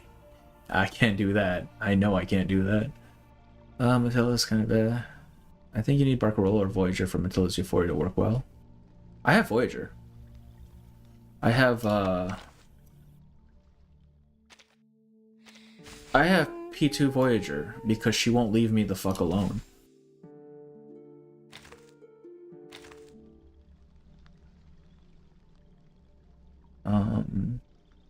Lilia's costume is kind of cool, but I also don't have Lilia. I have Lilia.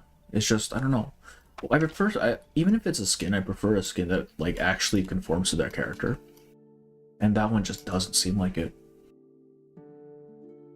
A clear drop instead of skins. I don't think that's an option. I don't think they let you do that.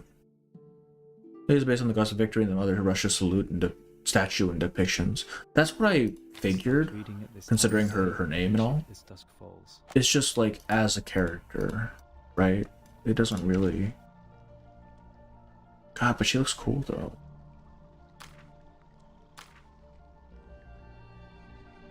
No, I think I have to go Shemaine because Shemaine actually fits him. I just wish she was better. Plus, his sprite looks really cool too. Here on Shemaine's skin effects are ass. The splash art is so even better. Oh, really? Wait, I thought with the baseline skins they don't get special effects or anything, do they? I thought they didn't.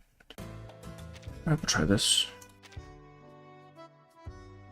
This is the, yes, I think.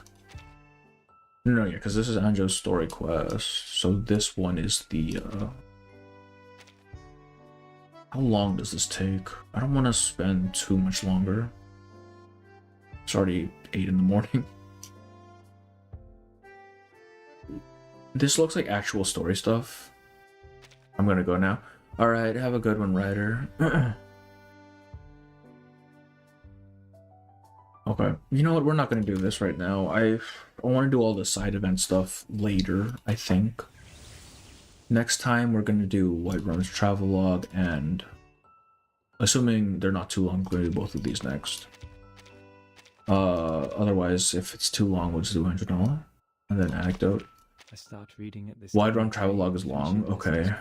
Thank you for the stream. Yeah, no problem. I we could do wilderness. I want to get the wilderness story things out of the way. I wonder if Anjo will play more roles in the next mini. I feel like she will. I feel like with how much emphasis they put on her, of like needing to have. Why do I live check on? As an awakened, there's so much I need to do and can do. You seem to know a lot. So much more I need to learn. Finance, socializing, entertainment, art. I'm not more talented than she in San Francisco or girls in Australia, but I will. Girls in Australia? When was he in Australia?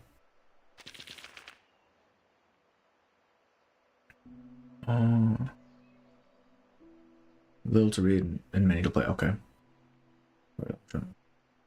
Anjo. So do Anjo character story first. I see. Oh, I will add you later. The name is Sunday. Okay. Do I have my? Let me. I can post my my friend code in chat. Like transient thoughts. Just if y'all wanna. Oops, not that. It's 3 a.m. in your time, so oh yeah, no, for sure. Get some sleep. There we go. Okay. I think I'm gonna call it for the night. Actually, hang on. I want to see if we can get another wilderness story out of the way, because I'd really like to not have to deal with these.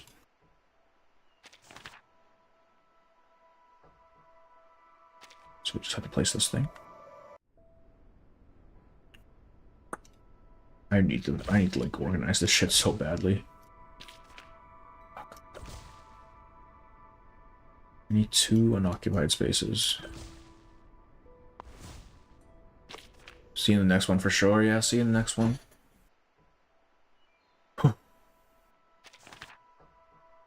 Milestone bonus to be. What?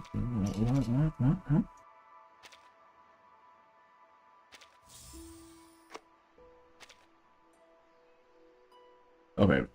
You know what?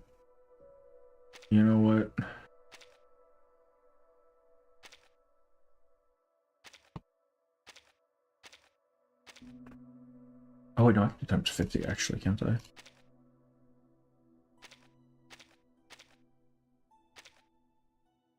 I don't know what this is.